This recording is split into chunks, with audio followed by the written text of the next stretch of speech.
Hello there, good afternoon everybody, and welcome along to Croft Circuit for the third event of the season for the 750 Motor Club. And we are here in North Yorkshire for the first of 2 days of action.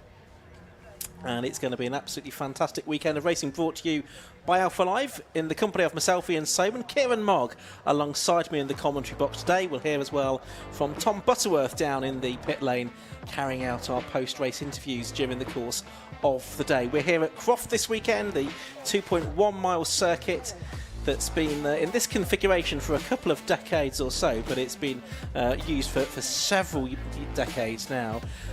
Cloudy start to the day here. It's still pretty overcast, but the sun is trying to break through. The temperature creeping up to 12 and 13 degrees as the day goes on. It says there's a light breeze of 4 to 5 miles an hour, but I know that down the start to finish straight there is quite a strong tailwind and a headwind for the cars as they head into Tower Corner. So we've just completed qualifying here, shortly to get underway with the first race of the day, which is going to be the F1000 Championship. But also today, at around about 1:10 we'll have the second race of the weekend, which will be the VSG Crypto Cleo Sport Championship. We've got the JDM Plates Mazda 7 Championship, the Nankang Tyre Sports 1000 Championship featuring Cup 200, the Sustain Fuels Formula V Championship, and the Tegiwa Road Sports Championship as well. The majority of the races this weekend 15 minutes, but the Road Sports today a 45-minute race, and tomorrow we have the 2.5 hour Tegiwa Club Enduro Championship as well. 9 races in all today and 7 more tomorrow. As you can see, a bit of clearing up being done by the marshals before the cars released out onto the track for the first race of the day, which gives us the chance to introduce Kieran Mogg. Hello Kieran, good afternoon to you, and welcome to the commentary box. Normally we send you outside to talk to the drivers, but you're in the warm and the dry today. Yes, absolutely. It's a bit of a culture shock. My skin is not 100% used to being inside on one of these weekends, but yeah, it's great to be in here. And obviously we were just having a bit of a chat before we went live, saying this is one of the better commentary boxes as well. We have a fantastic view over almost the entire circuit. The only bit that we can't see is the sunny in and sunny out sections at the back end of the circuit, but everything else we have a pretty damn good view of. So theoretically, we shouldn't miss anything. I say that, and we will miss something later on. Absolutely, and of course, with the Alpha Live stream, we shouldn't miss a thing. And you can see our commentary box in the background of the shot. Those of you probably won't see us wave, but that's where we are. That's the commentary box. You can see at the back of the shot. We're watching the view there from, I think, sort of Hawthorne, aren't we? Where that clearing up is being done. Well, this might be Tower, actually. No, it's Tower. Tower, yeah. Beg your pardon, getting my angles all wrong. So yes, a great mix of races that we have for you today. It's really the third of our season starting meetings for the 750 Motor Club. Ah, there we are. You can see us now. Hello. Thank you very much to Emma. That's Emma on the camera there. Thank you very much. Yes, that's us. Yes, so this is fantastic commentary box that we have up here. So we've got a great view over almost the entire track, and it just means that obviously we should be able to see everything going on. And yeah.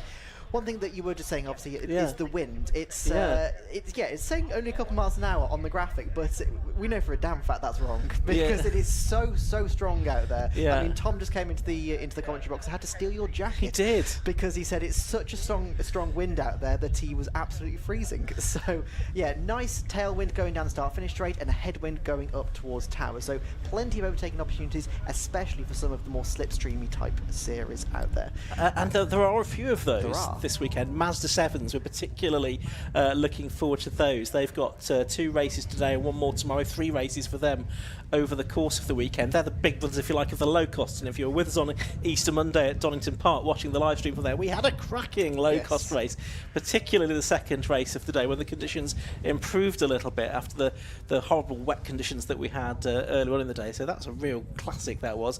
Mazda 7's more than capable of providing more of the same. Have you got a particular favourite of the categories that are here this weekend, Kieran? So I mean, we're having again. We were chatting before we went live, and F1000 is probably my favourite category, but I have to say the Sports 1000s, I'm really looking forward to seeing those, because it's obviously worth mentioning that the lap times of the Sports 1000s are thereabouts with like the GT4s and GT3s in some cases as well. Like they are properly quick little cars, and you've got a very wide variety of talent in that series as well. So you always get some interesting racing going on, whether it's at the front of the field or more towards the back. So that should provide some really interesting stuff as well. Obviously the Cleos, they never ever never disappoint. So that will be a good one. But like you were saying, the Mazda 7s, slipstream galore I'm expecting. And as we're saying that, the F1000s are coming out onto the track. That's a very good point then to look ahead then to the first race of the day, which is the F1000 Championship.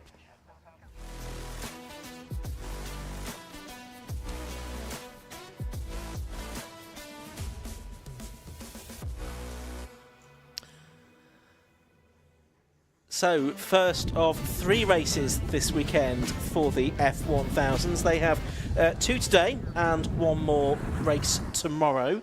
All 15 minutes in duration. The grid for this one set by the fastest times in qualifying. The grid for the second race later on today will be a reverse grid, which is always interesting. But for today, for this one, it is on pole position, the number 83 car of Matthew Higginson. And besides him is the reigning champion, number 1, Craig Pollard. On the second row of the grid, another past champion in number 5, Rob Wellham, and besides him is 42, James Clennell. The third row of the grid has 19, Sam Satchwell, and the newcomer, number 24, Eric Cowell. On the fourth row of the grid, Tom Westworth is in number 3, besides the 18 car of Kales Cole. It's Bert Chapman, number 44, and David Hunter, number 98, on the 5th row.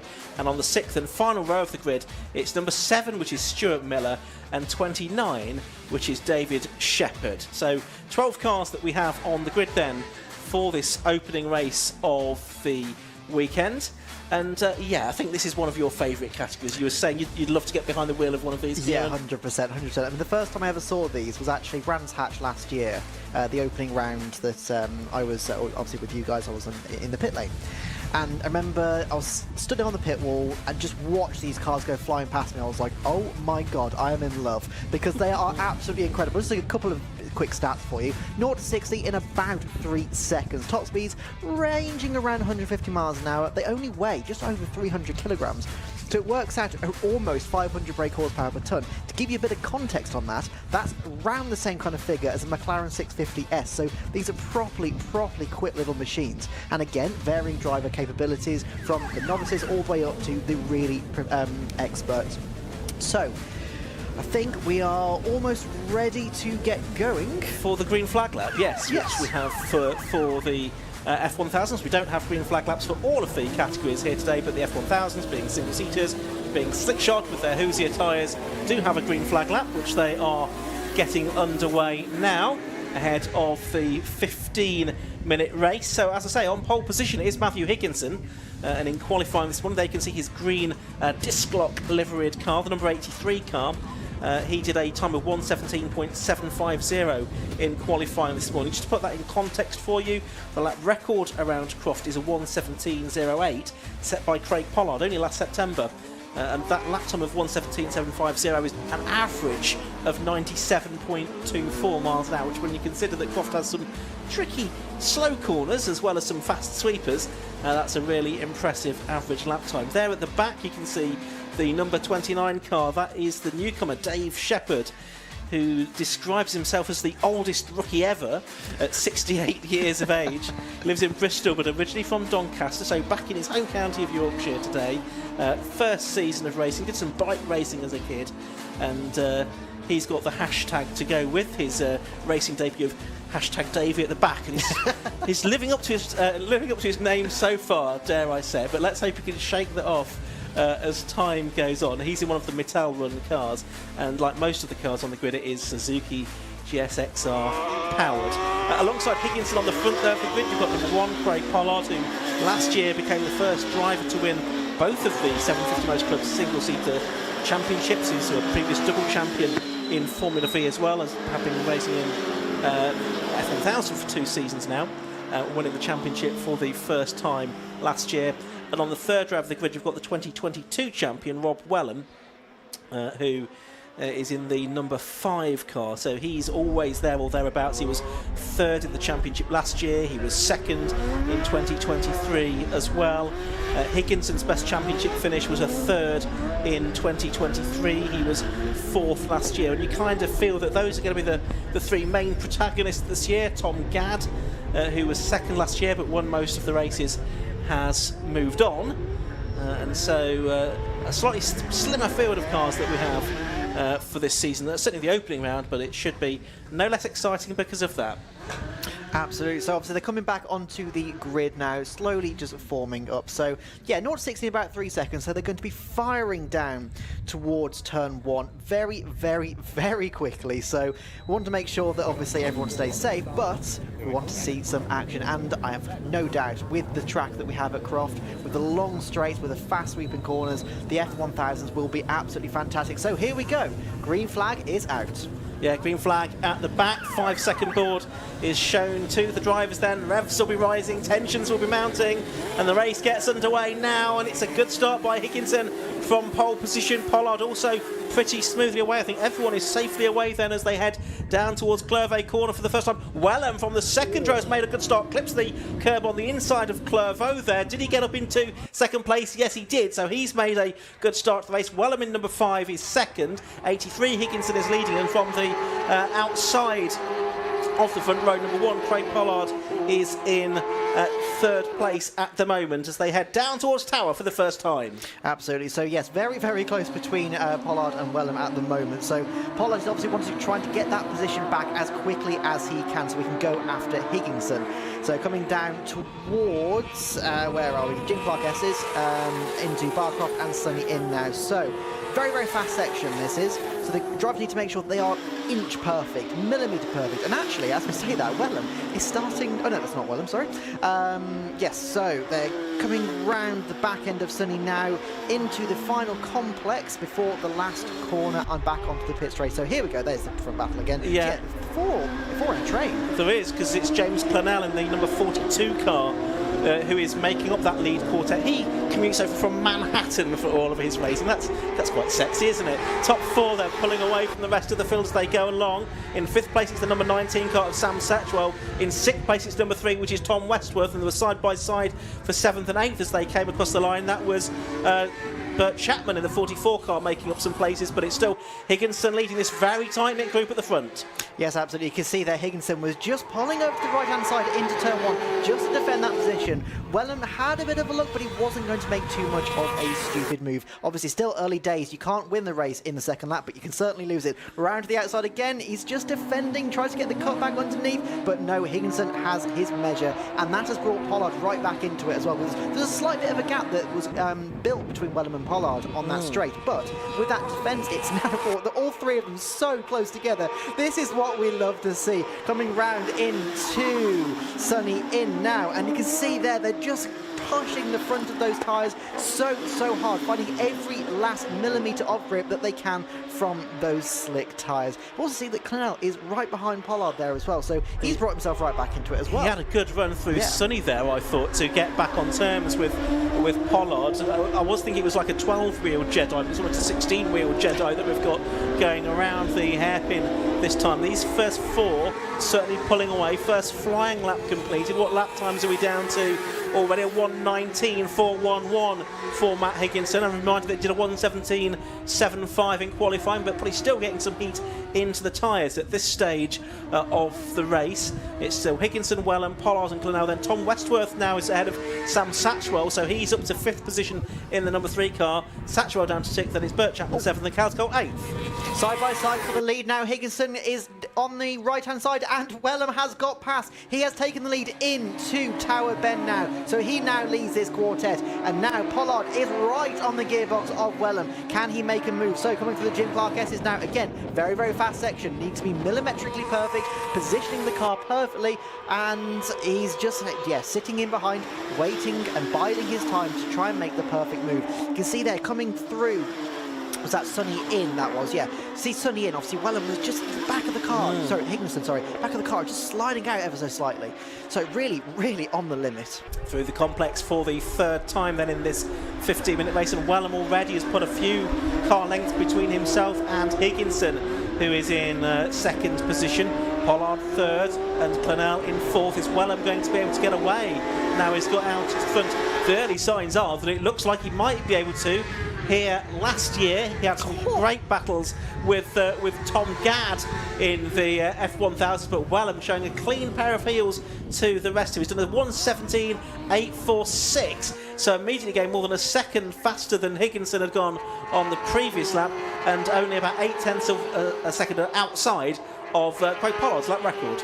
Yes, absolutely. That was an absolutely astonishing lap, considering the fact that he only got past sort of a third of the way into the lap as well. So he absolutely bombed it away from Higginson once he got past. So now really it's Pollard is having to start defending from Clonel, but we are now looking at the battle for, I'm not 100% sure which battle this is, but they're coming through the Jim Clark S's right now. So let's see who we've got in this battle. I think that's Bert Chapman, Chaos Cole and Eric Cowell, possibly. Yes, it is, for 7th position, as the graphic helpfully tells us there. They are heading through Sunny, so Bert Chapman, who led a lot of the race at Cadwell Park, remember, last year, and then crashed out at the final corner, but he's under a lot of pressure there from the fast Irish lady, Chaos Cole, who's challenging him into the complex, and she's gone through there. So Chaos Cole goes up to 7th place now, down to 8th place goes Bert Chapman.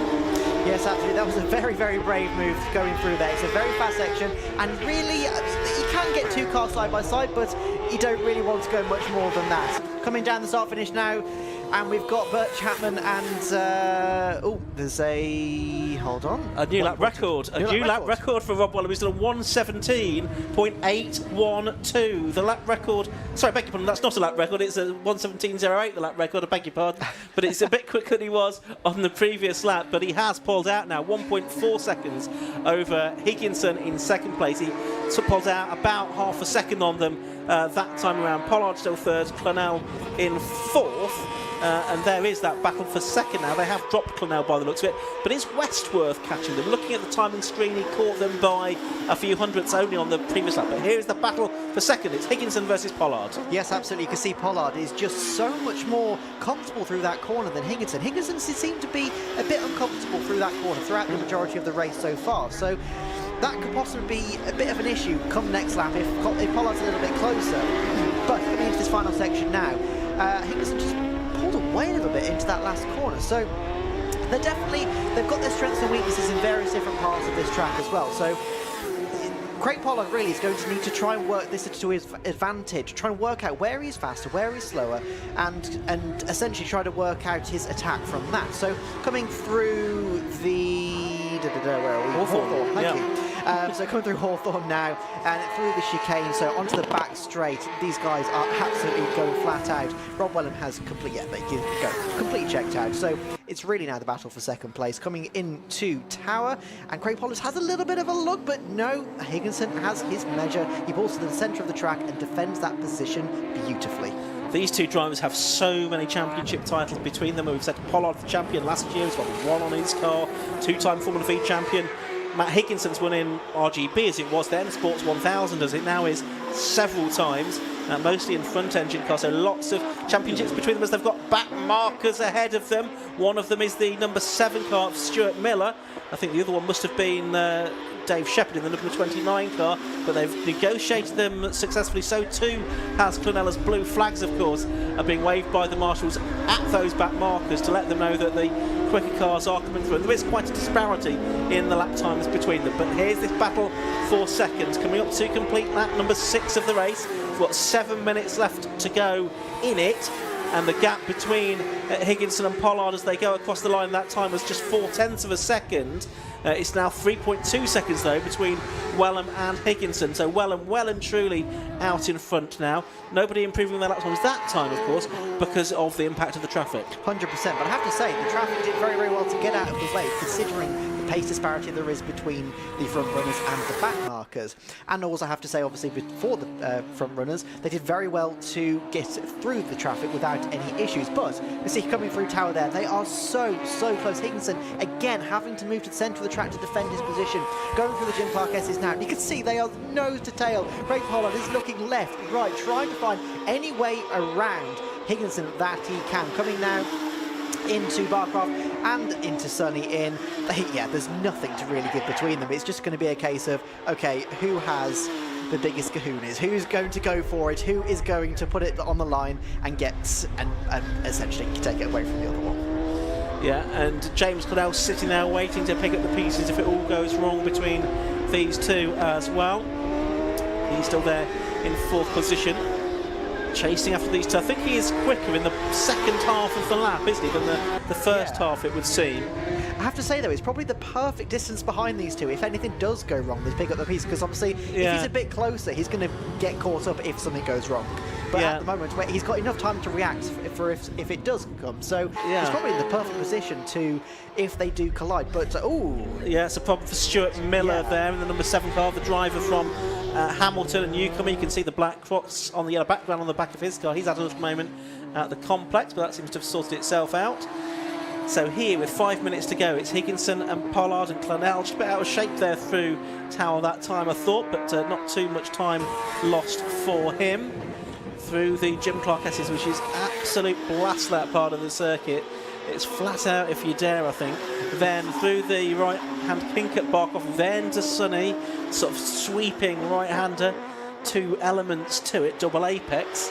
And then you've got a relatively short little straight down towards the complex, which is an overtaking opportunity, but because of the sort of left, right, then left-hand hairpin nature of the corner, it's one that you really need to plan out quite carefully. Watching Rob Wellham now into the lead of the race, and it looks like he's in problems. All of a sudden his car slows on the exit of the hairpin. He's pulling into the pit lane, and that means that Matt Higginson, as he completes lap 8, takes the lead of the race, and it's a disastrous start to the year from Rob Wellham. He's snatched defeat from the jaws of victory there.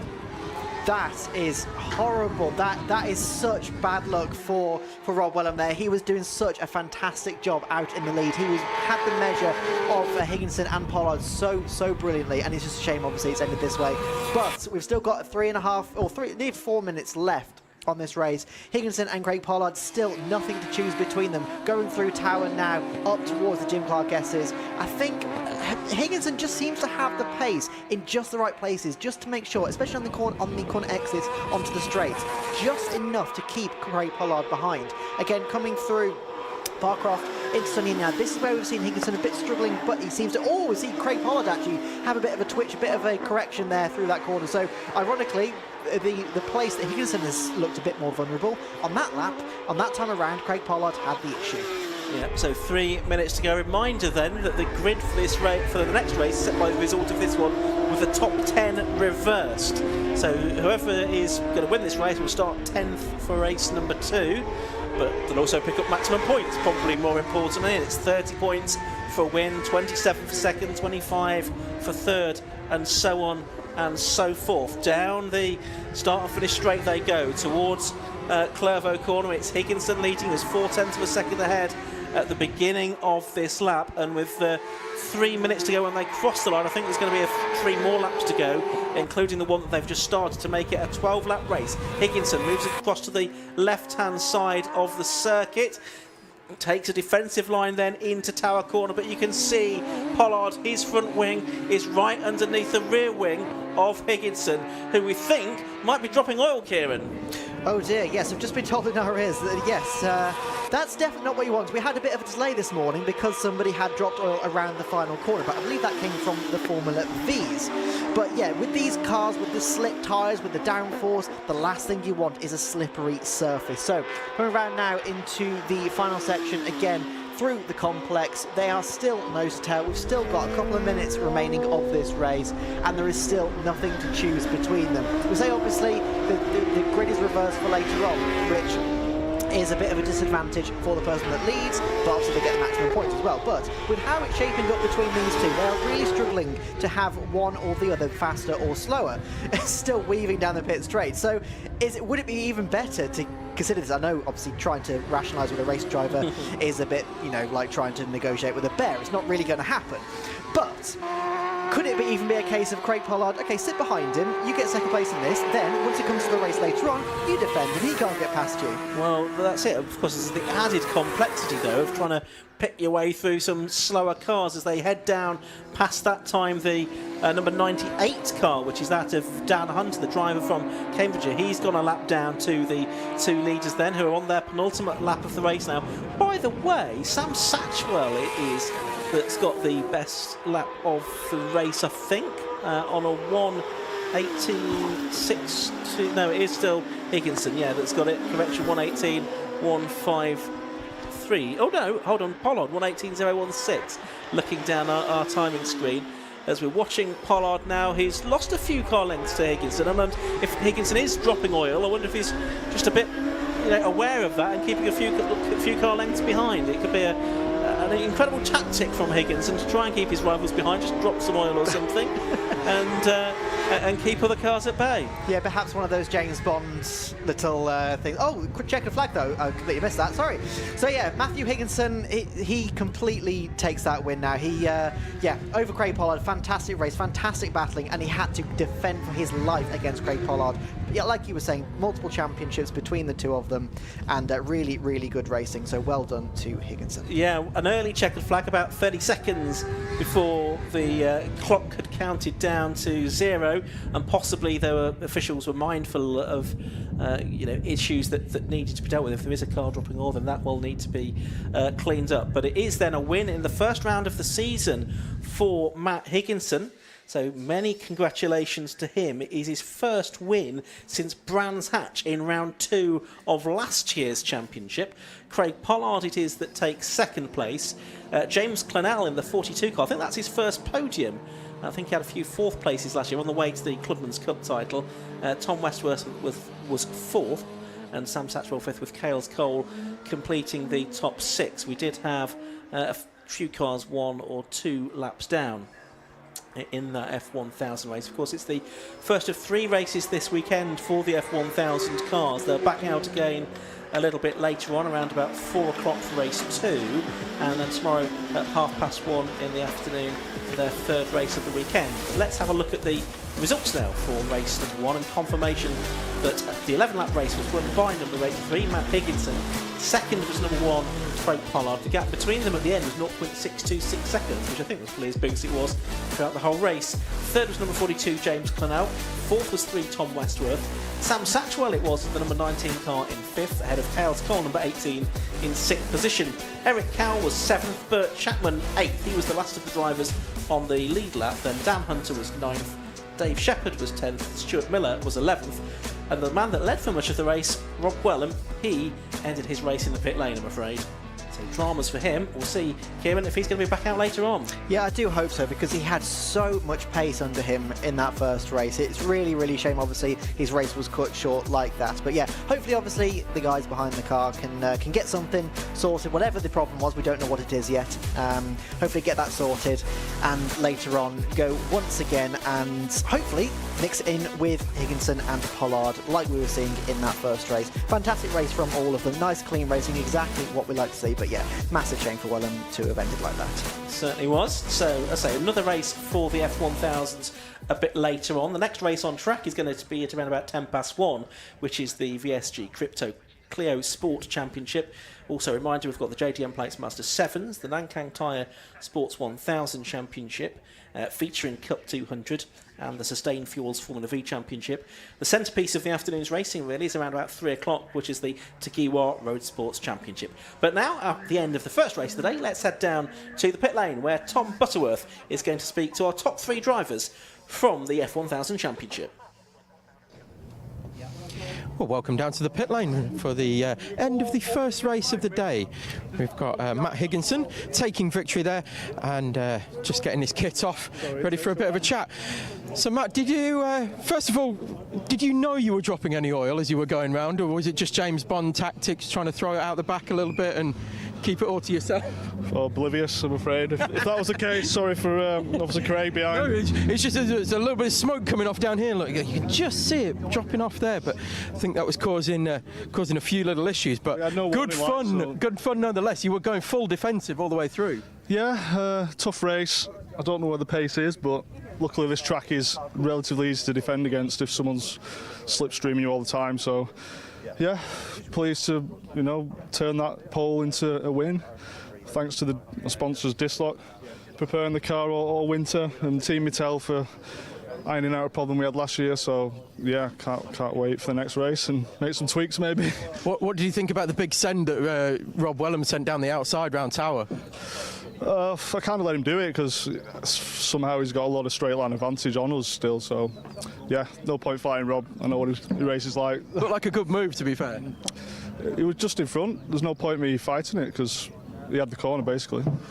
All right, thanks very much. Okay. We'll come back to you for hopefully another podium in race 2. We'll move on to Craig. Craig, oh, sorry, he's round this way. Sorry, that's James Clennell, who will come to third. Right, just quickly, Craig, looked like you were trying every which way but loose to get past there.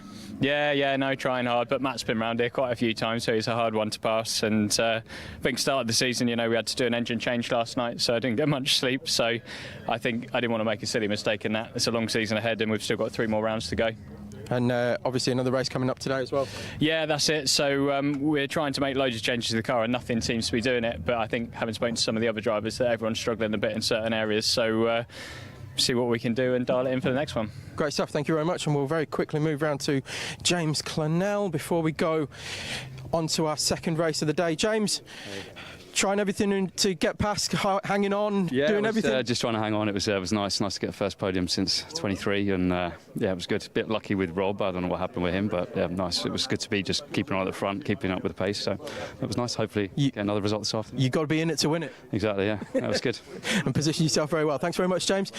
And we will throw straight away to VSG Crypto Cleo Sports Championship, race number 2 of the day. Activating. VSG Crypto ready for deployment.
Activating. VSG Crypto ready for deployment.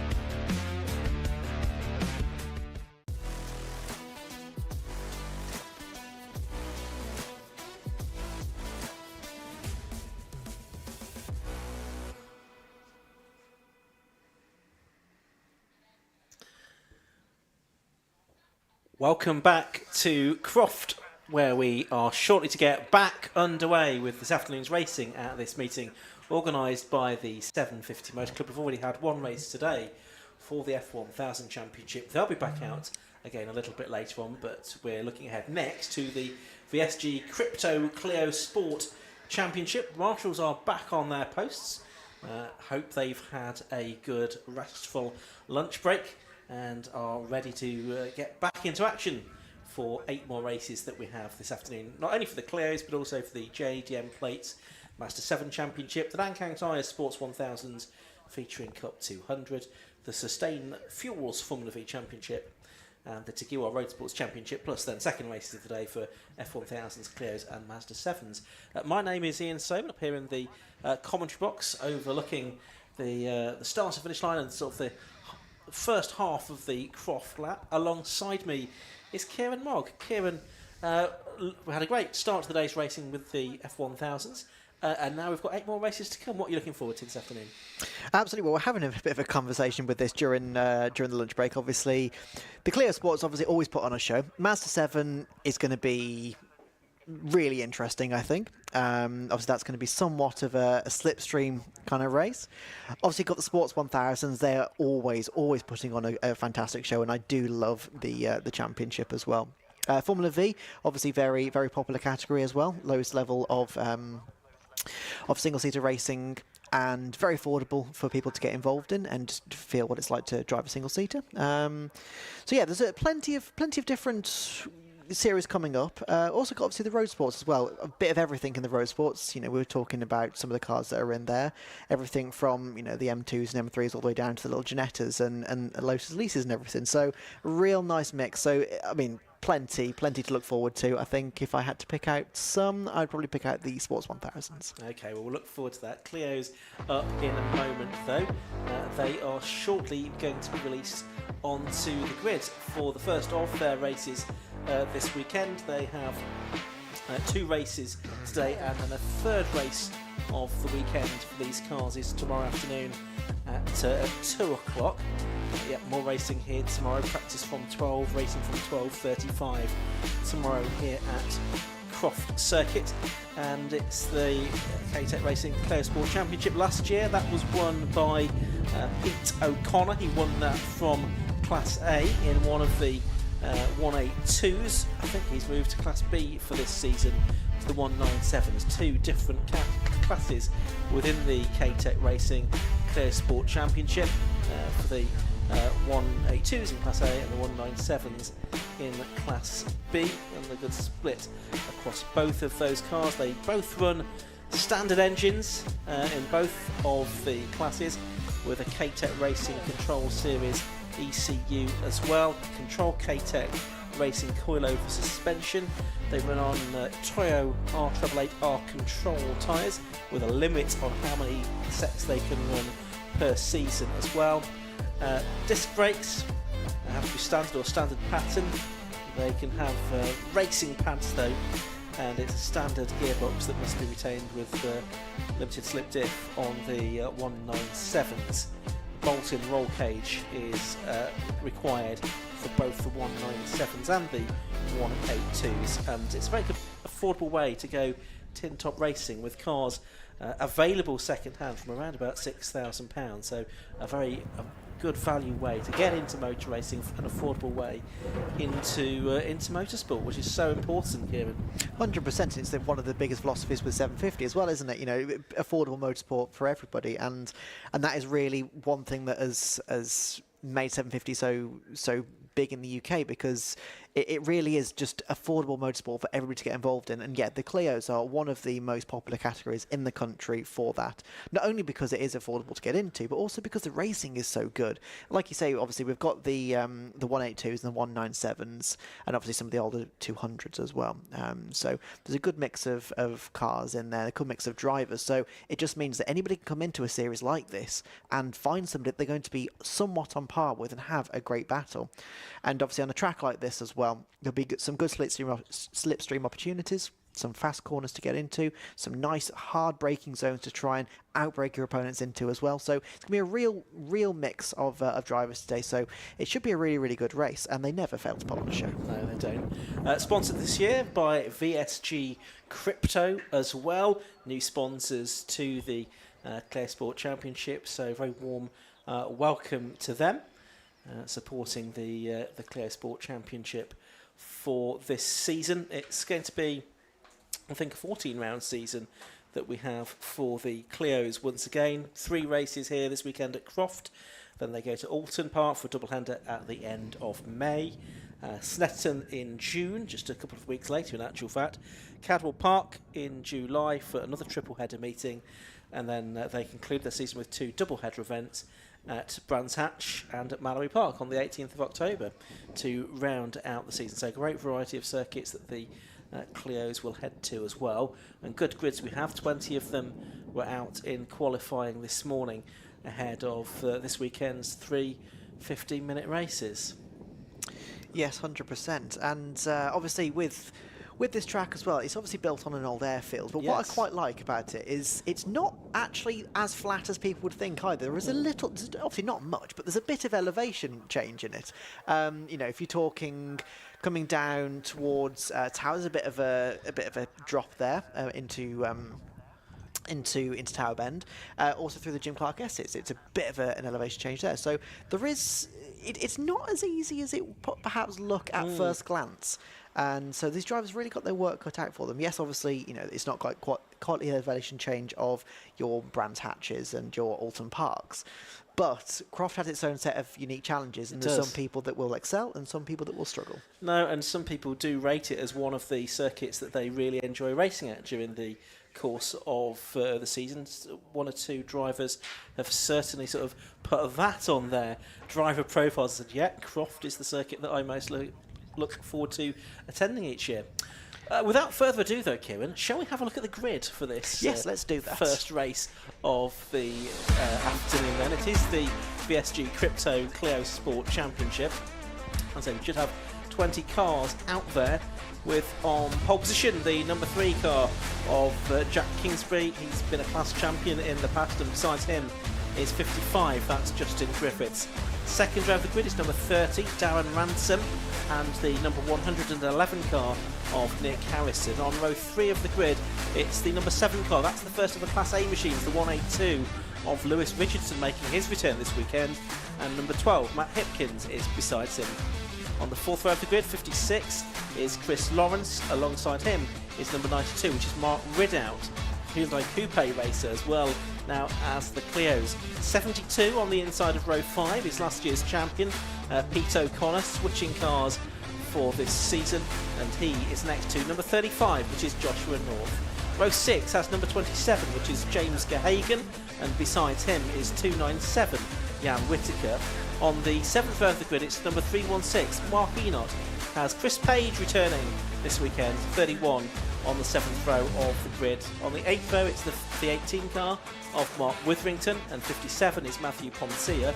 On the 9th row of the grid, it's Jerry DePrato, and 74 Gary Brayton. In the 10th and final row of the grid, 36 is Steve Croxford, and Jack McConnell, who had to qualify out of session, completes the grid in car number 14.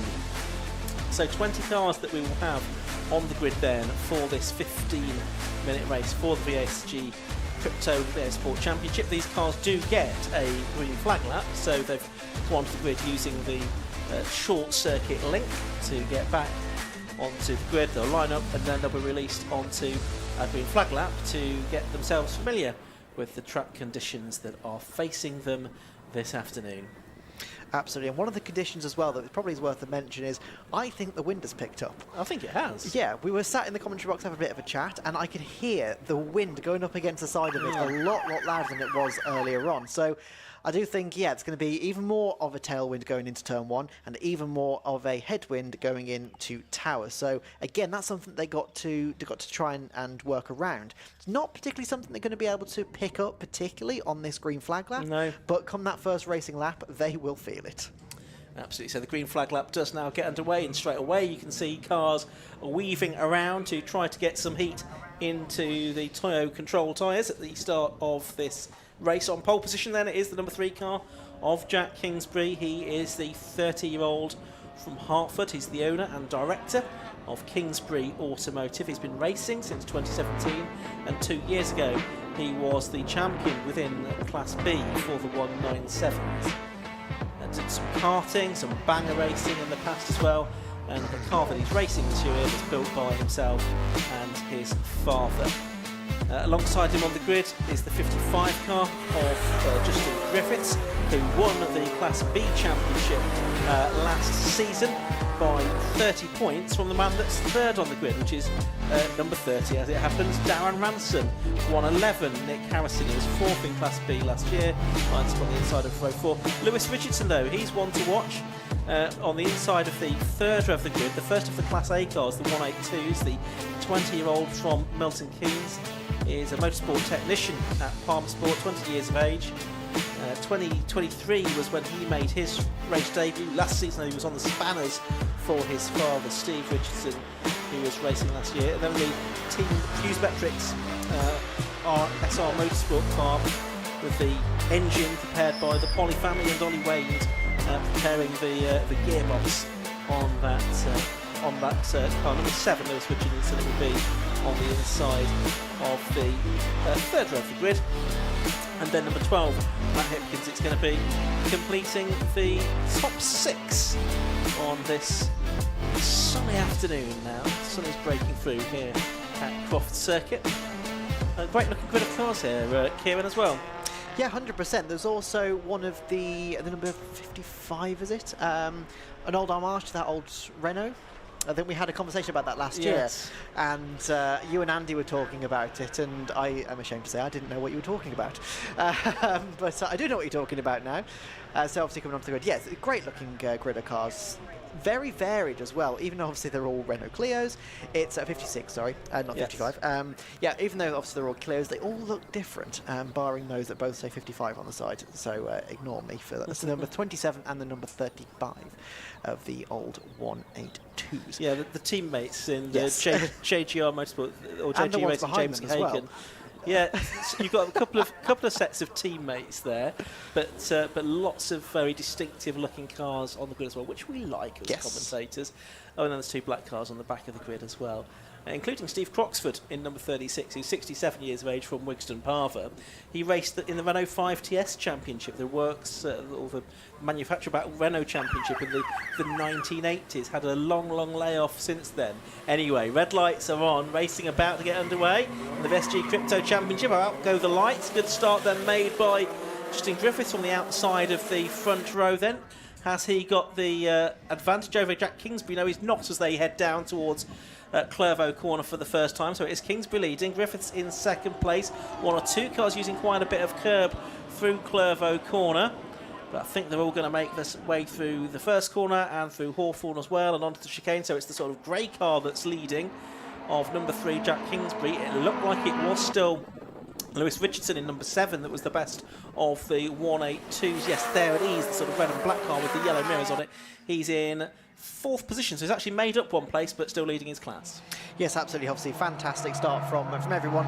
Kept it nice and clean, what we like to see. And obviously, coming through Tower Corner now, down towards the Jim Clark S. So obviously, this is one of the quickest parts of the circuit. It's also one of the most specific parts in terms of the positioning of the car, the positioning of your steering wheel, and exactly the line that you want to be taking. You have to get it bang on. So far, they're all through that corner completely okay. So coming through Barcroft into Sunny Inn now. So yeah, everyone's starting obviously nice and gentle, don't want to make any mistakes, don't want any contact, don't want anything to go wrong in this first lap. Like we were saying earlier, you can't win in the first lap, but you can most definitely lose it. See there, the number 31 car of Chris Page. It's great to have Chris back on the grid this weekend. Had a big accident at Castle Combe last year.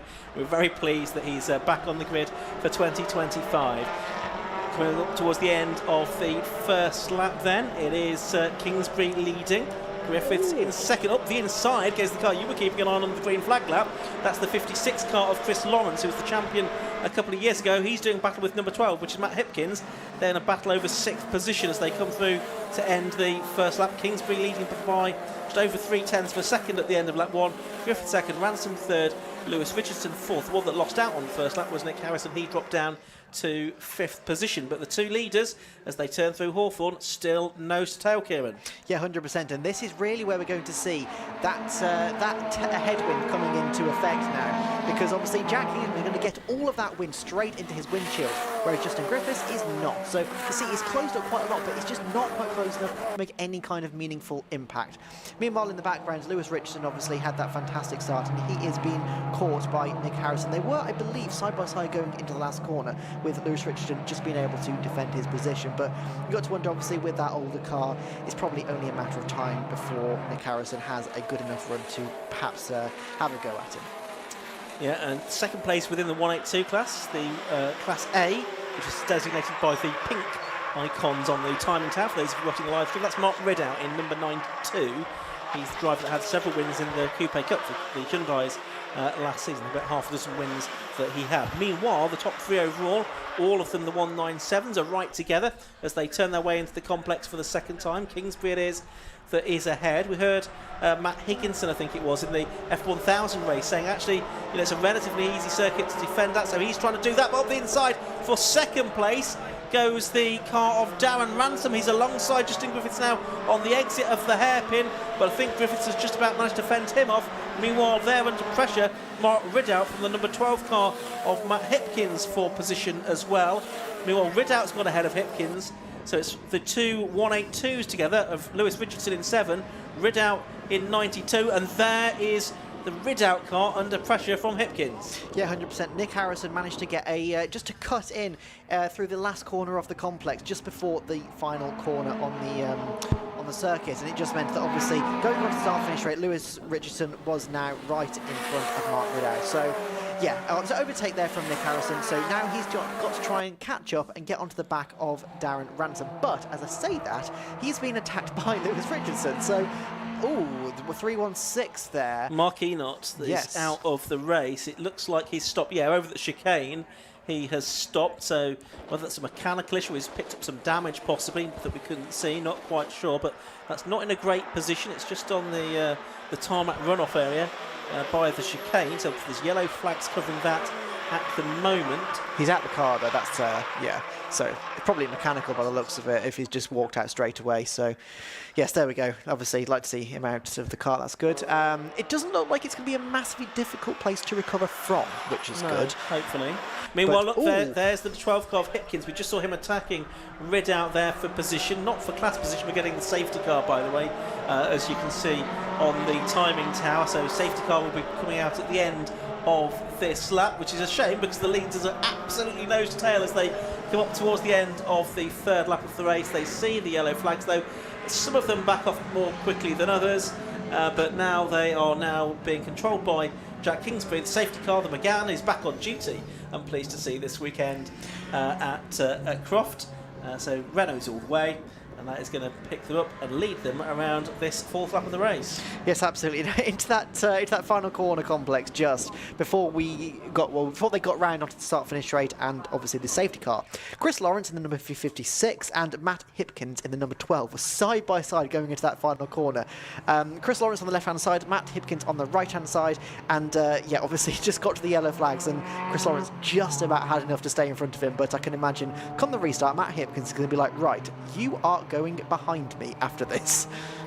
Now, the one we lost, of course, there was Mark Enoch in the number 316, the 28-year-old from Cheltenham in furniture sales. He's been racing for a couple of years. He's part of the VSG racing team run by TMC, Matt Sherrington's concern. It's a new car, that one, for 2025, but sadly it's not got very far through its first race.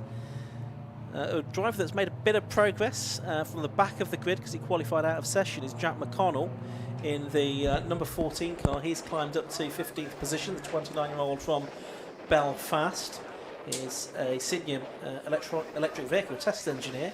Been racing since 2010, mostly in karts. He's a mechanic as well. He's part of the JRM racing team, which is him and his father Richard, essentially the two key men behind that. So he's made a few places. Also, so has number 18, Mark Witherington, the 41-year-old from Melton Mowbray. He's an Autosmart franchisee. Started out his racing in MGBs actually back in 2007. He's also done Track Day Trophy and Giro car, and he's part of the JG Racing crew with a car that was built in 2020 and bought by Mark in 2022. So he climbed from up to 14th on the grid, or 14th in the order from his earlier position. So there's the 316 car. Looks like it's been hooked up behind the Ford pickup truck and will be then taken into a position of safety, possibly the Pollen halfway down the straight towards Tower, the old start and finish straight here at Croft Circuit, and on the old pit lane side of the track.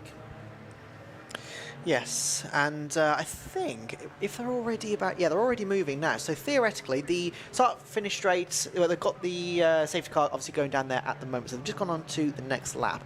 Theoretically, they should be racing next lap because I don't know which gap they're going to tow the car out of, but I can see there's one it's just about to pull up to, so it's possibly going in, slowing down. So I think they're just about to head off the track now. So theoretically, this time around now, we should be going racing in a minute. Yeah. Yeah, next time around, I think so. So I think with that car pulling off, the safety car will get a bit of a wriggle on, and we'll hopefully to then maximise the amount of racing minutes that we have left. 6 minutes and 40 seconds. It's going to be pretty 5 minutes something, I would think, left by the time they get back around, which is probably going to be 3 to 4 laps of racing, depending on exactly when it comes through. Yeah, 100%. It's what's nice as well. There's a lot of people actually here watching. There's a couple of people up on the banks at Turn 1. As you can see, some people down here on your right-hand side of the screen on the live stream, watching from the fence. Behind us in the commentary box, there's a hill full of people as well, watching the last corner complex as well. So there's a lot of people out here watching, which is always good to see. No, great and enthusiastic local support here at Croft as well. I think it might be the first car racing meeting of the season here, actually, that they'll be enjoying. There's lots more for them to enjoy, including 750 Motor Club. We're back again in September with some different categories, so we look forward to bringing those to you in a few months' time. So safety car leading them around. The circuit is now clear. I can see the pickup truck is on the perimeter road now, heading back towards the paddock where that car can be hopefully fettled, ready for the second race, which is later on this afternoon. It should be about 4:30, but we had a slightly delayed end to the lunch break, so we were a bit late going into it. So it might be more like 5 o'clock by the time the second race gets underway. But either way, there's only sort of 2 or 3 hours for the team to work on that car. Safety car lights are off. That's promising, isn't it? Yes, indeed. So safety car is going to pull away. In the hands now of Jack Kingsbury. It's a question of when he decides to get his foot down and go for it. I think he's gone already, and Justin Kingsbury is right behind him. He is not wanting to let him get away, and obviously Darren Ransom is right there as well. But here we go, on to the start-finish straight, here onto the restart, and Justin is just having another look, but he just tucks back in behind Jack Kingsbury down towards the first corner. Yeah, I think he's just managed that restart to perfection. A bit behind him, they're trying to battle, but again, I think everyone going to the first corner is Linus Stern. There's a couple of people just having a bit of a look, but no major moves happening. Yeah, there was just under 5 minutes to go when the green flag was waved to get the race back underway. So I think they're going to get 3 laps out of this, because the best lap of the race is about a 1:40 as things stand. It's still Kingsbury that is ahead in number 3. Griffith in number 55 is second. Number 30, Darren Ransom, is third. They've already dropped a little bit the 111 car of Nick Harrison, and behind them the two 182s are right together. What have you spotted, Kieran? On the rear left of Jack Kingsbury, the bumper is flapping. So I wonder, has there been a touch of contact? Because it may have happened just before the safety car, but it looks like the bumper is just flapping a little bit. I wonder if one of the camera operators can have a bit of a look. See if we can have a bit of a check of that, actually. Yeah, I'm not 100% sure. It doesn't look it's going to be too much of an issue for Jack Kingsbury, but he's definitely going to want to have a look at that before the next race, because you don't really want the bodywork flapping out when you're going flat out around the corner. No. We saw a shot there, Kieran, of the two 182 leaders, the Class A leaders, Lewis Richardson and Mark Ridout together in the 7 and 92 cars. But look, there they are, just being to the back of shot now as they come into the complex. But there's still not a lot to choose between the 3 overall leaders. The 197s here, 3 Jack Kingsbury, 55 Justin Griffiths and 30 Darren Ransom. They make their way out of the final corner. Still with Nick Harrison there in 4th place. There's 3 minutes and 8 seconds to go. So yes, it's going to be one more lap to go at the end of this one, 2 laps to go, including this one, Kieran. 100%. And Chris Lawrence and Matt Hipkins resuming their battle from before the safety car. They can see, there we go. And we've got Matt Hipkins just looking up the inside, but not quite. Chris Lawrence has his measure. He just sticks around the outside, has the supreme confidence under him in that Cleo, and just stays in 7th place. Before, they were, I mean, you can see, obviously, Lewis Richardson and Mark Ridout are just absolutely battling right in front of them. They were 4 in a very, very close queue. But Matt Hipkins had a bit of a go at Lawrence, and they obviously then just dropped back from the class leaders. So here we go. Matt Hipkins up the inside into Tower, and Chris Lawrence just sticks around the outside. I think he's actually managed to keep the position. That is amazing, but it does mean that Matt Hipkins is now right on the back of Lawrence, going through the Clark S's. There's nothing to choose between them at all. And this is what we love about Cleo Racing. They can just go flat out, and they are millimetres away from each other. Absolutely. Great battle it is then for 7th and 8th position. Chris Lawrence, the 2023 champion, when he was in Class A in one of the 182s. And points are scored, by the way, within the individual classes rather than based on overall finishing position. So you stand an equal chance, really, of winning the championship, whichever class you're in, whether you're in the more modern, slightly heavier cars, the 197s or the 182s. And having said that, they're really evenly matched. Up the inside, I can see out of our window, came the number 12 car to challenge 56 Chris Lawrence, but Hipkins couldn't quite make it through there. Meanwhile, we're following the leaders as they are about to go on to their final lap, and it is still Jack Kingsbury leading. What is the gap as they come across the timing line to complete lap 7? It's 0.4 seconds because Griffiths has just done the best lap of the race, a 1:38.860 there for Justin Griffiths. He's in the best lap of the race to close the gap on the race leader as they go on to the final lap. 100%. I mean, he just gains, what, about 0.3 of a second or so. They are line astern now. You can see them just in the forefront of your screen there, coming down the back straight towards Tower. I don't think he's close enough, unless Jack Kingsbury makes a mistake. I think he may have this, because there's just enough of a gap. He's just getting enough of a run out of each corner. But going through Tower now, Justin Griffiths is right on the back of him once again. Yeah, as the battle goes on in the 182s as well. There's Chris Lawrence with Hipkins behind him, and also Joshua North in the 35 car. He's in a podium position for the 182s, by the way. Half a lap to go for the race leaders then. Up through Croft they now go. That bumper is flapping, but I think the scrutineer has had a look at that from trackside. I think he's happy for that car to continue, which is just as well. There's only a third of a lap to go now. It's Kingsbury still from Griffiths, and I don't think Griffiths is going to be close enough to make a challenge, unfortunately, from his point of view. Down into the complex for the final time. The time is counting down. A bit of curb taken by the leader. That's the last thing he wants. A little mistake to unsettle the car, and it's really tight. And off has got in the background the second place car from Class A, number 92, Mark Ridout, has had a spin. He's got nose on into the barriers, so I think Lewis Richardson is going to survive to win that class. But up to the line goes the race leader, and the checkered flag goes out, and Jack Kingsbury it is that gets the first win of the season in the VSG Crypto Cleo Sport Championship. Second place goes the way of Justin Griffiths. Third place goes the way of Darren Ransom. There, without the bumper now, is the car of number 92, Mark Ridout. So he's lost out on second place within Class A, which has gone to Lewis Richardson, the winner. It's Joshua North second. Chris Page has taken third, and Ridout was eventually fifth in Class A. But I think you saw what happened there, did you? Yes. So basically, what happened was Lewis Richardson was on the the right-hand side, on the outside of the corner. Mark Ridout was on the inside, and it just closed basically 2 cars into one, and somehow Mark Ridow on the inside just got bumped off onto the grass, and obviously once you're on the grass you are a passenger, and unfortunately he ended up in the barrow. So definitely a shame for the class lead there to end like that. But out of our commentary box window we can see the 3 leaders, Jack Kingsbury, Justin Griffiths and Dan Ransom, going side by side in towards Tower now. Just obviously just congratulating each other and congratulating Jack Kingsbury on the win. So fantastic work obviously by all 3 of them. Yeah. Go on, sorry. I was going to say, yeah, Kingsbury, who was second in the championship in 2023 and won his class last year, getting his first win of the season. Let's get confirmation of that now, I think, if we can. As the last car just going across the line, that of Steve Foxford, he takes the check back. So, yes, confirmation of that win at the end of 8 laps of safety car instructed racing. Jack Kingsbury, the 197, taking the honours. Number 3, 55, Justin Griffiths in second place. Stood a 7/10 of a second behind. Third place to number 30, Darren Ransom, who was 1.3 seconds off the lead.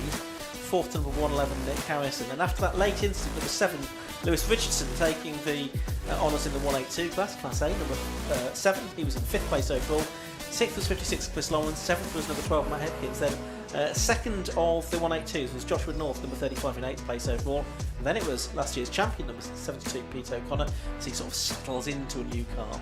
And then Chris Page rounding out the top 10 in car 31 and completing the Class B podium. Then Jan Whittaker, James Gahagan, Mark Ridow after his off, and Jack McConnell was 14th. 15th was Mark Witherington, Jerry DePrato, Gary Baton, Matthew Poncia and Steve Foxford were our finishers, with Mark Enoch the one retirement from that race. So good entertaining race for the Cleos. They are able to gain later on this afternoon and again tomorrow for their second and third rounds of this year's VSG Crypto Cleo Sport Championship.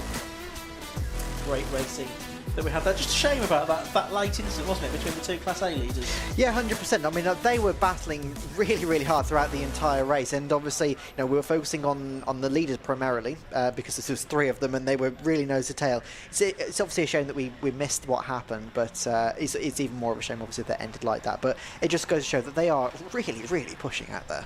Unfortunately, I don't think there was too much damage done. It was fairly light contact with the barrier after some side-to-side contact, so I'm sure we'll see Mark Ridow again for the next race, trying to make amends for that and go after the win in the 182 class later on, maybe. Well, I can see cars heading down the pit lane now from our commentary position. Tom Butterworth is ready in pit lane, and we're going to hear from him now. So welcome back to the pit lane, the VSG Crypto Cleo Sport Championship. Jack Kingsbury took victory there. And Jack, when you look back at the results page, it's going to look like it was really comfortable. Pole position, lights to flag victory, nice little safety car in the middle to break it up. But it seemed like it was anything but. Oh, that wasn't an easy race at all. Justin was on to me. Ransom was there as well. I was hoping that they would catch each other up and then I'd walk away with it, but that wasn't the case. Just happy with the result. It was a good race, and I'm looking forward to plenty more of it. Okay, well, thank you very much. Good luck for race number 2, which comes on later in the day, and congratulations as well on your victory. So we're just going to grab Justin Griffiths. Justin, hello. Checked into Slipstream City there. Yeah, just a little bit. Jack made his car extremely wide. There's just nothing I could do. He was so quick in a straight line, I just couldn't pull him in down the straights, and round the corners I think I had a little bit of pace on him. I think the setup might be a little bit better than his, but he was doing such a good job at defending. There was just no way around him. It's difficult here as well, unless you get quite a lot of overspeed, using the slipstream. You get some nice long straights here, but it is a bit tricky, isn't it? Yeah, I mean, I've never really noticed a benefit of any slipstream in these cars. It's strange to say, but I don't know, maybe it's just I got a weak engine, or I don't know, but the slipstream never seems to really play a part in being able to get anywhere nearer to overtaking.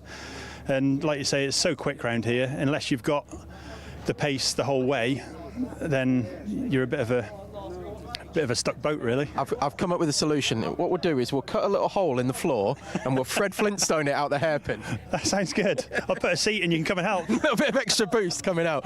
Let's see. Thank you. Cheers. Darren, Lewis. Apologies, Lewis. Right, so Lewis, you were the Class A winner, is that correct? Yeah, I believe so. I don't know if I've got it secured because I had a bit of contact on the last lap, but the screwing is going to see the footage, so I'm not, celebrating too early, but hopefully I've got the job done.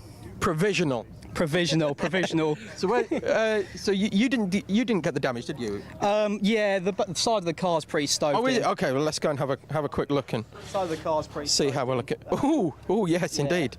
So I mean, I feel like I left enough space, but that's for the stewards to decide. So I'd like to give a big thank you to Fuse Metrics, Beanie Sport, my friends and family which are here, and it's been a pretty hard fought, that one, hard fought.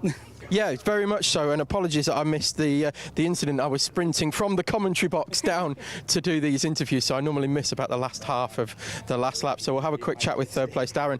Darren, another check-in member of Slipstream City as well. How was that one for you? It was all right, yeah. Well, I think we had a bit more pace in the front two, maybe. It's just hard to pass around here, and that's so good. But yeah, I enjoyed that. It was good. Good start to the year. Great stuff. All right. Well, there is. That brings to an end race number 1 for the Cleo Sport VSG Crypto Cleo Sport Championship. Coming up next, we've got the JDM Plates Mazda Cup coming up, and we will hand back to the commentary team.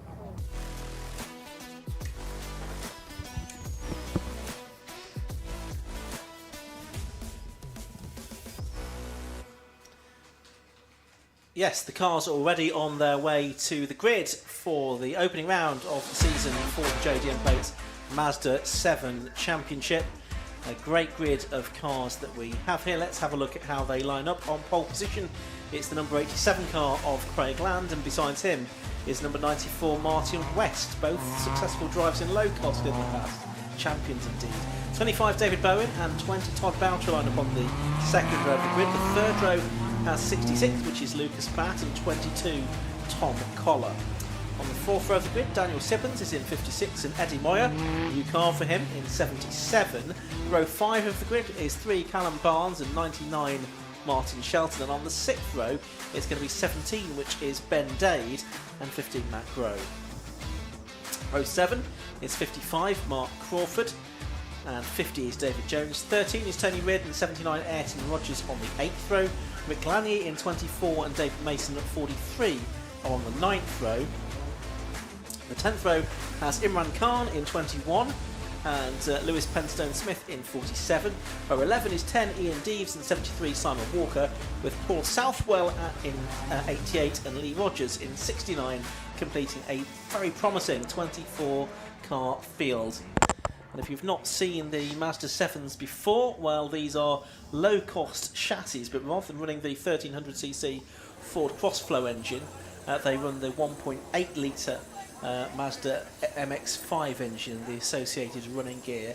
And as we saw at Donington Park just a few days ago, Kieran, great slipstream reaction from the low cost. I think we could be in for the same here with the Mazda 7s. I think so. I mean, I think it got to a point where there was like 9 or 10 cars in the slipstream on Monday, so that was absolutely insane. And yeah, obviously these cars are a little bit quicker, a little bit more powerful.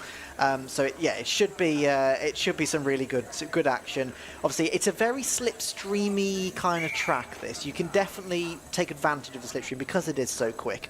And obviously, it's a nice full grid. Well, not full grid, but you see, there's a lot of cars on the grid. So we should have a good chance of getting some of the same. But it does mean that the guys and girls towards the front are going to have their work cut out staying there. Looks like Lee Rogers has headed down the pit lane and was due to start at the back of the field anyway, unfortunately. I think he had to qualify behind the safety car at lunchtime. It's a 15-minute race. It's straight into the race for these cars. No green flag lap. So we're straight into it. Last year's champion, of course, Ben Powney. He's not racing. Craig Land was the very narrow runner-up last season. He's on pole position here alongside a previous low-cost champion, Martin West. So almost ready for the off. The red light's on, and out they go, and an even start from the two on the front. The second row a little bit slow away. That's David Bowen and Todd Boucher. But it looks like it's going to be the driver from pole position, Craig Land. No, it's not. It's Martin West from the outside of the front row of the grid that's got into the lead of the race. Craig Land down to second as they turn their way through. There's one bouncing its way through the gravel, but is going to get out of that at Clervaux corner. That's sort of someone from towards the back of the field. Try and pick up on who that was in a moment, maybe. But it's side by side for the lead of the race. It's Craig Land, I think, yes, as they come back into our view, who is now ahead of Martin West with the 22 car in third place, being that of Tom Collar. Yes, absolutely. You can see the number 56 of Simmons has just managed to get past Collier as well. So that's a good move down into Tower. But yeah, so Land got initially overtaken into the first corner. West then got back. Then Land got back through into Tower. So already we're starting to see the switch and changing kind of nature of this series, which is absolutely really good. West now, by the looks of it, is under pressure from Bowen and seeing, somebody's just gone a little bit too wide there, outbrake themselves, which is very easily doable in Sunny Inn. That was the 15th off Matt Grove, yes. by the way. But they're coming back round to the to the last corner and the start-finish straight again now, and we can see that West and Bowen are nose to tail. Right behind them as well, Boucher and Bat are also nose to tail. So there's a good couple of battles that are starting to take shape already. In fact, it's Tom Collar that's in third place, challenging Martin West. Bowen is a couple of places further back, but they are in similar liveries. I think they're effectively teammates, those two. It is in between them in fourth place, Eddie Moyer. So he did make a good start, did Eddie, up from 8th on the grid to 4th place. But Craig Land here is kind of confounding our expectations of a close slipstreaming race, because he's already a second ahead at the start of the lap. It's more than that now, and it's, look, they're pulling out of the slipstream. There was Tom Collar to try and get alongside, and he's passed, I think. Yes, he is, in the 22 car. He has passed Martin West now for second position. Moyer, you can see in that red car in third place. There's number 3, Callum Barnes, you can see. He was 9th at the end on the first lap, doing battle, I think, with the 17 car, possibly of Ben Dade. But a big lead this for Craig Land. It's not really what we're expecting. Not 100%, but I have just noticed that Tom Collar has just started to pull away from Martin West already. So I'm wondering if Martin is just getting a little bit swallowed up here a little bit. But we'll see how they come round to the start-finish rate again, and we'll see what the lap times are, what the gaps are. Once I get here, yeah. So you can see it's just, I don't know if you saw there, but Martin West was just a little bit too shaky coming onto the brakes. It just didn't look quite as confident as Tom Collar and Craig Land right in front of him. But here we go, onto the start-finish rate again. Let's see what the lap times are between them. Yeah, over the line they are going to come for the second lap. It's Collar up to second place. The gap is a second, so it's pretty much exactly the same as it was. Collar's in the best lap of the race at 1:33.124, which already is a new lap record. Previously that was held by John O'Lissitor back in 2022. That has already gone for Burton. So new lap record for Tom Collar, as he now is in pursuit of the race leader Craig Land. West down to third, Moyer fourth, Bowen fifth, Daniel Sippin sixth. Seventh is Martin Shelton, we just could see on the screen there in the sort of pink and blue car, and Ben Dade, number 17 it was, in the car that I think had the lap record previously, in 8th place as they head into Tower for the third time. Yeah, what you were saying about Craig Land just driving away with it, I don't think he's too comfortable. It's only a second in front of Tom Collar at the moment, so I wouldn't put this out of the way of Tom Collar being able to catch up and have a bit of a battle between them. But it does look like Martin West is just starting to fall back a little bit, unfortunately. But you can see the number 20 and number 17, so Benjamin Dade and Ton Boucher just battling here a little bit, so coming through Sunny in into Sunny out, and having a bit of a look at number 25, so David Bowen and Daniel Sibbons. So that was nicely close together. Who was that? Number 94, Martin West. So yeah, he doesn't seem to be as comfortable on the brakes coming into that last section there. Yeah, handling and the brakes possibly not quite set up as he would like, and that's possibly meaning that he's not able to contend. Is the gap coming down a little bit? I think the first two was exactly 1 second at the end of the previous lap. It is now 1.050 seconds, so it's actually gone out by 0.05 of a second. A barely noticeable gap. We even thought it might have come down as they came past us that time. So 10 minutes of the race left to go. There's Martin Shelton. He's in the number 99 car, the plumbing and heating engineer from Bingham. And he's been racing since 2021 in the MS racing car. 25 car is that of Dave Bowen from Paddock Wood in Kent, the owner of Aon Sports Cars. And he also runs historic rally cars as well. and it does radio control racing. His car is actually the ex-Ollie Batten car, I think. That's the number 25 car in 5th place, just ahead now of Martin Shelton, who's got himself ahead of Daniel Sibbons, I think. Yes, I believe he has. These three are really, really close together. They are really fighting quite hard, and this is what we expect to see between these three drivers. This is exactly what we're expecting. They overtake and they can't really pull away from each other because the street was that hard. But no, he's just got to run on the inside. Martin Shelton he's just a bit too much oversteered through the apex of the corner there, just under-rotated a little bit too much and ended up on the grass and lost all of that time. And it just means that David Bowen and Daniel Sibbons have managed to just drive out ahead of him just a little bit more. Meanwhile, up at the front, I wonder if... I think they've closed again. I think they've closed up a little bit. Let's have a quick look over the start-finish line. Let's see what the distances are. So, they closed and West. So, Martin West has just taken fastest lap of the race with a 32.9, and he is now only 6.5 tenths behind Tom Collar.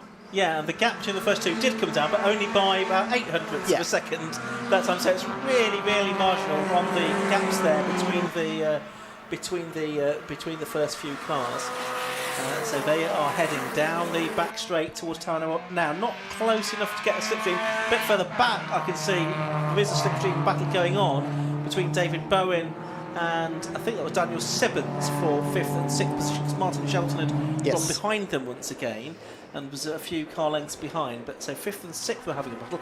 There go the first three through your shot. Craig Land, number 87, Tom Collar, 22, and Martin West, who now owns the fastest lap on that record, number 94 in 3rd place. About 4 seconds behind him is Eddie Moyer, who in turn is 1.4 seconds clear of David Bowen. So Eddie Moyer really in a little bit of no man's land at the moment. Has problems for number 50 there. That is the David Jones car, the driver from Nottingham. That car has pulled off and is out of the race. Yeah, big shame obviously for him. But meanwhile, up at the front, yeah, I think Martin West, he just needed a little bit of time, needed a couple of minutes just to get comfortable and into the groove of the race, and he is now right on the back of Tom Collar. So this battle is not over yet. Martin is right on the back of him, down the start-finish straight. He's, I think, maybe a little bit too far back for a move, but he just had a bit of a look, just making sure Tom Collar knows that he's there. I'm sure he does, but he wants to make sure that his mirrors are full of that Lotus 7.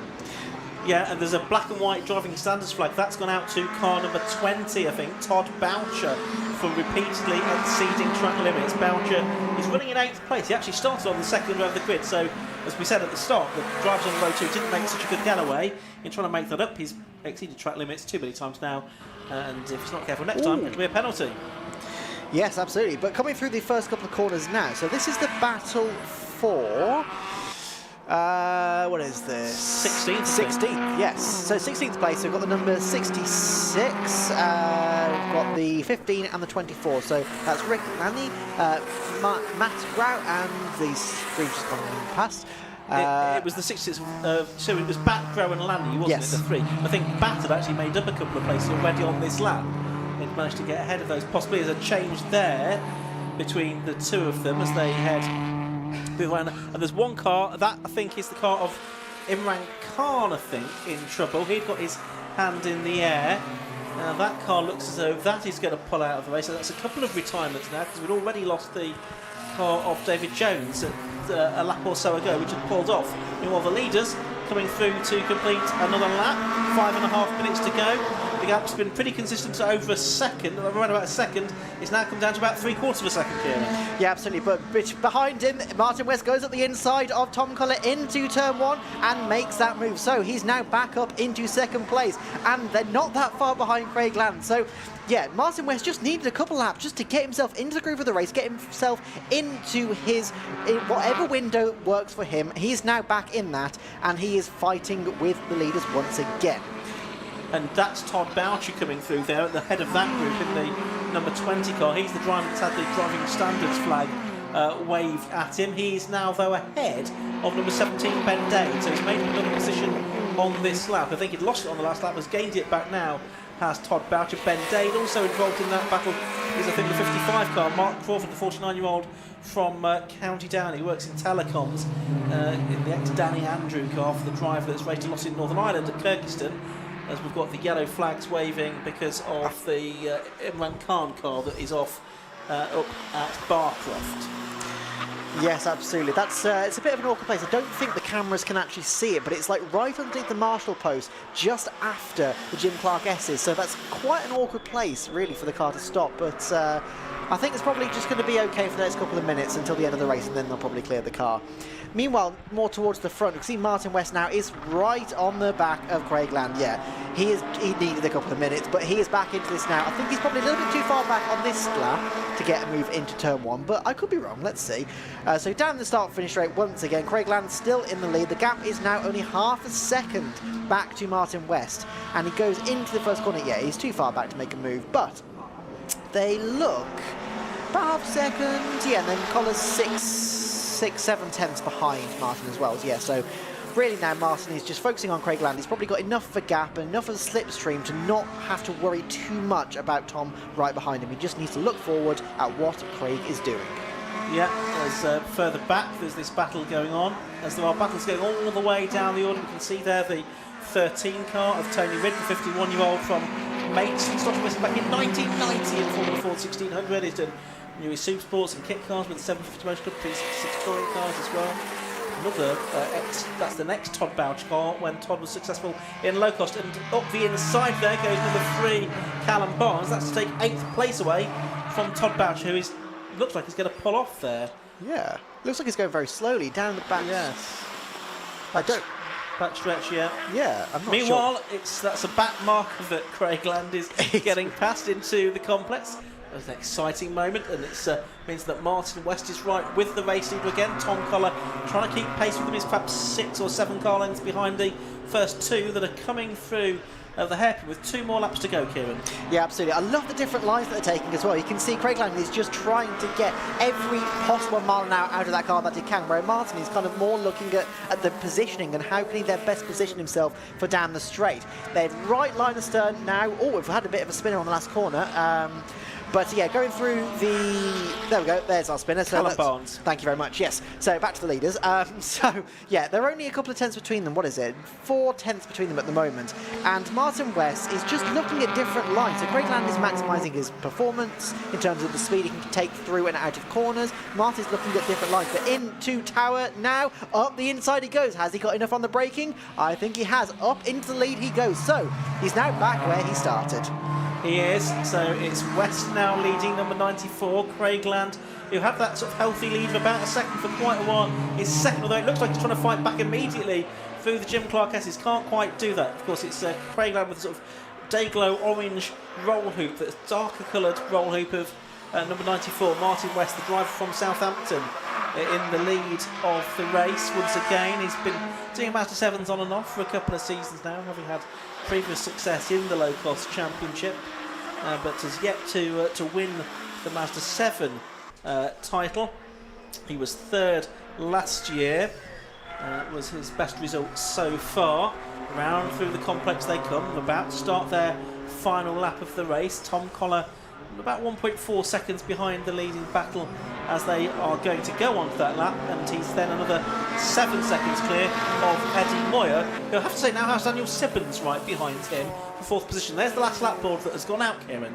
Yes, absolutely. And you can see there, Martin West and Craig Land completely swapped positions going into the last couple of corners in terms of what they were doing. Martin was trying to maximise his speed. Craig was trying to maximise his different lines to try and put Martin on the compromise line into that last corner to try and take advantage. But they are now line astern down the back straight for the last time this race. And here we go. They are going side by side into Tower. I think Craig has just got back past him. He has up into the braking zone. Has he got enough on the brakes? They're still side by side into the corner. Still side by side. Still side by side. Craig is still there. Martin is still there. And I think Craig has just pulled a little bit ahead. But that's brought Tom Collar right back into this. It was 2. It's now 3. As they go through the Jim Clark S's, West is all over him. He's run wide. He's off the circuit there. He's going to try and get the cut back now and get the inside into Barcroft and Sunny, but Land had to get onto the dust, onto the dirt on the way down to Tower Corner to get that lead. But as you say, oh, he's off the circuit again at Sunny now. He's got dirty tyres now for the last few corners. Is this going to give Martin West another chance into the complex? Tom Collar right there as well now. With the 2 leaders, they come into the complex for the final time. Dirty tyres or not, it's Craig Land still leading, West right behind him, and Collar there as well. It's going to be a drag race to the line, I think, as they both follow one another through the final corner. Out of it they come. I don't think West's going to do it. I think it's going to be a first win of the season for Craig Land in the JDM Plates Mazda 7 Championship. Yes, it is. Craig Land taking the win with that move at Tower on the final lap. Martin West second and Tom Collar third. Further back, Eddie Moyer has just held on to 4th position by a quarter of a second from Daniel Sibbons. Bowen 6th. Meanwhile, we've got battles going on the screen as well, including for 9th and 10th. Off the road has gone the 73 car there, which is Simon Walker. That's at Tower. So that probably would have caused a problem had the race not already been subject to the check flag. So it was, yes, in that battle we were just watching, Mark Croft that was the final car inside the top 10, but lots of drama there, Kieran. Absolutely. This is what you were saying, there's battling all up and down. Nobody stops, and it just means that there's always a battle for somebody to get involved in, no matter what your skill level, no matter what your experience level. Everybody can have a taste of this fantastic Mazda 7 battling. Yeah, no, really, really good race, and there's more of this to come later on. The final race of the day, and also we'll have them out tomorrow for their third and final race of the weekend tomorrow afternoon. So bad look there for number 73 Simon Walker, the local driver from Newcastle, that has had a moment, I think, and gone into the barriers. Hopefully not too much harm done for him. So we lost him, we lost Paul Southwell as well during that race. Lucas Batt was into the pits, and we saw Imran Khan and Dave Jones, both of them pull up trackside, and Lee Rogers didn't even take the start of the race. Let's have a look at those that did finish though. Craig Land it was, after 10 laps of racing in the JDM Plates Mazda 7 Championship, that took the winning car 87 from number 94 Martin West in second place. The gap 0.581 seconds. In third place was number 22 Tom Collar. Fourth place went the way of 77 Eddie Moyer. In fifth place was 56 Daniel Sibbons, sixth was 25 David Bowen, Martin Shelton was seventh in number 99, eighth was 17 Ben Dade, Tony Ridd in number 13 was ninth, and Mark Crawford rounded out the top 10, ahead of Ayrton Rogers, Callum Barnes after the spin, Todd Boucher and David Mason, and then Rick Lanier, Matt Groh, Lewis Penstone-Smith and Ian Deeves were the final finishers. 18 cars finished of the 23 that actually took the start and 24 that were on the grid for that race. So we very much enjoyed that. Looking forward to 2 more of those races during the course of the weekend. We've got more sports car action up next with the Nankai Tyre Sports 1000 Championship. We've got Formula V and then road sports coming up in the next few races here at Croft this afternoon. Yes, we do. I think we may have to wait a few minutes because there are a couple of cars that are littering the track almost. We've got one up at Castle, not at Castle, sorry, we've got Tower. Why did I say Castle? We've got one sort of in the cut through from Tower back onto the start-finish straight. We've also got one that's stuck down just past the Jim Clark S's as well. So there was originally 2 that were stuck in between the cut through, but one of them has been pushed off. So we've only got 3 cars to clear now, I believe. So hopefully Tom can have a chat with them down in the pit lane, and once he's done that, the cars may be clear. Fingers crossed the marshals can get these clear as quickly as possible. So we're just waiting for Tom to be ready down there, and then we will hear straight from from Land, West and Collar about that fantastic battle that we just saw. So yeah, I'm just seeing them, watching them climbing out of their cars now, getting their helmets off. Once they've done that, Tom will be moving in with the radio mic, the roving mic, to grab a word with our top 3. He's ready to do that now, so we'll head down to the pit lane.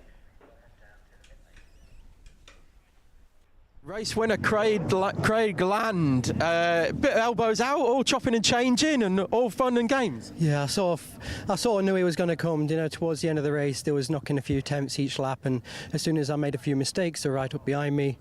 And yeah, that last lap, it was. I think you probably saw it on the straight. We was like literally touching wheels, and into the end straight, we was touching wheels again. No, it was. That's why I enjoy, and but really good season start, to be honest. Did you manage to breathe at all through that last lap? No, I'm still sort of catching my breath, I think, on the last bit. I don't know, I made a really big mistake going into a sunny in, and I thought that was it. I think I was completely sideways, and luckily I think the guys got sort of hustling behind me. But yeah, no, it was definitely a hard race, that one. Yeah, it looked genuine. It looked really good. I really enjoyed watching that one, and you've saved me running down the pit lane as well. So Martin will explain that one in a minute. Martin, I was just saying, Craig saved me running down the pit lane.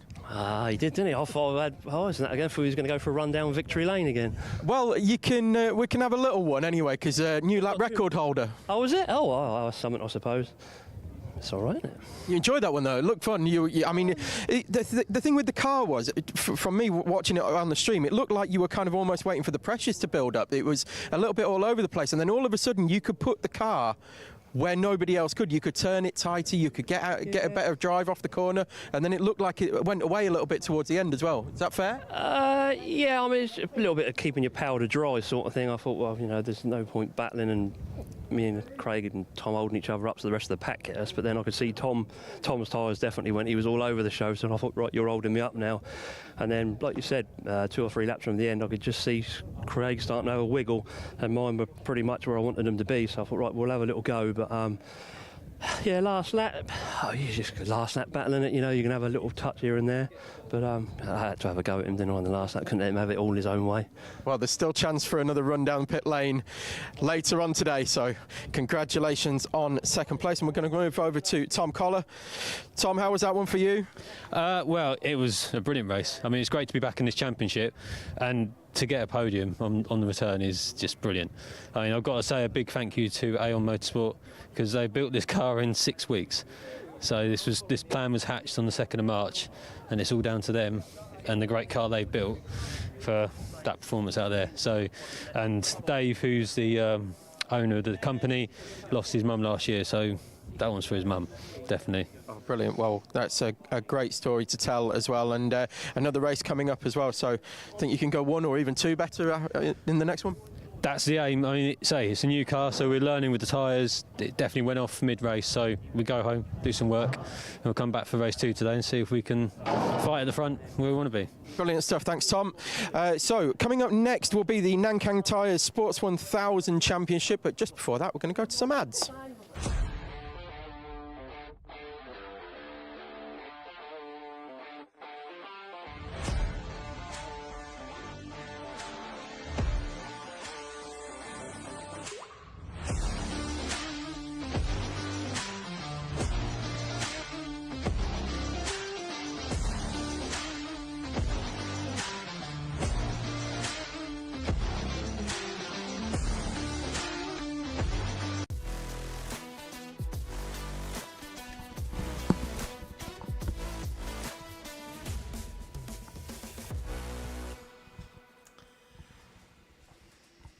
Yes, the Nankang Tyres Sports 1000 Championship is coming up next here at Croft. It's the first of 3 races this weekend for these cars. They've not yet been released out onto the circuit. I'm just looking around. I think most of the recovery work has been done.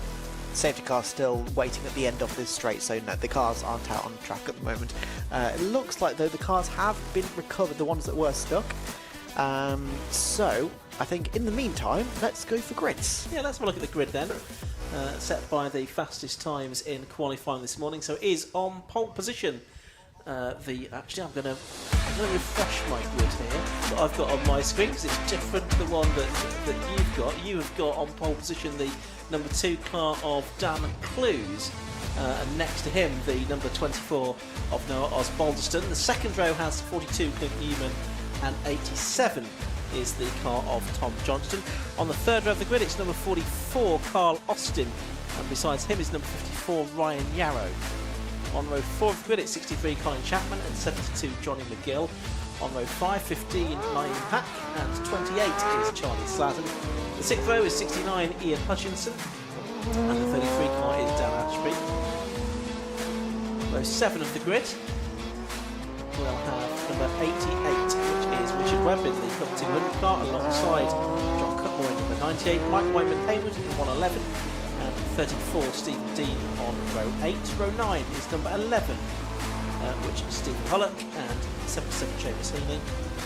And on the 10th of the grid, 83 being Wayne Armstrong, and 23 Matthew Manette. So that is the way that the grid is lining up, which is, as I say, slightly different to what I had. So I think there may have been a penalty there that has been applied to one of the drivers. But anyway, cars heading round to the grid, no green flag lap for these, so straight into racing. And Kieran, I know this is one of the categories you're most looking forward to seeing today. Yes, absolutely. I love these things. I really love them because, I mean, firstly, anybody that has ears can hear them, and they sound incredible, obviously, with those bike engines in the back of them. But they're so quick as well. They're on par really with GT4s and even GT3s in some cases as well. These cars are one of the quickest kind of cars and championships that you can race in club racing, and because of that, you get such a variety of drivers coming into it. And I mean, each one of these drivers has their own story as well. I mean, I know I was talking to Stephen Hullock in the number 11 towards the back of the grid, and he didn't know yesterday whether he was going to be racing today.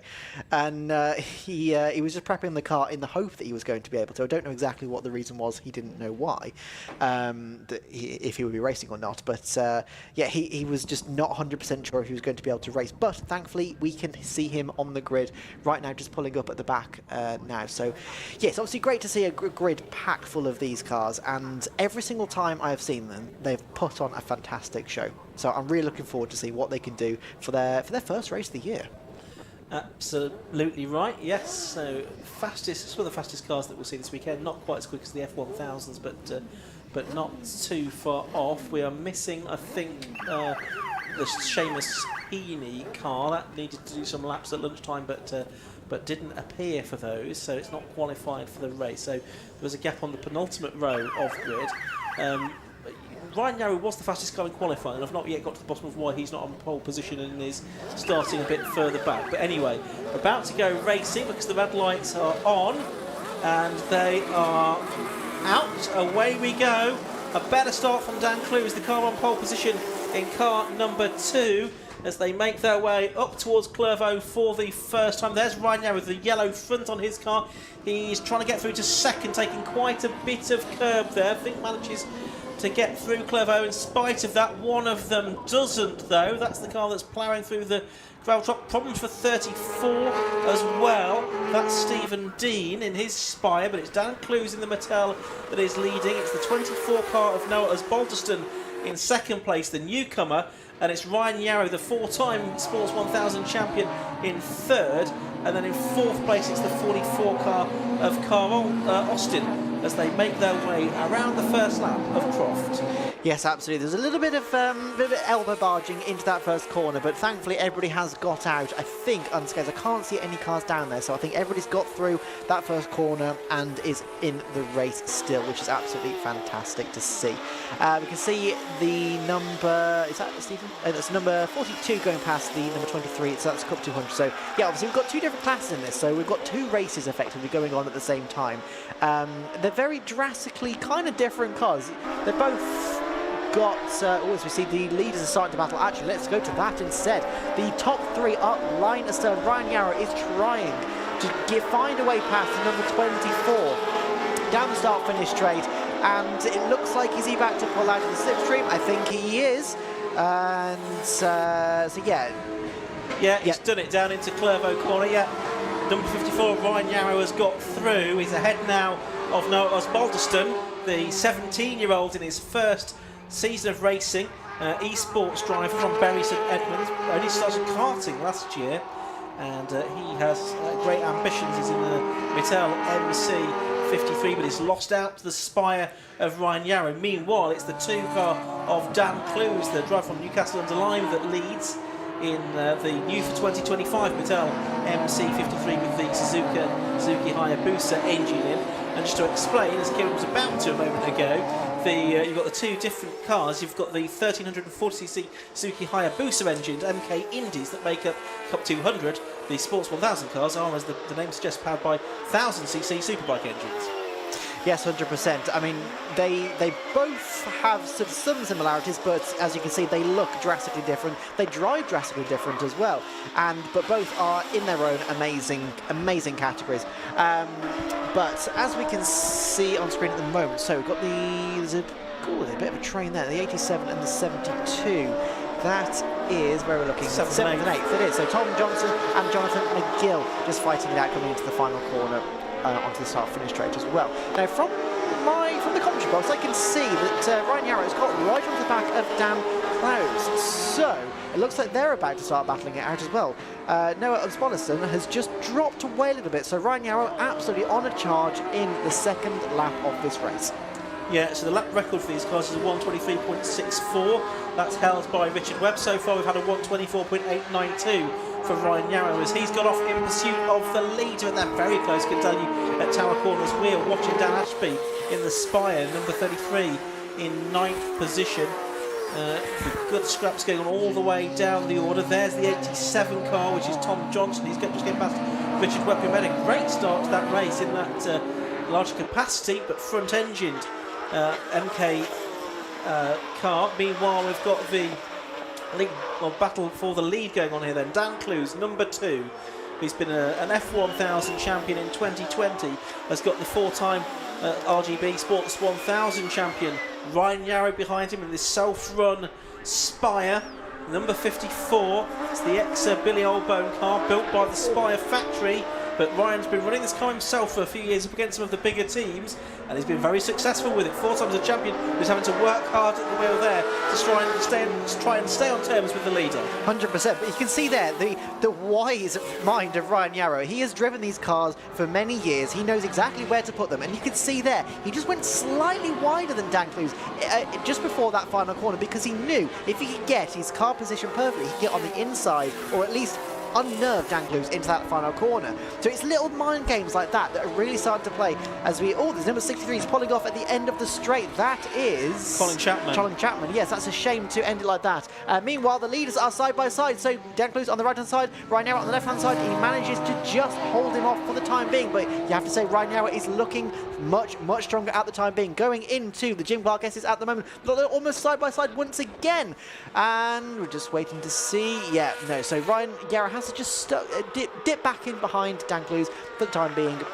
You can't go side by side there, but you can go side by side into Croft, and he's gone spun and he's gone around. That's not great for Ryan Yarrow. I was just talking about his age and experience, and he's just unfortunately made a small minor error, but even the best can make those mistakes. Well, yeah, it's a mistake there. He's spinning around at Sunny, so that gives a big lead now to number 2, Dan Clowes. I think Noah Osbaldiston in 3rd place. That's just back out of that.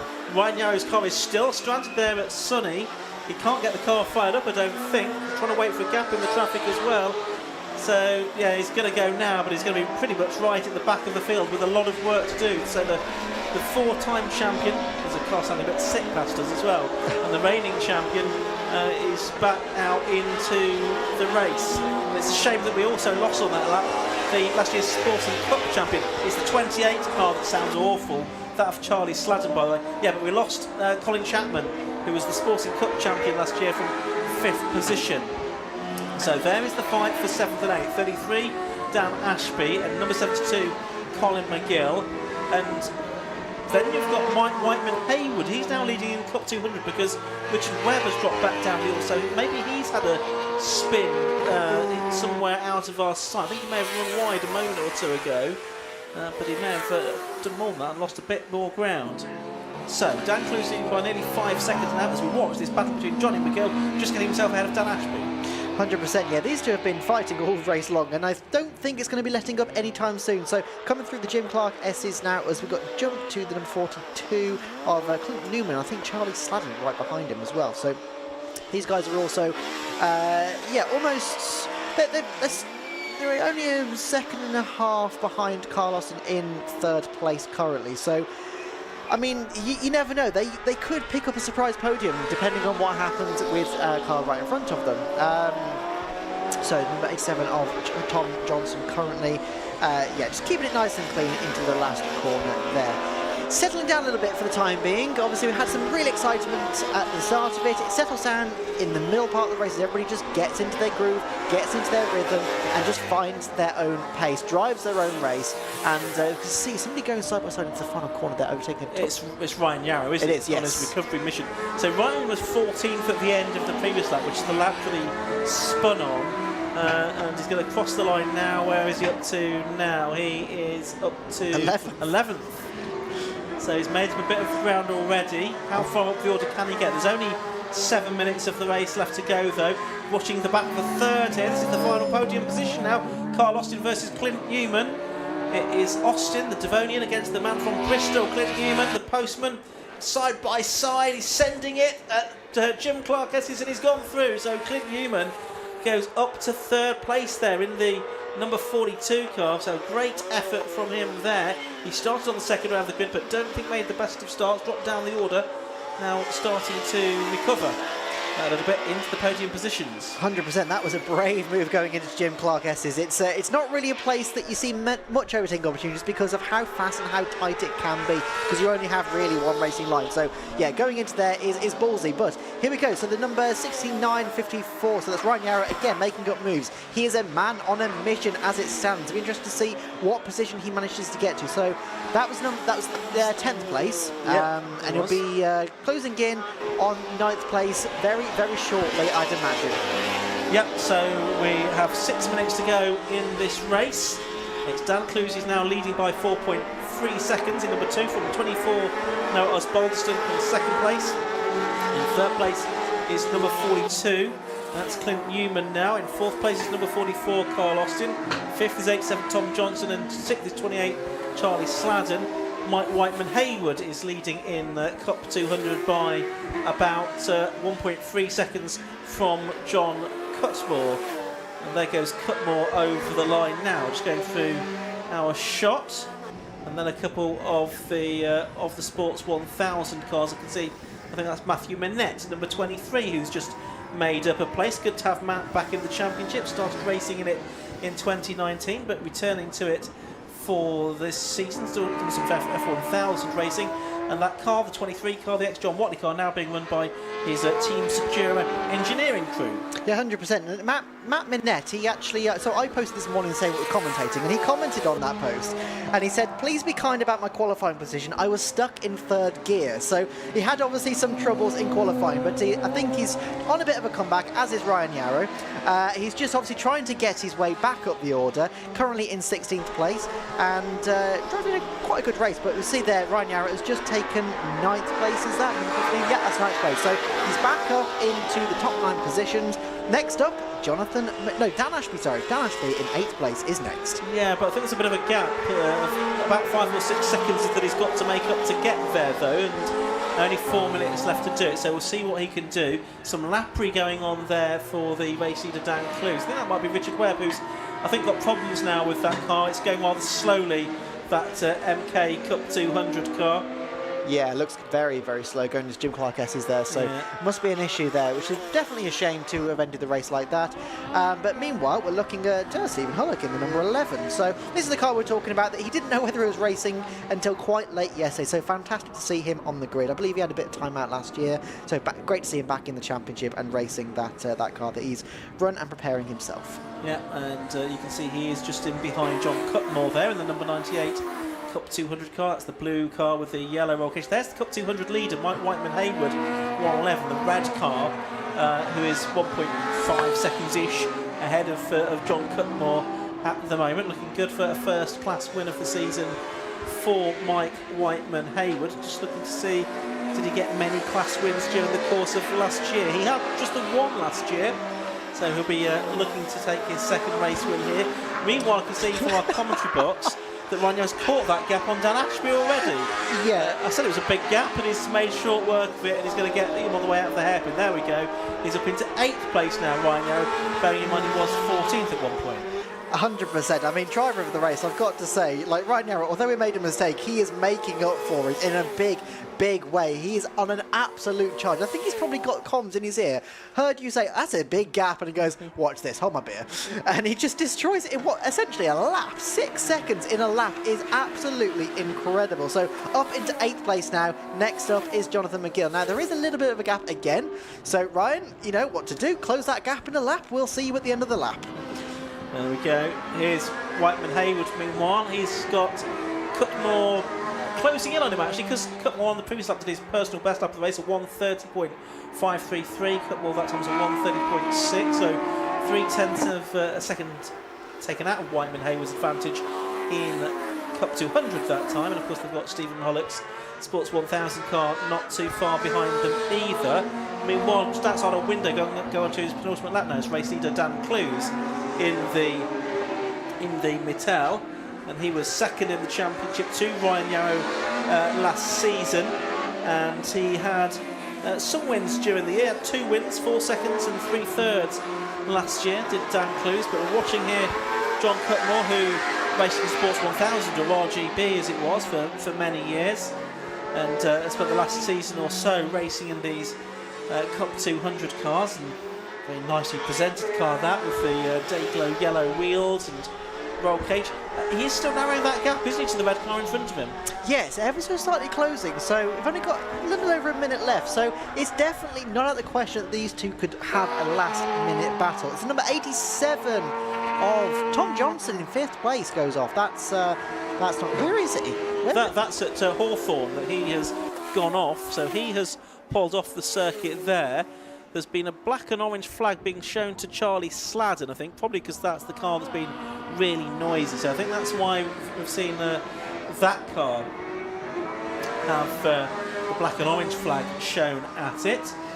Meanwhile, the leaders in the Cup 200 car, class getting closer together down the straight towards Tower, and within slipstreaming distance now is John Cutmore. A lot of time taken out of Mike Whiteman Hayward there, and Cutmore goes through at Tower Corner to take the lead of the Cup 200 cars, and from a second and a half back only a couple of minutes ago, he's taken the lead in the Cup 200 division. That was astonishing confidence on the brakes there from John Cutmore. He just had so much more confidence to just slam on those brakes and just trust that the car would stop in time. Hayward just, he had no answer for that, absolutely no answer. And he was fantastic there by Cutmore. Meanwhile, Ryan Yarrow has, he's already up into 7th place. I'm just interested to see. His fastest lap is almost 2 seconds quicker than the leaders, which is absolutely insane. He is, a man on a mission. He is finding time where nobody else can. It's a shame, obviously, he's all the way down in 7th place at the moment. But as it looks like, I think he's just about to overtake Jonathan McGill into Tower. Tower, sorry. But meanwhile, Dan Clues coming through the last couple of corners now. He has done everything he needed to do into the complex as we pick him up now with the last camera. Where is he? Here he is. He's just making his way. Yeah, there we go. There he towards is. the hairpin. So it's Dan Clues, who's had a pretty good run here. Had that battle with Ryan Yarrow in the early stages, but Yarrow it was that made the mistake and had the spin. But it's Clues that comes through to win round number 1 of the Nankang Tyre Sports 1000 Championship. Noah Osbordston on his debut takes 2nd place, and Clint Newman completes the podium. Meanwhile, Yarrow trying to make it one more position into the complex. This one for Jonathan McGill. This was for a place inside the top 6. He could still get past him on the way out of the corner. Charlie Sladden just ahead of him as well as they accelerate towards the line. Sladden loses 2 places, and it's McGill that takes 5th and Yarrow's 6th. And Sladden, which is the car with the engine that was sounding very rough, and had got the black and orange flag, he finished in 7th place in the end. Perhaps the engine just giving up the ghost, but it was there for McGill and Yarrow that were both able to profit. Meanwhile, the 2 Cup 200 leaders are still battling. Yeah, they are, absolutely. And John Cutmore has just managed to hold his own against Hayward since obviously they swapped positions. As I say that, he's on a bit of a compromise line coming onto the final corner now. I think he's just about got it. Stephen Hollick just behind him as well. So coming across the line, John Cutmore he wins the Cup 200 class. Absolutely fantastic move there. Obviously, we saw into tower on the brakes, supreme confidence, and he well deserves that win, as does Dan Clues as well. Well, got your breath back? Yeah, no, it was a breathless race, probably particularly for Ryan Yarrow, because he would have been so annoyed with himself when he made that mistake, and he was stranded there for quite a few seconds trying to find a gap in the traffic, get the car fired up again. Meanwhile, Dan Clues was driving off into the distance to win by 3.4 seconds. Yeah, 100%. I mean, Ryan, he's always one of those that's towards the front. He's a very, very cheery guy. He's always nice to talk to. But it's a shame, obviously, that happened. But anyway, race results. Dan Clues, number 2 it was, that took the win in the Mattel MC 53. 11 laps completed by him. And it was a Mattel 1-2, because number 24, Noah Osbaldeston, was in second place. 3.4 seconds the gap between them. Then the first of the Spires, the GT3S of Clint Newman, number 42, was in third place. Carl Austin, number 44, was in fourth position. Head of 72, Jonathan McGill in fifth. In sixth place, having come back from 14th place, number 54, Ryan Yarrow. In seventh place was 28, Charlie Slazen. Eighth was number 33, Daniel Ashby.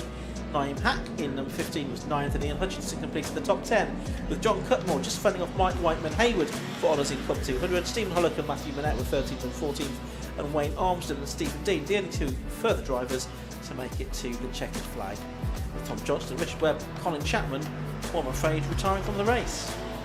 So entertainment there from the Cup 200 cars and the Sports 1000s as well. They have 2 more races, both of them tomorrow, Kieran, so that's something to look forward to, and a chance hopefully for some of those drivers that have problems to repair them. Yes, 100%. Obviously, there's been a few problems today for various different people throughout the races that we've seen so far. So hopefully, obviously, they can get all those cars back out and racing again tomorrow. But in the meantime, down in the pit lane, Tom is ready. With race winner Dan Clowes, looked like you were under a little bit of pressure there from the at the start, and then Ryan dropped it coming into Sunny Inn. Certainly early on, yes. Yeah, Ryan was really quick in qualifying, so I knew he was coming at some point. We got not as quick as you though. Not quite. Not well. Technically, anyway, yes, yeah. But anyway, yeah, we had a good morning. We've had a brand new car this year. The boys at Mattel, Scott and Ian, have built it over winter, and all their team. And he said, "Holy cheers for that." Cheers, Charlie. Scott and Ian have put a huge amount of work in building a brand new car this winter. It's worked. We're quicker than we've been here all year, and that race came to me nicely. Yeah, I love the livery. I love the matching suit and the matching helmet as well. Let's see if we can get the helmet on camera as well, because everything matches here. It's really, Dan's really made a big effort with this, hasn't he? We won't focus on that bit. So let's move over to Noah. Noah, how was that one for you? Yeah, it was all right. A bit sketchy, but no, it was a good result in the end. And the only damage is just me now crashing the pit lane. So okay, that's the only damage done. But no, it's a good race. Bit scruffy in a few places. Full 360 into Sunny Inn. Sorry, so that's not the best line through there, but gave it a go. And this is where we end up. P2 on a first car race. I don't think could I ask for much more. Well, that's what I was just going to ask. Is how are you finding it? The step into this sort of machinery. It's very, very different. The whole atmosphere of car racing. And obviously 750 Motor Club have been very welcoming, and Team Mattel have set me up with a great package, and we're coaching from Neil Redford. I came pretty prepared, but it's very much a big step from karting, and a bit longer than a kart, isn't it? Oh, a hell of a lot longer than a car. Yeah, it's just, again, like the whole clutch thing as well, getting used to it, but no, it was a good result. Well happy. Well, great stuff. Excellent. Yeah. On the podium, first race in cars. That's not a bad way to start things off, is it? And then in third place, Clint. How was that? Yeah, it was eventful. So I got knocked through the gravel on the first corner, which I think put me to the back. But no, it's really good to come all the way back, and it's fun racing, and felt a bit more to grips with the car in the race than I did in quali. So yeah, looking forward to the weekend. Yeah. Definitely. Great stuff. Thank you very much, and congratulations on your podium. And we've just got one more back here, I think, potentially, although I haven't got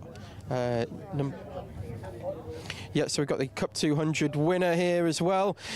Love the livery, love the helmet as well. I'm a big one for liveries and helmet designs, and I've just been having a chat with Dan about his as well, how he's all matched up and everything. And got to be done, isn't it?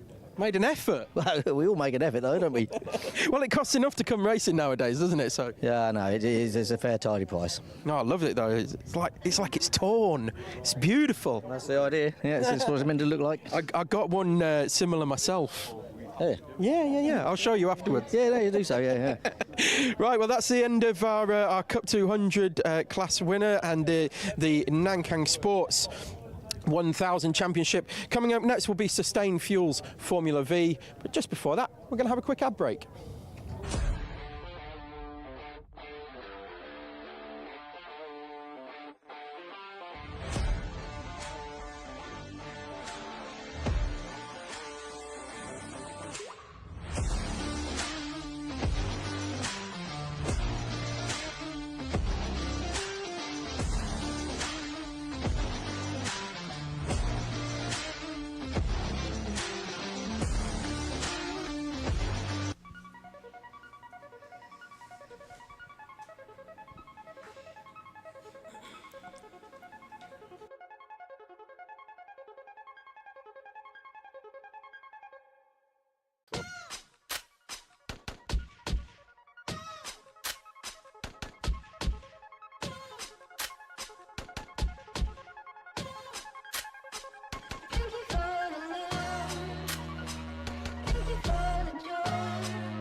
So the Sustain Fuels Formula V cars coming to the grid there, and they are having their first of 2 races this weekend, one today and one tomorrow, and it is a grid of just over 20 cars that we have here, with a grid lining up based on their times in qualifying. We'll tell you about that shortly. But Formula V, it's for the 1300cc air-cooled VW engines. It's been running since 1967 and with the 750 Motor Club since 1980. Last year's champion Matt Harbert, he's back out to defend his title this season. It was Dan Polly that was fastest in qualifying, so we'll see what he can do from there. A new sponsorship these days from Sustain Fuels. So Sustain Fuels, the new title sponsors for the Formula V Championship this year. So very pleased to have them on board. Now you can see the 2 ranks of cars lining up on the grid ahead of their green flag lap. On the left-hand side of the shot, and now in the foreground of the shot is number 44, which is Dan Polly in the WEV. That's a car that's twice won the championship. Last time it won the championship was 3 years ago now, in the hands of Craig Pollard. Before that, Graham Gant, the man who designed and built the car, won the championship himself in that car. And I think Dan Polly, the 2016 Irish Formula V champion, is going to be a formidable match with that car. We saw him out for the last meeting of last season, which was at I think Donington Park, wasn't it? And he did have a win in one of the races there as the cars go off onto their green flag lap ahead of this 15-minute race, the last of the sprint races before we have our 45-minute Tikiwa Road Sports Series race. We head off down towards Clervaux on this green flag lap. Let's have a look at how the grid lines up then. So it is on pole position, the number 44 car of the Irish driver Dan Polly, and besides him with the number 1 in his car, last year's champion, is Matt Harbert. The second row of the grid, one to watch this season I reckon, is number 93 Leon Frost. He had victories during the course of last year. And then the perennial third place man, Vaughan Jones, number 3, actually 4th on the grid this time. On the 5th row, on the inside is number 32, Simon Foley. Next to him is 61 Pete Belsey. On row 4 of the grid, a return to form with 72 Colin Gregory, beside number 55 Peter Studer. Row 5 is 7, Rich Walsh, and 12, which is Richie Chauhan. On the 6th row of the grid, 50 is Louis Scholes, and 4 is Tim Probert, the local driver from Middleton Tyres.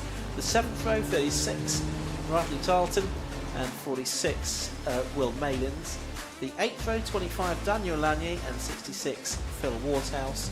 Sam Engineer, 28, and Mark Egan, 75, on the 9th row, the 10th row, 59 and 14. That's Chris Wilshire and Dave Hooker with 24. Rick Lanier at the back, and he will have a 10-second penalty before he starts his race. So that's the way the grid lines up. Formula V, one of the most accessible ways to go single-seater racing, so based around the Beetle engine. Various other Beetle parts are required as well on these cars, but there's a lot of development done by a lot of teams and constructors over the years, and it's been one of the evergreen success stories of club racing. I know, Kim, and it's something that's caught your eye in the past as well. It has, absolutely, and actually it's what first drew my attention to 750 Motor Club as well. That's how I first learned about the series, because I was looking through Formula V stuff and I came across 750. So yeah, Formula V is one of my favourite categories. Obviously, I think it's one of those things that just shows you don't need all the power in the world. You don't need the most expensive gear in the world to have a fantastic race and to have such good competition. You know, and we can see obviously the number 66, just going through our screen there, right to the back of your screen there. He's obviously a bit of a social media legend, is Mr. Waterhouse. He's obviously Me and My V at 50, started that page a couple of years ago, and that's done very, very well. Lots of people following and supporting him along in his journey in racing. But they're coming onto the grid now, so we're just going to... There we go, so number 44 just pulling up into pole position, the number 1 coming up into second place there. So in a minute, the green flag will go, and we will be going for 15 minutes of racing. Certainly will. So it's going to be Dan Polly in the 44 car on pole position. The 42-year-old from Dublin. He's done some racing in LMP2 and LMP3 cars as well in the past. Matt Harbert there next to him in the AHS Dominator that was successful in the championship last season when he had a hatful of wins on his way to the title. Lights go out then, the race gets underway. Not a great start from the second row of the grid by Leon Frost, who switched cars for this season. It's a very good start from Dan Polly from pole position. Look at that, he's away like a scolding cup. He's gone straight on into the gravel trap. He's gone too fast into Clervaux corner. It was too good to be true, that start from Dan Polly. He's got back onto the circuit, but in the midfield, and so that means it's Vaughan Jones, number 3, from 4th on the grid, perennial third place finisher in the championship, that leads, but he's got Matt Harbert alongside him, look, as they head down towards Tower Corner for the first time, and Harbert's got through, I think, before they even get there. It's Jones in second, someone locking up in third. Whoa, that was a breathless start to the race, and we've got to see Dan Polly doing in this race what Ryan Yarrow did in the last one. Yeah, I think so, but he's not as far back. He's only, sort of low single figure, so maybe like 7th place. I didn't quite catch exactly where he was, but I don't think he's got a massive amount to see number 93 coming through on the number 3, so that is Leon Frost, yes, yeah, on Jones, as we see. Oh, somebody going wide there as well. So yeah, people obviously just trying to find their groove in this first opening lap of the race. This is where we see people make mistakes because the tyres are cold, even though they had the yellow flag lap, the green flag lap, sorry. They had the green flag lap to warm up the tyres. It's not obviously going to be at complete operating temperature, but coming into the complex now, look at this train of cars. This is what we love to see. See, just 44 going around outside as Polly. He's just trying to get himself back up into the front of the grid. So actually, I think he might be out of the top 10 looking at it. Let's have a look. I think he is. Yeah, let's have a look over the start-finish line. Let's see where he drops down to. He is at 9th place. Okay, he's in 9th place at the moment. Yeah, we saw Will Malins. His car was pulling off the circuit there. The drive from Southport in the Shane Mark 1. So Polly is 9th, is 6.7 seconds behind the leader, Matt Harper, who's actually got a very good lead here. The man from Markfield in Leicestershire, a 1.7 second lead in first place over the second of the Dominators. That was Leon Frost in P2, and then it's Vaughan Jones in P3. The driver from Abergavenny is Dan Polly and Peter Belzy, actually. There's Peter Belzy in the 61 Spider, the ex-Jez Clark championship winning car. A couple of championship winning cars duking it out there. Dan Polly in the bright yellow car, Peter Belzy in the bright green car, but both of them make progress there. I think possibly up to about 7th and 8th places, I would think now, because they're ahead of Colin Gregory. Yeah, absolutely. I think, Dan Polly went from 9th to 7th in one corner. So 2 places in one, around the outside as well. So we overtook 2 cars around the outside into Tower Bend. And that just goes to show, obviously, somebody that's had a lot of experience. Oh, it's number 46. Yeah, that's Malins, who was off on the previous lap, but has got going again, and now is in more strife by the looks. Yes, but yeah, so towards the Dan Polly, obviously, he's just having to make the inroads now. So he's catching up to 6th place, which is Bradley Tarleton. We're currently looking at the number 36, I believe that is. No, 32B. Simon Foley, that is, in 4th place. So Simon is being caught by Peter Studer. So down the start-finish straight, yeah, he's going very defensive at the moment. So bit of a train down the start-finish straight. I think he's kept the position he has. So coming up shortly behind them, though, it will be Dan Polly. So, yeah, he's currently in 7th place, and he's on a charge. 8 seconds currently behind Matt Harbert. Yeah, so we've got Studer in the 55 car. That's the TCR there, and 32 is Simon Foley, and that is in the Maverick with a Bears engine and gearbox. It was a car that was built by the Harridges. James Harridge, of course, won the V Championship in the past. It was a sister car, this, to the championship-winning car, the Maverick that's being based there. Meanwhile, Dan Polly, we can see attacking Bradley Tarleton for 6th position. The wins shot now. We've got the local man from Middleton Tyres about 5 miles down the road. Number 4, Tim Probert, going through, and he's in about 11th place at the moment. I think doing battle with Richie Chauhan. Here's, though, Dan Polly, who led into the first corner, well, into the first gravel trap, and he's, I think, now challenging Bradley Tarleton for the last place inside the top 6 here. Yes, absolutely, and he's made some inroads already. He's going very, very quickly. I have just spotted there at the corner of my eye, the leaders are quite close.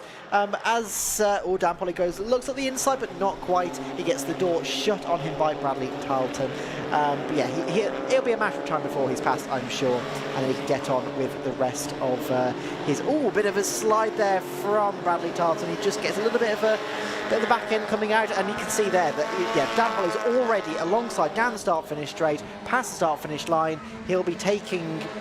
6th position. He already has taken 6th position before they reach the line. There we go, into the first corner. He has gone past, and there we go. Here are the leaders. So Matt Harbert has been caught once again by Leon Frost. So Leon is right on the charge there now. He's got into his groove, he's got into his rhythm, and he is now challenging Matt Harbert for the lead of the race. There's yellow flags in the background because Will Malians has stopped again at the chicane. It's been a stop-start race for him. He has completed 2 laps, but now is in problems once again. So here is the car heading through the Jim Clark S's there. The 2 leaders together, Matt Harbert and Leon Frost, both of them in AHS Dominators. Frosty, the 19-year-old from Ashington, switching to this car for this season.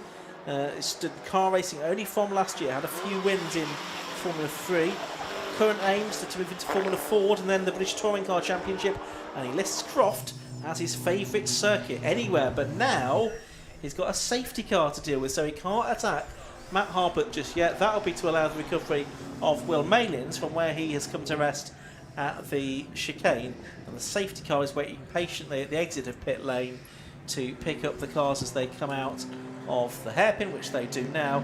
And the marshals, yeah, I think they're going to be able to move this one quite quickly, aren't they? Because they just needed that gap to get down to the car, and the car is still rolling, so they're just going to be able to pull or push that car, would think, up against the barrier, and then they'll be able to get going once again. So it might only be 1 lap behind the safety car, Kieran. Yeah, I think so, but I tell you what, it does help. Dan Polly. Yes. It closes everyone back up, and it means that in 6th position, he can now have eyes on Matt Harbert and Leon Frost up at the front. And if those two continue to fight, and Vaughan Jones and Peter Studer were also quite close together, it looks like, I think, we may have a nice fight on our hands in the top 5. I don't want to say for first or second or third. Top 5 in general, it's probably going to be a good battle coming up once the safety car comes in. But yeah, it does look like the marshals are just waiting for the cars to go past, so you can sort of, and you can't see on the camera currently, but yeah, we can see out of our commentary box window, the car is off to the side of the circuit. They're just waiting for the cars to go past. And then I think they're going to... They've got the pickup truck coming out, I think, to try and hook up, so it might take a little bit longer to recover than we first thought. There's still 7.5 minutes of the race to go. here. I think there was possibly a bit of a fuel issue for that 46 car Will Mailings that stopped as well. That's certainly been reported. That might be the issue there. So we have had 4 laps of this race. It's being led as the number 24 car is in the pit lane, which is Rick Clanny. Now he was the driver that had to start from the back of the grid, and he's explaining the problem. Yeah, very racing driver. Very technical terms. Yes, very technical and racing driver way of explaining things. Yes. Yeah. So the team having a look. That would explain quite a lot. That's not good at all. That should be connected. I mean, I'm no race engineer, but there's a problem there with the suspension. And yeah. So it looks like it's getting out of the car. Race over for Rick, who is busy with also racing in the Mazda 7s as well. So as you say, we've had 4 laps. Matt Harbert number 1 leading, 93. Leon Frost in 2nd, Vaughan Jones number 3 is 3rd, 55 Peter Studer is in 4th place, 5th is number 32 Simon Foley, and 6th is number 44, which is Dan Polly. And you were saying, of course, that this safety car will be to the benefit of Dan Polly. I think there will be one more lap behind the safety car at least. Is it a benefit or is it not? Because on the one hand he's getting closer, on the other hand he's losing time in the race and laps in the race to be able to make moves on the drivers ahead of him. So it's a sort of double-edged coin, really. It is to an extent, but you've also got to remember that the more that he was going to be battling, the more Matt Harbert and Leon Frost were going to pull away. So, yes, okay, it's less time in the race, but if he can get a really good start, and I mean, we've already seen him take 2 cars in 1 corner, if he can do something similar, he's right on the back of them straight away. And this might be wishful thinking to think in that way, but you never know what's going to happen. We've just seen the car has just exited the track that is being recovered, so should be theoretically at the end of this lap. Next time around, we go racing. I would think so, and what we're going to have 3.5 minutes or so. We might squeeze 3 laps in out of this. Yeah, which is enough time.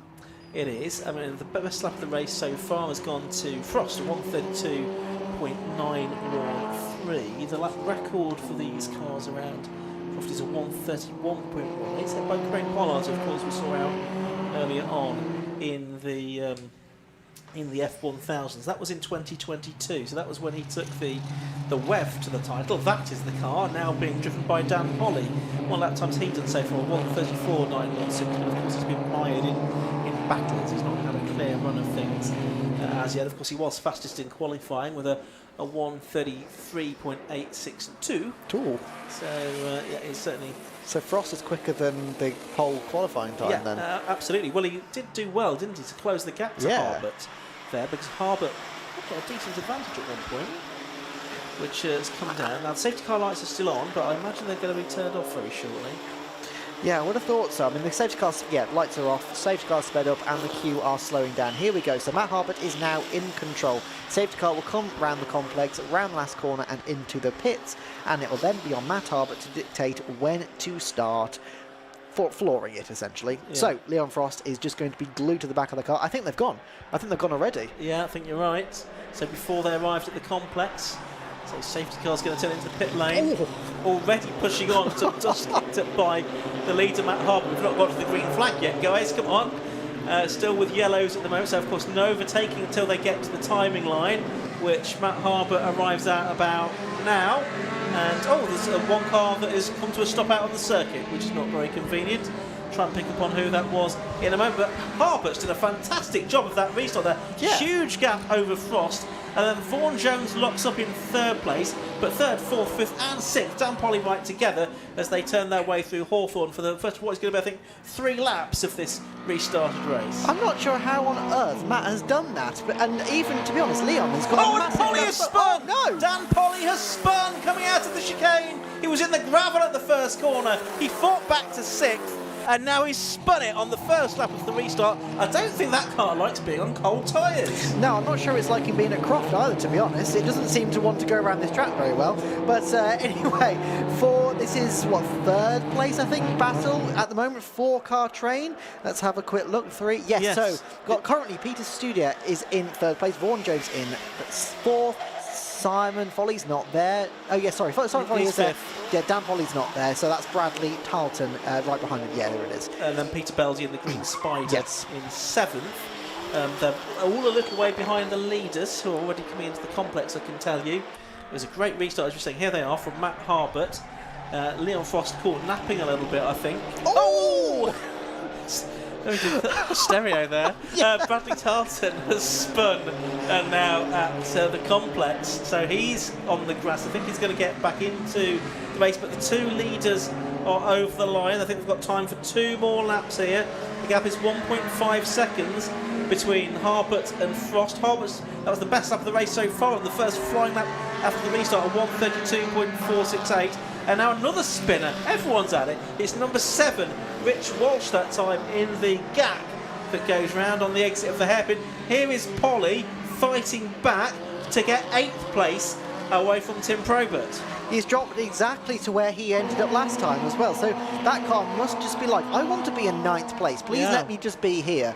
But yeah, so a bit further up, so we've got the number 12 of Richie Connon, but towards the front, there we go. So Peter Stewart is just having to defend that third position place now from Vaughan Jones. But Vaughan is, he's not staying there. He wants to get past. So coming up towards the Jim Clark S's, he's right in the slipstream now. I think realistically, the next place to get round is going to be into Sunny in Barcroft. If you just get the positioning right, you might be able to get your nose into the inside of the corner just before, but I think he's a little bit too far back for that. So we're going to have to do line astern in the background. They're just taking varying lines, obviously just trying to catch each other out and just see if they can gain any advantage on each other in the queue. But it looks like also Matt Harbert is just pulling away a little bit from Leon Frost as well. So last lap I think he gained about 0.3 of a second. This lap, don't know, let's have a quick look what the gap is over the line. I don't think there's anything Leon Frost can do. Let's have a look at the time, and it is, whoa, 2.7, yes. Yeah, it's double basically, hasn't it? Essentially. So that battle is, I want to say it, completed. So okay. let's go for 3rd place back, which is what we're currently looking at. And yes, so we've got Simon Holly going up the inside of Vaughan Jones there. So Vaughan, who was looking at 3rd place, is now staring at the back of the position he used to hold. Yeah, so he's down to 4th place, Foley up to 4th, and Peter Belzy there in the number 61 car is in 6th position, but he'll fancy his chances now of getting past, well, certainly Jones and maybe Foley as well here, because it's very quick in a straight line, that Spider. Is he past Jones? He is past Jones, yes. He's up to 5th position then.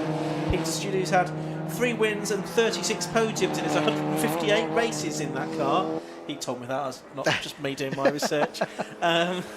So he's had a good amount of success in that car in the past. He's up to 5th place now, past Vaughan Jones here. I think you're absolutely right, Kieran. The 2 leads are probably done battling, because there was 2.7 seconds between them. We're just going back into our side to the complex now, and there's a heck of a distance between them. That is a big distance. Yeah, you can't see obviously what we're seeing, but we just waited a good few seconds for Leon Frost to come around the last corner. But anyway, around the last corner, Matt Harbert, he has deserved. He's done everything he needed to do, and he takes the first win of the year in the number 1, defending the championship that he won last year in the only way that he can, by winning the first race. Yeah, great start to the season in the Sustained Fuels Formula V Championship. He wins by 6 seconds in the end from a rather recalcitrant Frost. Studer is 3rd. Belzy gets 4th on the line, pretty much, from Foley. There's Jones in 6th, Gregory 7th, Dan Polly 8th in the end, and a car with some missing front Phil body Waterhouse. there. It's Phil Phil Waterhouse. Waterhouse in the Ferrari Tasso. I think there's the remains of his car. Yeah. So that was the originally Ari, that car, built by John Harrison, and he's much modified it and put his name in front of it to make it the Phil Ari. And can't beat British humour sometimes. No, exactly. But he came across the line in 12th with most of his car still intact. But Harbert there, great win. I suspect Leon Frost may have had a problem there, because he just couldn't really take the fight to Harbert after the restart, could he? I'm wondering whether he maybe cooked his tyres. Could have done. Because if you look at the last laps that he did, Harbert was still in the low 34s, whereas Frost was in the 37 point, essentially 5. Yeah. So that's a big disparity. So yeah, either an engine issue or maybe he just overcooked his tyres when he was catching Harbert and had nothing left to fight with after the safety car. Well, maybe we'll find out with Tom in a moment. Yes. But it was number 1, Matt Harbert, that took the win at the end of 9 laps in the AHS Dominator. Second, number 93, Leon Frost, 6.161 seconds behind. Third place was number 55, Peter Studer in the TCR Challenger. In fourth position, number 61, Peter Belzy in the Spider Mark II. Fifth, 32, Simon Foley in the Maverick. Sixth was number 3, Vaughan Jones in the Storm. Seventh, number 72, Colin Gregory in the Shane. 8:44, Dan Polly, eventful race for him in the Wev. Ninth, number 4, Tim Probert in the Storm, and rounding out the top 10 in the GAC after a spin, number 36, Bradley Carlton. It was 12, Richie Chowhan, 66, Phil Waterhouse, 28, Sam Engineer, and 75, Mark Egan. Behind them, Rich Walsh, he also had a spin, Daniel Lanier, Lewis Skulls and Chris Wilshire were the 18 cars that made it to the checkered flag in round 1 of the Sustained Fuels Formula V Championship. They have a double header, so they have another race to come tomorrow afternoon around about 1 o'clock. They're going to be the second race of the day tomorrow. Cars heading down the pit road, so very shortly they'll be into the clutches of Tom Butterworth. And for those of you that are at the circuit, Kieran, I believe that the cafe are open this evening, are they not? Yes, they are. I was having a bit of a chat with their manager earlier, and she was very excited to say that they're actually open this evening up until 7:15 p.m.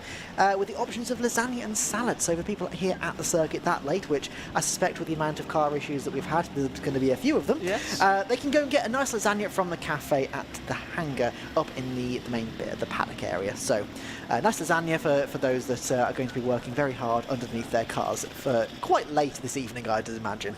Much needed, I am sure. So, down in the pit lane, I can see drivers clambering out of their cars. Peter Studer, Leon Frost and Matt Harbert, our top 3 in the Sustained Fuels Formula V Championship race, and Tom Butterworth is ready to speak to them. Matt,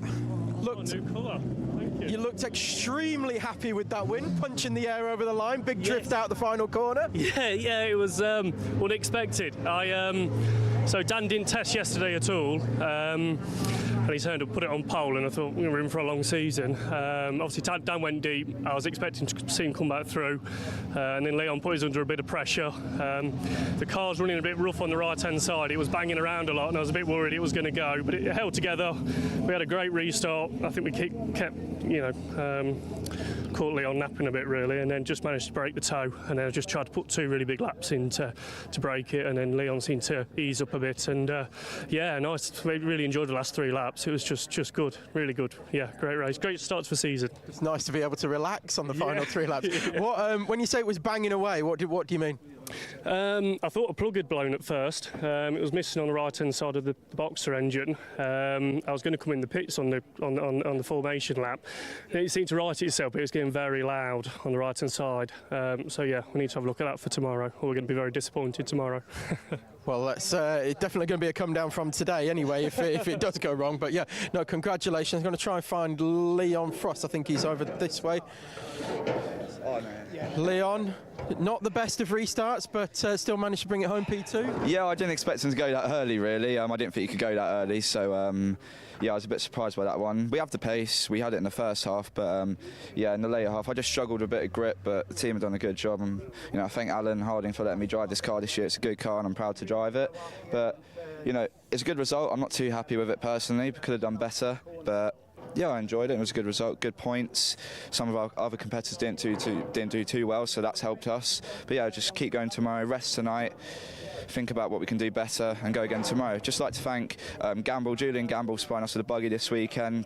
Like for PGM for our stickers, RH20 Fitness for keeping me, fit and ready for a race weekend. My mum and dad for supporting me all the way through, and everyone else that's helped us as well. Well, you certainly look fit. You look like you're barely broken a sweat, to be honest with you. But very hot. Good result, and congratulations on second. And then Peter Studer taking third place away. Was it down into turn number 1 down here through Hawthorns? There was a few overtaking moves.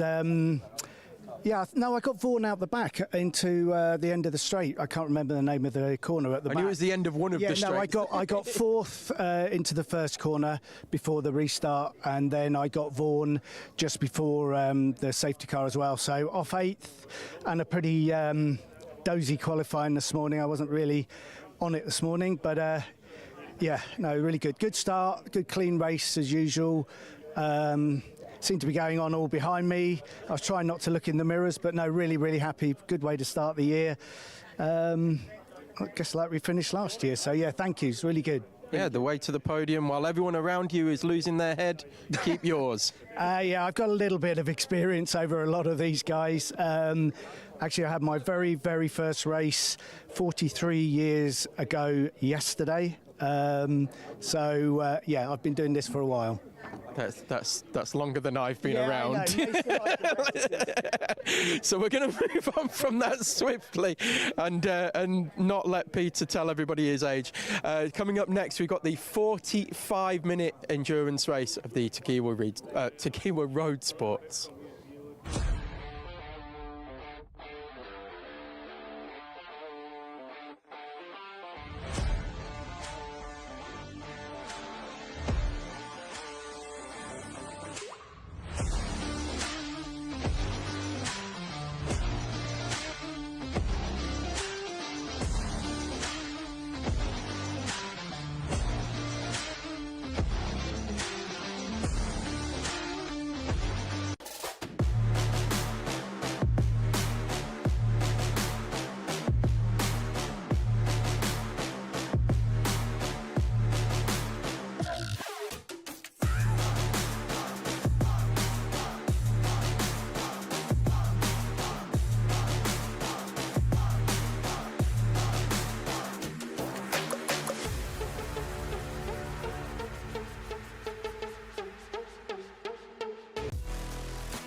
Road Sports onto the grid, and every year for the last few years we've always made a point of telling you this is a series of races, not a championship, but that's not true anymore. It is a fully blown championship for the first time this season, the Tequila Road Sports Championship as it now is, with points paying and everything. It's great to have it, and it seems to have attracted people out. We had a huge long list of reserves at one point, but through various attrition I think we're down to just one reserve. Still not quite onto the grid, but a full grid of 40 cars we should have then for this opening race of the season for the Road Sports Championship. It's run in 4 classes. There's the Super GT class for cars up to 300 brake horsepower per tonne, the GT class for cars up to 240 brake horsepower per tonne, Super Sport class where the brake is 180, and the Sport class for cars up to 145 brake horsepower per tonne. As Tom mentioned, it is a 45-minute race. And there is a pit stop. The pit open board will be shown after 15 minutes. Cars must be stationary for a maximum of 60 seconds during their pit stop, or a minimum of 60 seconds I should say, during their pit stop, where they can make a driver change if they do have more than one driver. They have to be at 50 miles an hour in the pit lane as well, of course, or 50 kilometres per hour I should say. And the pit closed board will be shown after 30 minutes, so pit stop window is 15 to 30 minutes, and it's going to get hectic in this quite tight Croft pit lane. And it's the first race of the season, so as yet there's no drivers having to serve any kind of penalties in the pit stops or anything like that. But this should be great fun, shouldn't it, Kieran? Yeah, absolutely. But it's going to be very, very different to what we've seen already so far. So obviously what we've seen so far are sprint races. This is most definitely not a sprint, because yes, okay, they've got to drive as fast as they can, but they've also got to preserve their tyres, they've got to preserve their cars and everything. Don't forget, there's no refuelling, so they have to preserve their fuel. They have to make sure that what they're running is going to last the entire race. And it's a 45-minute race. Yes, okay, it's not, very long, especially compared to even what we've got tomorrow with the Tequila Club Enduro Championship. But 45 minutes is still a long time for a race. These are very, very physical cars. And they're going to be exhausted by the time they get out of their stints. So it's going to be different, but exciting nonetheless. So cars heading off on their green flag lap ahead of the start of this race. This is how the grid is going to line up. It's the 89 car on pole position. That is Scott Parkin of the Parkin twins. Next to him on the front of the grid is the 236 car, and that is the Honda Civic of Morgan Bailey. On the second row of the grid on the inside, it's another Parkin. This time it's the twin brother Ryan in number 6, and besides him is the 117 car, and that is going to be started by Ian Jones, the BMW. Third row of the grid, that's 221, which is Paul and Luke Browse. Next up is the first of the Class B cars, an excellent qualifying performance from number 26, Mark Burton. On the fourth row of the grid, it's number 44, the car being started by Ben Williams, and 87, that car being driven by Louis Woodward. On the fifth row of the grid, it's number 10, that car being started by Rob Fennick. Next to him, the 19 car of Wayne Lawson. Sixth row is 1, that's going to be started by Ethan Simmons. Next to him is number 2, which is Daniel Jude. On the 7th row of the grid, it's number 8, the Ginetta, being started by Matthew Tidmarsh, and the 188 car of Joe Williams. On the 8th row, it's 421, which is the Honda Civic Type R of John Munday. Next to him is number 34, which is Rob Boston. On the 9th row of the grid, it's number 40, Chris Morton. Next to him, 25, Paul Hinton. The 10th row is 56, which is James Birch. Next to him is the 60 car of Lee Reynolds. The 11th row, 7, is the 2-driver car. That's being started by Jez Banks. Next to him is the 501 of Ben Walkinshaw. 12th row, 1, 2, 3 is the Cleo, which belongs to Matt Creed. Next to him is 36 in his road-going BMW Sam McKee. 13th row, 76 is Michael Downey, and 11 is the car of Simon Baker. The 14th row, 41 Andrew Cooper, and 666 is Sammy Bowler in the Mini. Then it's going to be the Macaulay and Beardmore cars on row 15. The 16th row is Phillips and the Hammond and Hall car. Heathcote and Salisbury's are on the 17th row. The 18th row is the Adcocks and Chris Fantana. The 19th row is the 66 car, which is that of Johnson, and next to him is the 16 Short and Boot Machine. Then it's the Headley and Taylor BB car and the Harley Mazda on the 20th and final row of the grid, as the cars are out of the hairpin for the final time, coming towards the rolling start, and the lights go out and the race gets underway then. And it's the Parkin twins that are trying to get alongside immediately, but it's the Honda that makes a brilliant start. But even better than that is the 117 BMW, the Ian Jones car that I think has possibly got the lead of the race, the BMW Compact. It's very close run thing indeed between that and the Morgan Bailey Honda Civic as they turn their way through Hawthorne for the first time in this 45-minute race. Multi-class endurance racing here at Croft Circuit.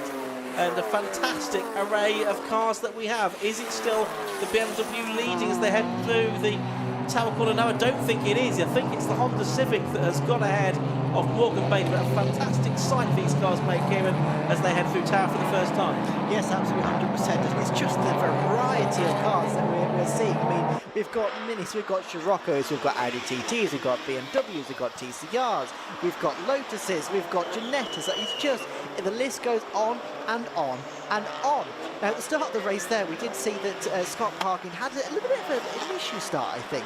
Ryan Parkin had a much better start. You see the number 2 Lotus coming round the outside there, but he didn't quite make too much inroads. But yeah, we can see the Scott Parkin Audi TT followed by the Ryan Parkin Audi TT. That's not going to get confusing at all over the next 45 minutes. Going just nose to tail there. And yes, Scott seemed to get a bit of an issue start. We've seen a lot of success from Scott in the past. He has done remarkably well in this category in the past couple of years. But yeah, just a bit of an issue start. He's got 2 cars in front of him. I don't imagine he's going to stand for that for very long. No, I wouldn't have thought so. He's going to be, he's very competitive, and he'll be right in the thick of the battle, I'm sure, before too much longer. Let's keep an eye on the weather as well. It's a bit dark out there. We need to try and keep an eye on the weather as well to see if that's going to play a part during the course of this race. We've got the leading cars down at Tower Corner for the second time in this race. I think so far everybody has managed to behave themselves reasonably well. It was a 0.6 of a second gap for Morgan Bailey in the 236 car the Honda Civic Type R at the end of the first lap. As we're watching there, the little Elise, the Exceed, I should say, come through. And quite a few of these Cupras on the grid as well. A couple of them just going through shot there, including the 188 car that's being driven by Joe Williams. So that's the Seat Cupra TCR, and he running at the moment in 12th position. Yes, absolutely. This is what I love to see, like just the sheer variety of cars that are fighting each other. I mean, there you go, RX-8 and a Scirocco. What other series would you see an RX-8 and a Scirocco racing together? It's just absolutely fantastic. And then a Porsche coming into it just to add a good measure as well. It's absolutely fantastic. And yeah, we can see actually towards the front there, I think Scott Parkin and Ryan Parkin are closing in on the 117 Gatsby-Jones entry of the BMW. So I think that could be quite interesting. Yes, look how close Scott is now to that back of the BMW. And so yeah, that's quite close up at the front, as we can see. A couple of cars. Oh, the 172 Cleo, which is that of Chris Heathcote. Looks like he's out of the race, unfortunately. The driver from Sitka. He's pulled off on the side of the circuit. Getting back into the race now, though. Yes, absolutely. So here we go. Here's that battle now we're seeing. So second place. So Bailey in the 236 Honda Civic has just started to pull a little bit away from the 117. Oh, it's somebody it's the James Birch Corsa that's been off on the grass. It's rejoined. That was on the back straight. Yes, in the midfield. We just saw it out of the commentary box. Anyway, back to this. Yes, so Scott Parkin, that's the one we're just talking about, the 56 Corsa. But yeah, so Scott Parkin in the 89 Audi TT is right on the back of that BMW now of the 117 Gatsby-Jones, and I can't imagine it's going to be too much longer before he's mounting an attack. So onto the start-finish straight, they are nose to tail. He is right in the slipstream now. How much power has that Audi got against that BMW? Everlasting battle of Audi versus BMW. Maybe not quite in this configuration normally, but there we go, never mattered. So yeah, it actually looks like the BMW's got a little bit more straight line speed than the Audi. It has. It is very quick in a straight line, that BMW. But I think the Audi is pretty effective around the corners, and it is the 89 car of Scott that is the closest to Ian Jones at the moment. In that car, you've also got two drivers, and Ian Jones is the quicker of the two drivers there, so he needs to make as much hay as he can in the first part of the race before he hands over to Martin Gadsby. You've got Bailey, of course, still leading though. He's stretched that out to 1.5 seconds now over the rest of the field. Just saw him going through shot there. And there's quite a gap, isn't there, from 4th to 5th, but that's no surprise because the kind of 5th position is the Class B leader, which is Mark Burton. So he's ahead of many Class A cars. He's doing a great job. Class C is being led by Matt Creed in his Cleo, the 123 car. And Class D, Pip Hammond in the Vauxhall Nova. He is ahead of the car that he is sharing today with Alex Hall. So Pip Hammond, 30th overall, leading Class D. And of course, points scored within each individual class within the Motorsports Championship.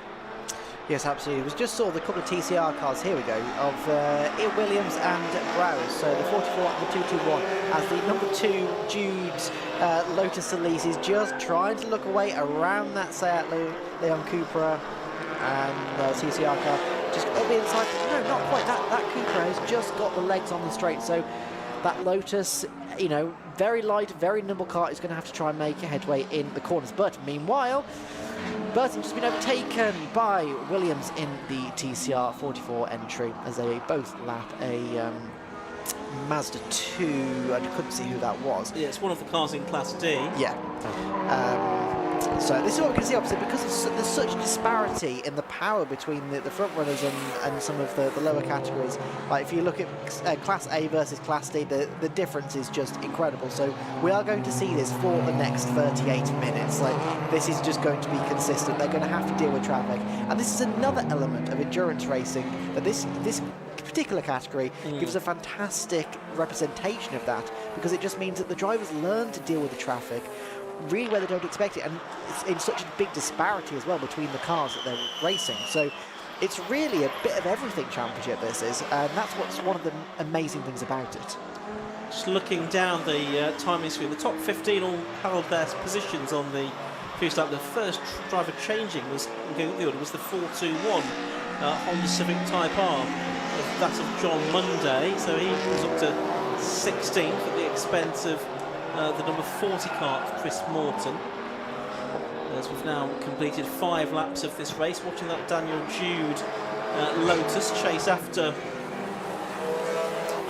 Mark Burton now, I think, yes, because Burton has been passed for 5th position by Williams, Ben Williams, and Mark Burton there is in the number 26 car. He is our class leader. He's just lost out to Daniel Jude as well, but again, not for class position. Jude in Class A, Burton in Class B in that number 26 car, the ex-Andrew Lightstead, and then Imran Khan, BMW 330 straight 6 engine for the 2018 low-cost champion, who's now running in 7th place. Yes, absolutely. And it's worth mentioning that, yeah, Burton, although he's been overtaken by a couple of people at the moment, he is still about 5 seconds ahead of the second place person in his category, which is the number 87 of Woodward. So, yeah, yes, okay, he's been overtaken in terms of on track, but he is still leading the category by, he's got a fair margin at the moment, and as long as he keeps going. Is that Mazda going slowly, or is it just the pace? It might. No, I think that's just how fast it's going. Yeah, it might just be a Mazda 2 thing. Never mind. Well, here we go. So, yeah, so Burton's got a pretty decent lead ahead. But, here we go. So, here's a battle that you don't see in any other category. Cleo versus the Ginetta. What we love to see. So, the 1, 2, 3 Cleo. So, we're currently looking at 19th and 20th place. That's Creed. And that's also the battle for the lead in Class C as well. Matt Creed and the Ginetta being started by Jez Banks, the Ginetta G40 GT5 car, number 7, Jez Banks. This was a standard GT5, but it's been customised for endurance racing over the years. It's still running the Z-Tech engine, and that is the battle for the lead in Class C, and 19th and 20th positions overall.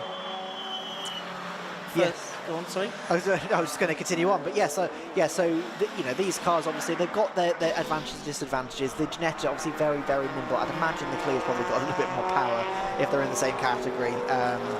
So that's what we're going to see the difference of. So coming onto the start-finish straight now, that Cleo's probably going to have the advantage, and then the Ginetta's going to close up in the corners. Now, I was just looking at the leaders as well as they went past our commentary box window, and Bailey obviously was completely gone. He's 3.5 seconds up the road. Parkin is now a second behind the 117 BMW, but they were literally weaving in and out of traffic down the back straight. And this is one of the things that they've got to deal with the entire way along. But Parkin, as in the second Parkin, as in Ryan Parkin, in the number 6, has actually got past Scott.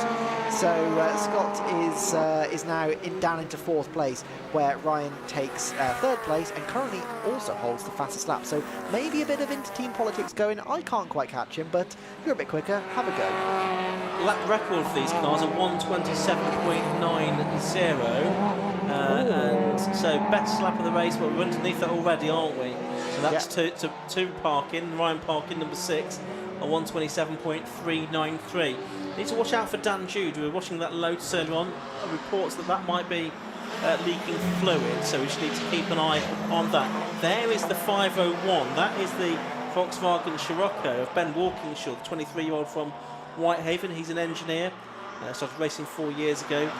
And this is an off for 2 cars. One of them is Louis Woodward there in the number 87 car. The other is the 221 car, which is the Paul and Luke Browse car. Now that is down at Clairvaux, the first corner, and they have come to blows. I think they were in 8th and 9th place, only separated by 0.3 of a second when they came over the line that time. But it looks like we've got those 2 cars in the gravel trap. I think we know what that might mean, and we've got the pit window only 3.5 minutes away, as Mark Burton there is trying to go past the Adcock BMW in Class D. Yeah, safety car is being called, so we've got confirmation of that on the timer screens and on the lighting panels all around the circuit as well. So safety car is being called with 2 cars off in the gravel trap at Clairvaux corner. That will need to be recovered. There's our Class D leader just going through shot, which is Pip Hammond. I think he's still the Class D leader. Just need to go onto the second page of our timing screen to confirm that, which will take a moment to do. And yes, in 31st place overall, it is still Pip Hammond leading in Class D by 5.3 seconds from the Adcotts. Although that gap will come down, of course, with the safety car having gone out now. See, the medical car also heading out onto the circuit, and that'll be to check the one or more of the drivers that have been involved in that incident. Interestingly, though, the safety car has picked up Ryan Parkin. Yes. The third place driver. And so the BMW and the Civic of first and second are now, well, they must be coming around to... Yeah. I don't know where they are. There'll be a big wave through to do of most of the field, won't there? Must be, yeah. Yes, to make all of this work. I'm just trying to look. Where are they? I think there's 38 cars on the track in the end. It's quite hard to pick up the leaders. There we go. So the Civic and the BMW come around the complex now. So yeah, there's a lot of cars. This is going to take a while. Well, they're going to need to wait to about 35 cars. Yeah, I think, basically. To make that work. The Jude XCG is in the pits. Now, we did report that was possibly leaking fuel. Yeah, because the pit window hasn't opened yet. So no, so this is not a mandatory stop. Engine bay is open, look, so yeah, it must be an issue with that Lotus. I mean, we know what it stands for, lots of trouble, usually serious. And the 172 car pulling off. Try and find an acronym for Renault there, if you can, Kieran. Let's Google it. That's Chris Heathcote in the Renault Cleo 200. He's pulling off as well, possibly out of the race. So safety car is out. We have 31 minutes of this race left to go. The pit window opens nominally in a minute's time. And I get the feeling the pit lane is going to be reasonably busy in a moment. There's no restriction on taking pit stops behind the safety car in this category as we have in other categories like the 116 trophy, because otherwise the safety car's out for the next 50 minutes. Yeah, exactly. So drivers are able to take their pit stop behind the safety car, and I suspect that many of them will. Yes. I guess if you... One of those is that they've got your quicker driver in first. Do you going to sort of change them now, or would you take the chance of them making some more racing laps before you get to the end of the pit window? Looking at it, there are still two cars stranded. The medical car I can see is driven off now, so that's good news. So it is, I think, down to the recovery of the cars. I think the drivers must be in reasonable enough health for the medics to be satisfied. And so there's a few cars peeling in, but it is now. The pit window is open. Yeah. We are past 30 minutes. It is a good question though. If your quicker driver is in now, do you stop them? And I think yes, you'd have to, because the amount of time, the penalty that you'd have for not stopping them is far greater than the time they'd be able to claw back. Well, I'm also thinking, do you take a chance on there being more racing laps before you get to the end of the pit window, and you get some more benefit from them being in the car then? But it looks like probably most of the cars are indeed heading into the pit lane, but not all of them. Now, not all of them have drivers to change. There are a lot of single driver cars as well, and they can just sort of sit there quietly for 60 seconds, maybe grab a quick swig of water or something like that. I do wonder though, when the leaders came past the pit entry, I don't think it quite clicked over to 30 minutes yet. Well, yeah, the Gadsby car is in. The Gadsby and Jones car, the race leading car, is in. So that is in now. We can see on our timing screen. So that is in the 117 car, but Bailey stayed out. Yeah, well, when the safety car came past the pit entry, I don't think it had got actually into the pit window yet. No, I don't think it had, but further back in the it had, view, yes. It had. But so several drivers from 7th backwards, two-thirds of drivers from 7th backwards. We saw the Sam McKee car there. He's driving solo today. He's got a novice driver in with him for the next event, and I think for 3 races during the course of this year. Sam, who still drives his car to the circuit. He doesn't actually own a trailer for this car. He always drives it to the circuit. It's a 1997 2.8 litre straight 6, which puts out 215 brake horsepower, and it's gone from, as he puts it, standard road car to championship contender. Well, hold on a minute, Sam, come on. It's only the first round. You're third in class at the moment. behind Matt Creed and that Cleo of Jez Panks and Daniel Perry, both of those cars in the pit lane as is McKee. There's Andrew Cooper in his Type R trophy car, about to go back out into the race. He's on the Civic Type R, the lawyer from Bury St Edmunds. He's back out into the race. So I've got a feeling that most of the drivers who haven't already stopped will probably stop at the end of this as they come back round. So yeah, I'd have thought so. Obviously, all these cars that you're now seeing on your screen are obviously just trying to catch back up to the pack now. The pack is currently coming through the complex onto the start-finish race. So we're about to see the safety car is coming past the pit entry. Let's see who peels in. So one parking is out, one parking is in. It's a lot of coming in. A lot coming in. And I thought they were identical twins as well, but they're identical cars as well. But no, going different options on the pit stop strategy. But yeah, most of them are coming in here. So yes, including our Class D leader Pip Hammond. He's coming in to hand over to Alex Hall. Pip, the double stock catch champion. He's going to hand over to the accountant from Harrogate, who's done one road sports race before here at Croft, his preferred circuit. But did most of his racing in classic stock catch in a Fiesta. A lot of it. So that recovery is continuing, but let's head down to the pit lane now and see what Tom Butterworth is up to. Okay, so we're just going to bring you the back end of the pit stop here for this Motion Motorsport number 19 TCR car. Now, the way the procedure works is they have to stop stationary for 1 minute. No tyre changes will be taking place today because it's a 45-minute race. We will see some in tomorrow's Club Enduro race that's significantly longer than this one. So there will be tyre changes in that one. Nothing going on in this one. It's literally the driver pulls in. There has been a driver change. No driver change in this one, my apologies.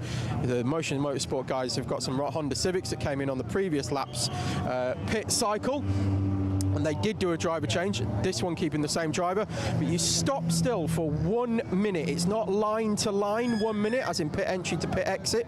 It is a stationary 1 minute time, and then as soon as that 1 minute is up, they are pushed back when it is safe to do so, and the pit lane is clear so they don't get any undersafe release penalties or anything like that, and then driver straight back out again. And theoretically you should exit in the same position. Doesn't always work like that. I think earlier on, just because of the pit positioning that they've got, the 421 Honda Civic that's right down at the very end here, got the very last pit bay. I think they managed to gain 3 or 4 spots just because of their positioning in the pit lane. They were able to push it back and get it fired out quicker.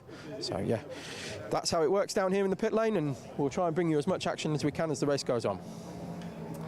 Thanks, Tom. Ryan Parkin is one of the few drivers to have stayed out there, and I guess what will happen then is he will become the leader of the race because the others have not made their stops. And he's the one right behind the safety car now, so that kind of works, doesn't it? Unless he pulls in this time, he's probably... So we are waiting for the car to across the line, and again, Ryan Parkin has not come through this time, and breach of tyres, I think, as some cars were braking for the pit lane beneath. This Sammy Bowler in the 666 car has come in. You can see one of the Mazda 2s is in as well. So the safety car does have what I think should be the leader behind it, although he's still not showing us the leader on the timing screen. There's the 77 car in the pit lane. That's one of the Civic Type Rs, which is the Henry and Olivia Salisbury car. It's Henry that took the car first, and Olivia from London is getting into it for the second stint, I believe. So they were one of the lucky reserves to get into the race with some attrition amongst other drivers. But you've been down in the pit lane in these road sports races in the past, Kieran. It's always quite a hectic scene, isn't it? It is very, very hectic, and you do have to have eyes in the back of your head to make sure that you aren't getting collected by a car exiting or obviously entering the pit lane. You know, some of the teams can obviously get very, very hot on it and very just like shouting, get out of the way, get out of the way, if they're not 100% sure that you've seen their car is leaving or coming in or whatever. It is very, very hectic. And for those that haven't been in the pit lane when these kind of pit stops have been taking place, I can't really describe it or explain it to the fullest extent, but it is just, it is absolute chaos. It feels like it's organised chaos. Everybody has their own set thing. It's like how people describe driving in Rome or Paris. Like, there's a way in the system for it working, but to an outsider, you just can't see it. It just looks like chaos. But back to what you were saying about parking being the leader, don't forget the Civic and the BMW did an extra lap because the safety car didn't pick them up. So I wonder how they're going to work that out. Oh, I'm very confused now. Yeah. Yes, that is true, isn't it? We'll see how this all pans out. So we've got, I think, pretty much of the top 30, it is now only Ryan Parkin, number 6, that needs to stop. I think everyone else, I've not looked on the second page of our timing screen yet. I'll do that now. I think everyone else probably has stopped in this race. Just having a look. I think the only ones that haven't stopped are probably people who've already retired from the race. Yeah, there's the 2 that are in the gravel traps, surprisingly, that haven't stopped. Well, they have stopped, just not in the pits. Not in the pits. And not in the window. So, yeah, safety car is coming back round. Let's go down, though, to Tom Butterworth, who's got another driver to talk to in the pit lane. So we've just seen the driver change there for the Honda Civic, and that was Henry Salisbury that jumped out of the car. Henry, talk us through the race, how the race has been so far, and talk us through a little bit about the car and what it's like being with Motion Motorsport, because we are still down in this part of the pit lane. Yeah, it's been awesome. Me and my sister are sharing the drive this year, sort of first time. We've actually already raced, so it's our first weekend out, basically. Yeah, great team. Obviously, just got the car set up really nicely. Shame about the yellow flag, but great time to change, so yeah. Yeah, good stuff. And how do you find it sharing with your sister as well then? It's keeping it in the family? It's yeah, it's perfect. Dad used to do a little bit, so I think we've sort of got into it through that. And yeah, these sort of 45-minute race and then the club enduro tomorrow just gives us, you know, a great amount of time to both drive, so yeah, really nice. Sibling rivalry, who's the quickest? No, not at all. It's both just, you know, just hoping to keep the car in one piece and see how this first season goes, and then obviously push on a bit more. Brilliant stuff. Thanks very much for taking the time to talk to us. We'll throw it back to Ian and Kieran upstairs. Thanks very much to Tom, and good to hear from Henry Salisbury there. What is it talking about? And we'll find out who's quicker when we analyse the lap times later on. At the moment, though, Olivia's only driving around the safety car, so she's at a distinct disadvantage at the moment. Ryan Parkin did come in, so everyone has been in to serve their mandatory stop. I think we still got one car to recover down there. It's taken a while, this.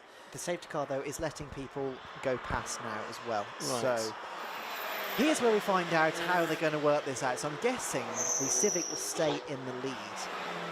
Yes, and it's well, no, it's because having come out of the pits, it's the BMW that's actually got ahead in the pit stops.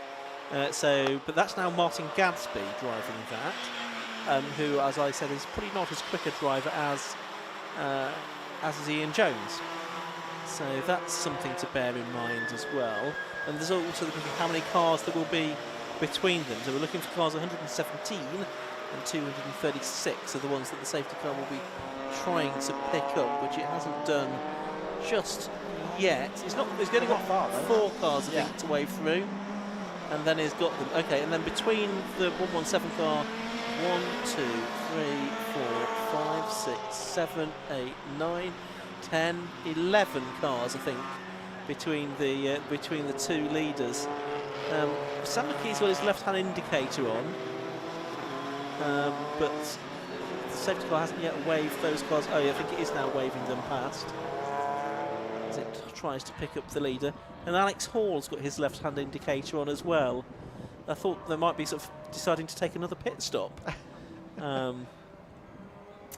But while we've got time, safety car still out there, why not have one more pit stop? Yeah, absolutely. But no, they are continuing on their way.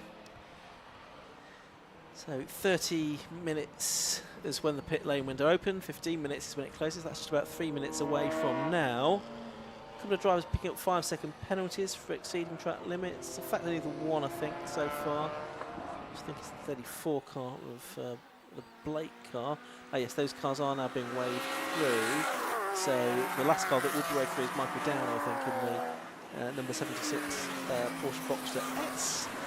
Yeah, the Martin Gadsby car takes up its position behind the Renault Megane, and I think it's possible we might be able to go racing at the end of this lap, which would give us about 16 minutes of the race left to go. I'm not sure we'll have actually got the whole queue back together again. That's the only point, so it might mean we get one more lap after this to try and get the queue, get one queue of cars rather than several at different points around the circuit. So I think the Megane's slowing up as much as it can now to try and allow that to happen. Yeah, I think so. This is so complicated sometimes. Like, you're trying to work out, okay, who's stopping where, you know, with the safety car obviously not picking up the effective leader at that time. It just sort of obviously had to lap a load of cars past. So interesting in all of this, because of where the safety car initially came out, Scott Parkin is 15th, Ryan Parkin is 25th after all of this, and they were 3rd and 4th for the safety car. So they're not going to be best pleased, I don't think. No, they're definitely not going to be. I'm not 100% sure what's gone on there, but yeah, something obviously. Yeah. And of course, what we used to say, well, it's only a series of races, it's not a championship. It's a championship. But it's a championship now. People will be counting the points anyway. Yeah. Safety car's going to come through. Safety car lights are still on, so it's going to stay out there. And for at least one more lap. I suspect only one more lap. It's probably going to give about 13 to 14 minutes of racing. Interesting though is so Scott Parkin is right behind the leaders, but obviously on the time screen he is being shown a lap down. Yeah. Yeah, effectively that's what's happened, I think. So he's somehow lost a lap in all of that, which is far from ideal. Yeah, it can get quite complicated the further into an endurance race you go, trying to work out, okay, who's in what position. Okay, so on track that is not always what it actually is. So what it seems is not what it is, and often is the case in endurance racing. Worth pointing out who the class leaders are as well, who's going well within their respective classes. Class A obviously being led by 117, which is the BMW of Martin Gadsby and Ian Jones. Class B is being led by the number 421 car now. That's the John Munday Honda Civic. Now, of course, that was being led previously by Mark Burton. He's now 7th in Class B and 16th overall.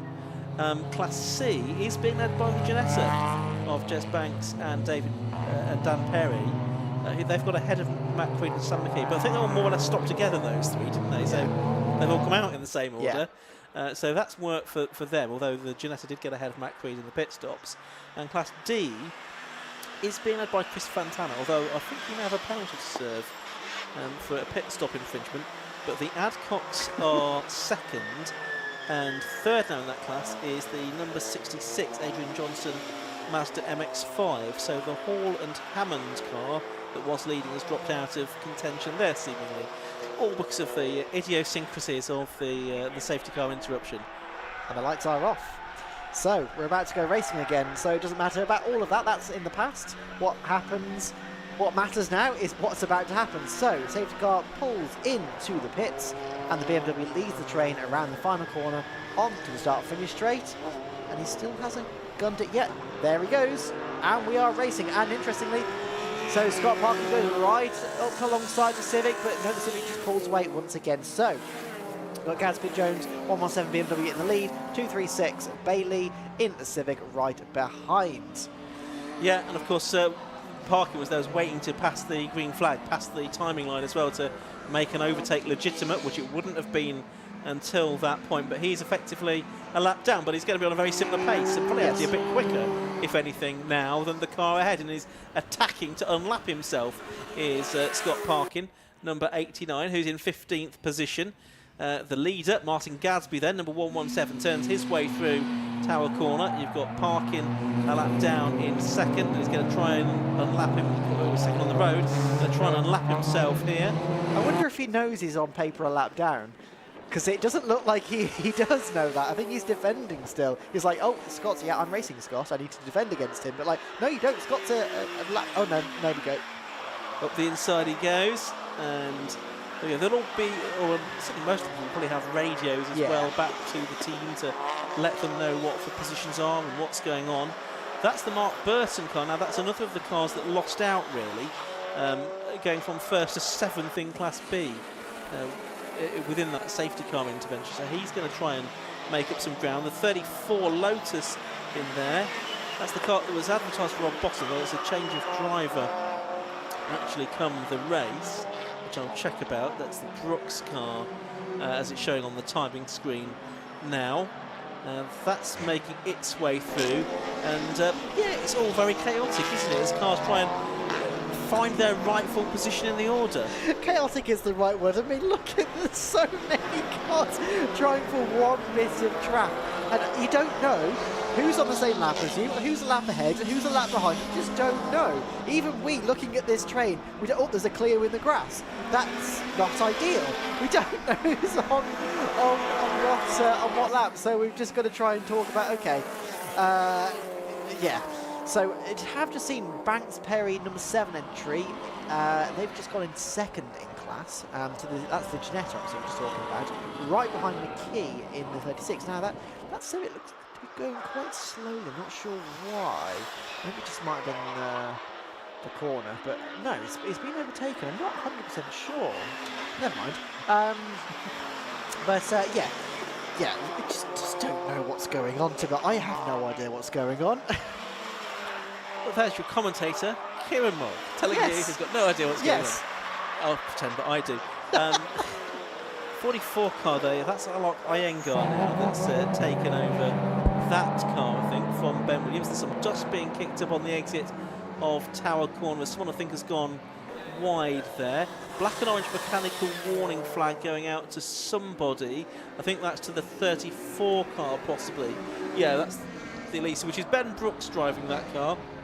He's taken that over from Rob Bottom. I think possibly we need to watch out for that. The roof might be trying to part company with the car on the Lotus, from what I can gather. It would be the first time it's happened. No. The 19 there is Wayne Lawson. That's the car that we're having the little pit stop tour without. There's now a black flag going out as well, which we will update you on. There's black and white driving standards flags going out too, so there's all colours of flags going out. But it is still the BMW leading, but by how much? Because it was down to 3/4 of a second at the start of this lap, and I think the lead has changed, I can see, out of the commentary box window, in that Morgan Bailey has taken the lead of the race now. He's got ahead of Martin Gadsby, and Morgan Bailey, number 236, has taken the lead of the race. Meanwhile, there is Sam McKee, and he now is in the lead of Class C, because he's got ahead of the Ginetta of Daniel Perry, number 7. Yes, absolutely. This is, so lead changes all over the place at the moment. And, yes, I'm just waiting, obviously, for the leaders to come across the line. So we can see the number 36 and number 7. So this is the battle leads for Class C. And it's the three-way battle, because you've got in there as well the Matt Creed BMW. So it's a bit confusing what's going on elsewhere. But this is the clearest and cleanest battle of the race. It's Sam McKee. Well, he said he was a championship contender. I thought he was being cheeky, but he's trying to prove me wrong now. He's been listening to the commentary on the car radio, I think, as it's been going around. If he's got confidence and backs it up, then fair enough. It's not cockiness if he's backing it up on track. The Ginetta, though, which is a sort of car designed for the racetrack, taking it to the road legal car of Sam McKee. There's 9 minutes of this race to go. Bailey has now come through and is now 5.5 seconds clear of Jones. A 10-second penalty going out for somebody. Not quite sure who that is for just at the moment. No update on that as yet. So 8.5 minutes to go. In the meantime, exactly what we're looking at. Sorry, Ian. He's just pulled a 5.3 second lead over the BMW in second place. So what you were saying, obviously, about Jones being the quicker driver at the time, I think that might have been the case. Yeah, 5.3 seconds now is the difference between the two leaders in Class A. So that is quite a large margin. So, and even Williams in third place, say again in Class A, is 24 seconds behind. So the other thing to look at, is Class B, because there's only 3/4 of a second between those two. There is one of the cars involved, and right behind it is the other car that is involved. So that is the Ginetta now, which is now being driven by Chris Webster in the second half of this race, ahead of the 421 car of John Munday. So that is the battle for the Class B lead, the Ginetta and the Honda Civic just behind it. So that's a battle for position with 7.5 minutes of the race left to go. 100%, and they're obviously getting held up by this Class A number 10 BMW M2 right in front of them, which is not ideal. It means that the Civic there is just having a bit of a look at the inside of the Ginetta, but for the time being, the Ginetta just stays in front. But yeah, I mean, it's what, 4 and a bit tenths? What's the difference? Let's have a look. 3/4 of a second at the start of the lap. It's now, 5 tenths, basically. 5 tenths of a second, yeah. So they're right, obviously, nose to tail with each other, and yeah, this is a battle that's going to go on for the next. Oh, we've only got 7 minutes left of this race, so he needs to get a hurry on if he wants to get that place off the Ginetta to get that class lead. Class D now is being led by the Adcocks. I think it's Matthew Adcock that's taken over from his father. Yes, it is, for the second half of the race in the BMW Compact. They're ahead of Chris Fantana and also the 66 Adrian Johnson, Chief Mazda MX-5. Here is the Honda Civic chasing after the Cupra, which is the, trying to work out what position that is for. We'll pick that up in a minute. There, though, is the Class B lead battle. It's still really tight, isn't it? It's Chris Webster against John Munday in the 421 Honda Civic. They've just got the Scirocco now ahead of them, of Ben Walkinshaw as well.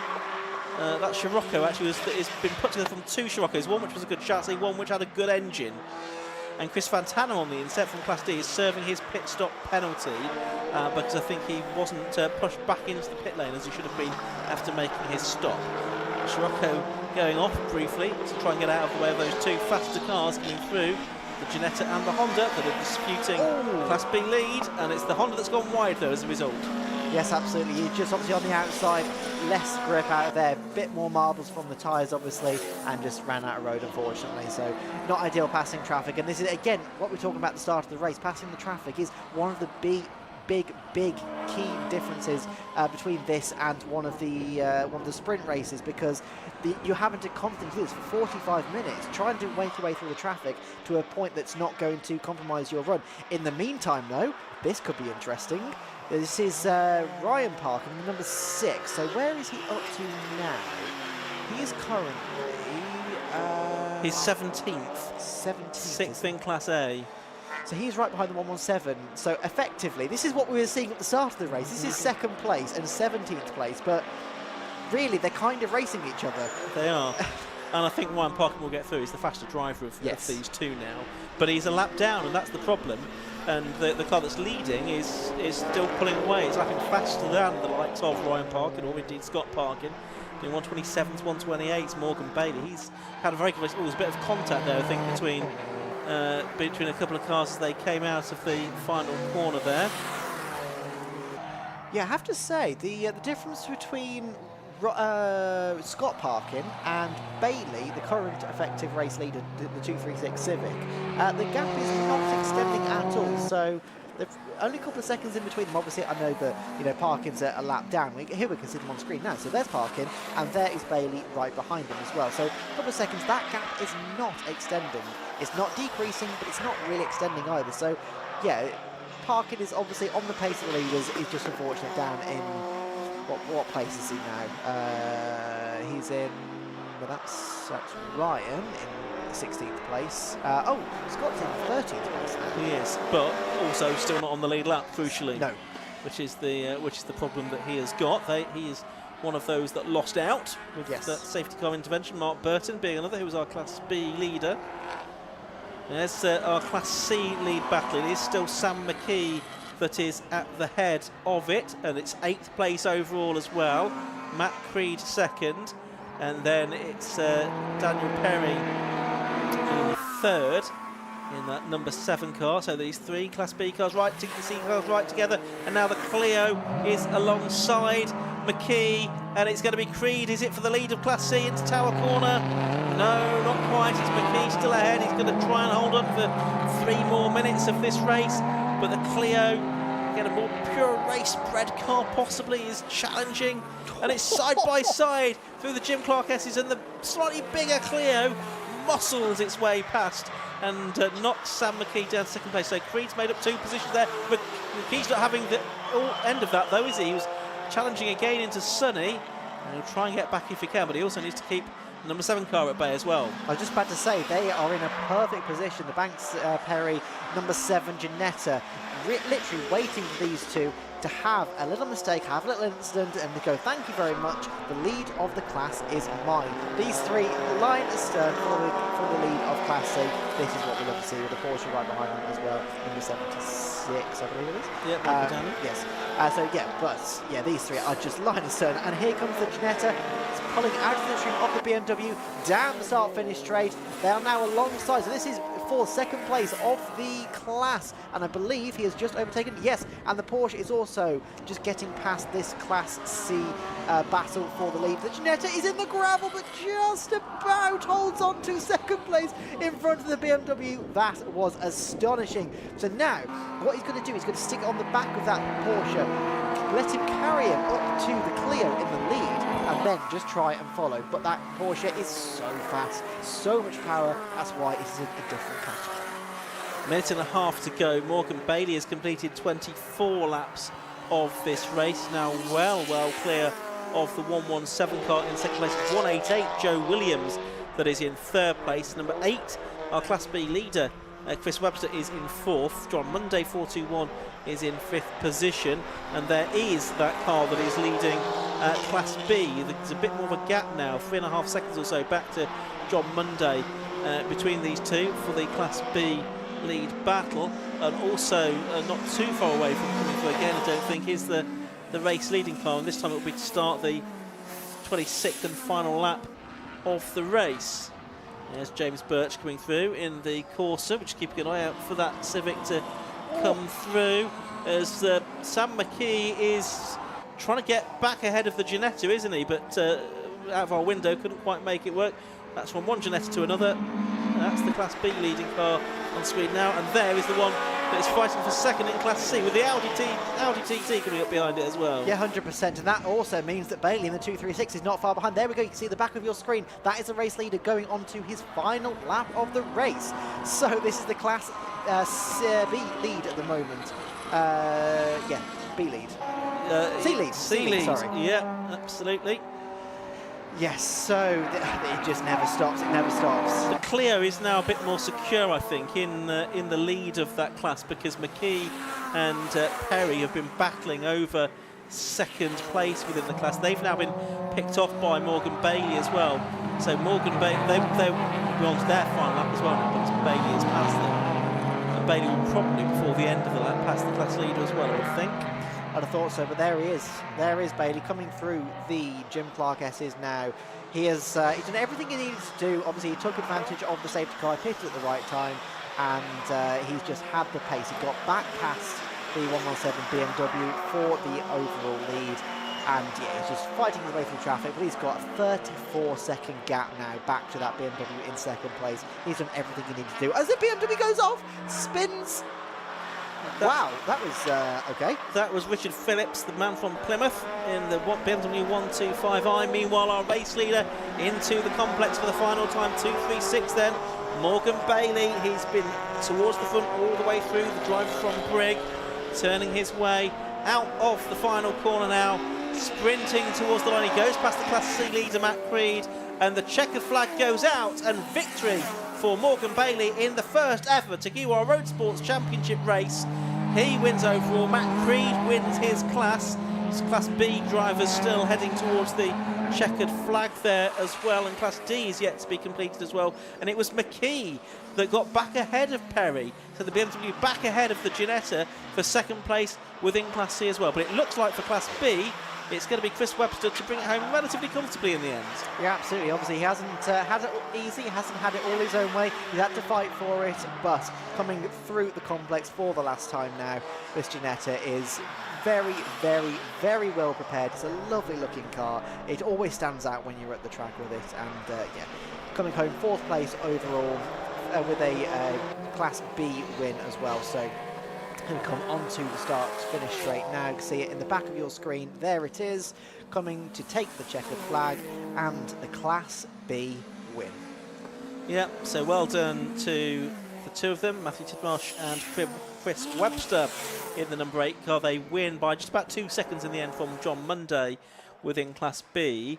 The Class D victory has gone the way of Matthew and Phil Adcock. They've come across the line to win Class D in their BMW Compact from Adrian Johnson in 2nd and Chris Fantana in 3rd within that class. Class A, by the way, is Bailey the winner, Gadsby and Jones 2nd and Williams 3rd. And 3rd place in Class B was the Sam Dennis, Ethan Simmons Honda Civic Type R. A confusing race, a chaotic race. I think some drivers will feel a little unhappy with how things panned out, but I think certainly a worthy winner in Morgan Bailey. He was so fast in qualifying and very fast in the race as well, Kieran. Yeah, 100%. He obviously he fully deserved it, but yeah, I think there's going to be a couple of people that may ask a few questions about exactly what happened to try and understand that health safety car procedure. But at the end of the day, that's how it lines up. Yeah, here are the results then. Morgan Bailey, 236, taking the win at the end of 26 laps in the Honda Civic Type R, winning by 34.5 seconds in the end from number 117, Martin Gadsby and Ian Jones. 3rd place went to number 188, Joe Williams. 4th place in number 8 in winning Class B, Matthew Tidmarsh and Chris Webster in the Ginetta G40. 5th was number 421, John Munday. 6th was number 1, Sam Dennis and Ethan Simmons, completing the Class B podium ahead of number 40, which was the car of Chris Morton. 8th in the end was the number 89 car, which was Scott Parkin in the Audi. 9th, number 76, Michael Downey in the Porsche. 10th and winning Class C, 1-2-3, Matt Creed. 11th, number 36, second in Class C was Sam McKee. And 12th overall was number 7, 3rd in Class C, Jez Banks and Daniel Perry. Mark Burton, our early Class B leader, was 14th. If we head down the screens, we'll see in 25th and 26th positions the first 2 cars in Class D, Matthew and Phil Adcock in the BMW Compact. They were a couple of laps down ahead of Adrian Johnson in the BMW. And on the next screen, we'll have the 3rd place car in that class, which was Chris Fantana, who was in 29th place overall at the end of the opening round of the 2025 Tekiwa Road Sports Championship. And tomorrow, more endurance racing, because we've got the 150-minute race for the Tekiwa Club Enduro Championship. Some of the same cars will be out, but there'll be a lot of different ones as well. Let's head down to pit lane. Tom Butterworth is going to speak to our successful drivers from Road Sports. Morgan, all action in the Tekiwa Road Sports 45-minute mini endurance race, I think is probably the best way to put it. Yeah. So, well, we got a good start. Managed to get Scott into turn 1 around the outside, and then I did glance in the left-hand mirror and see a BMW there, and I thought, oh heck, where's he come from? But managed to keep him on the outside for turn 2. Put some really quick laps in early on, qualifying laps, to get this gap. I knew how important that gap was. Got that 3.5 second gap, was maintaining that, and safety car come out. I knew it was going to be gridlock down here in the pit lane, and given the extent of the damage to the cars at turn 1, which I hope they're all alright, I thought we'll stick it out and do second lap round for the pit stop. A bit less busy. It turns out it was pretty good. We're straight in and straight out. I think we only lost 2 seconds in a bit of traffic here, but yeah, spot on. Really pleased with that. Thanks for everyone who helps. Happy days, and the car looks good as well. No damage to it or anything like that? No, not at all. Clean race that. Faultless, absolutely faultless. Thank you very much. Good, great stuff. We're going to move on to the Class C winner as well, but I just want to point out something as well. Something that you don't really get to experience on when you're watching it on TV is the smell of racing. And standing here, you can smell the brakes, you can smell the hot exhaust, you can smell the race fuel. It really does just bring it home to me. It's one of the things I love the most about being here in person. So just moving on now, we've got Matt Creed, Class C winner. Yeah, brilliant race. Was Class B last year, supercharged, went back to NA because it's sort of a championship now, and do you know what? probably the best race I've had here for the last 5 years with road sports now. Is epic. Like the battles with McKee and the bloke in the Ginetta, it's just best fun I've ever had racing today. For the last 5 years, best race I've ever had. Brilliant. Brilliant, yeah. I mean, you can see the smile on your face, ear to ear. Yeah. Brilliant. It's just the way the car was handling, the track action out there. It's the closest C-class racing I've ever had. So, yeah, epic. So happy to have a race win and first race of the year. And just aiming for that championship, really pushing for it. Brilliant.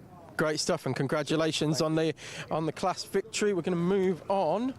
What have we got here? The 88. Adcox. Trying to find you on my sheet. Adcox. Oh, the Adcox in the 88, right? And you are Class D. Class D winners then. Thank you. Yeah, it's an incredibly competitive class, so we're very, very lucky. But any of the 4, 5, 6 cars could do it, and actually the safety car is very lucky for us this time.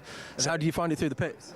Oh, fab on the fits. For us, it worked out really well, didn't it? It was actually very fortunate. We used our radios to just get in before the window closed. And, then Matthew going out and had a really good battle with Chris Fantana, who's a great, great driver.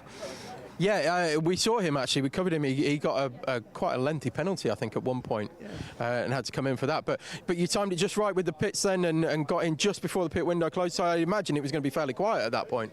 We managed to get in right as it opened under a safety car. I think maybe half a train kind of caught it at the right time. So that's where the radios really came in handy, because I could count down the time, and Dad could get in right at the start of the safety car window. So we knew we got a nice cheap stop. And then, it was just a really good race with Chris and the other Mazda to the end after a safety car. It was a lot of fun. Well, sorry for Pip Hammond. Pip was incredibly quick, and he was just the wrong side of the safety cars. So I think he'll be back. I think there was a few like that, to be honest with you, that just got caught out just the wrong side of it. But congratulations on Class D. And then we've got Chris Webster and Matthew Tidmarsh, sorry. Over here, Matthew Tidmarsh. Class B winners as well, so happy with that one? Yeah, very, very, very. We didn't have the best qualification, but to bring it back into first place, yeah, it was great. Safety car played to hands a bit, but yeah, consistent laps and kept it on the black stuff. I've asked a few people as well. Chaos in the pits? A little bit, yeah. managed to navigate it pretty well, though? Wasn't too bad. We were one of the first in, weren't we, into the pits? So, we were one of the first out. Not too bad, but I can imagine it got quite funky, really. But funky's a good way to describe it, definitely. All right, guys, well, congratulations on Class B, and back tomorrow for the Club Enduro as well. Great stuff. So that brings to an end the Tagiwa Road Sports 45-minute endurance race, mini endurance race. And coming up next will be the F1000.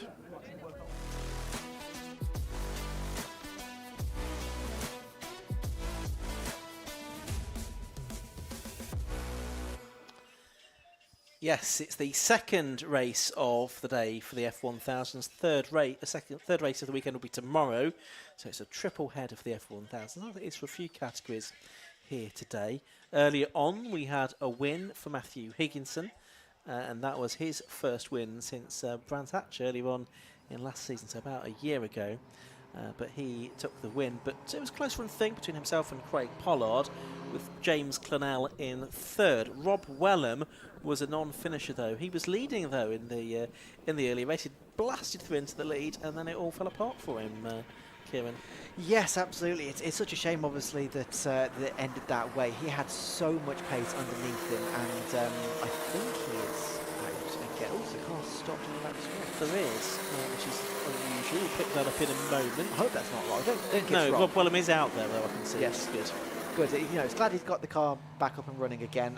He had so much pace earlier on, so it'd be good to see him getting in that top flight battle again once again with the leaders. But yeah, there's a car stopped on the back straight. I think it's Eric Cowell that has stopped just by the old pit lane exit, just before that shot started, if you know what I mean, that you've been looking at there we on the live stream. There's a distant view of him. I think that is Eric Cowell, which is a great shame because he's a newcomer, the 19-year-old from Coventry, a mechanical engineer at the University of Sheffield, following in the footsteps of his Auntie Hazel and his grandfather as well, both motorsport competitors, in only his second season of racing in the Suzuki-powered car that's run by the Jedi Racing Cars outfit. So the marshals have gone over to try and attend to him, but I think they'll have to push him off the circuit. Now these cars do have a green flag lap as well, so we've only had the sort of assembly lap to the, or half a lap to the grid so far. There will be a green flag lap, so it shouldn't cause a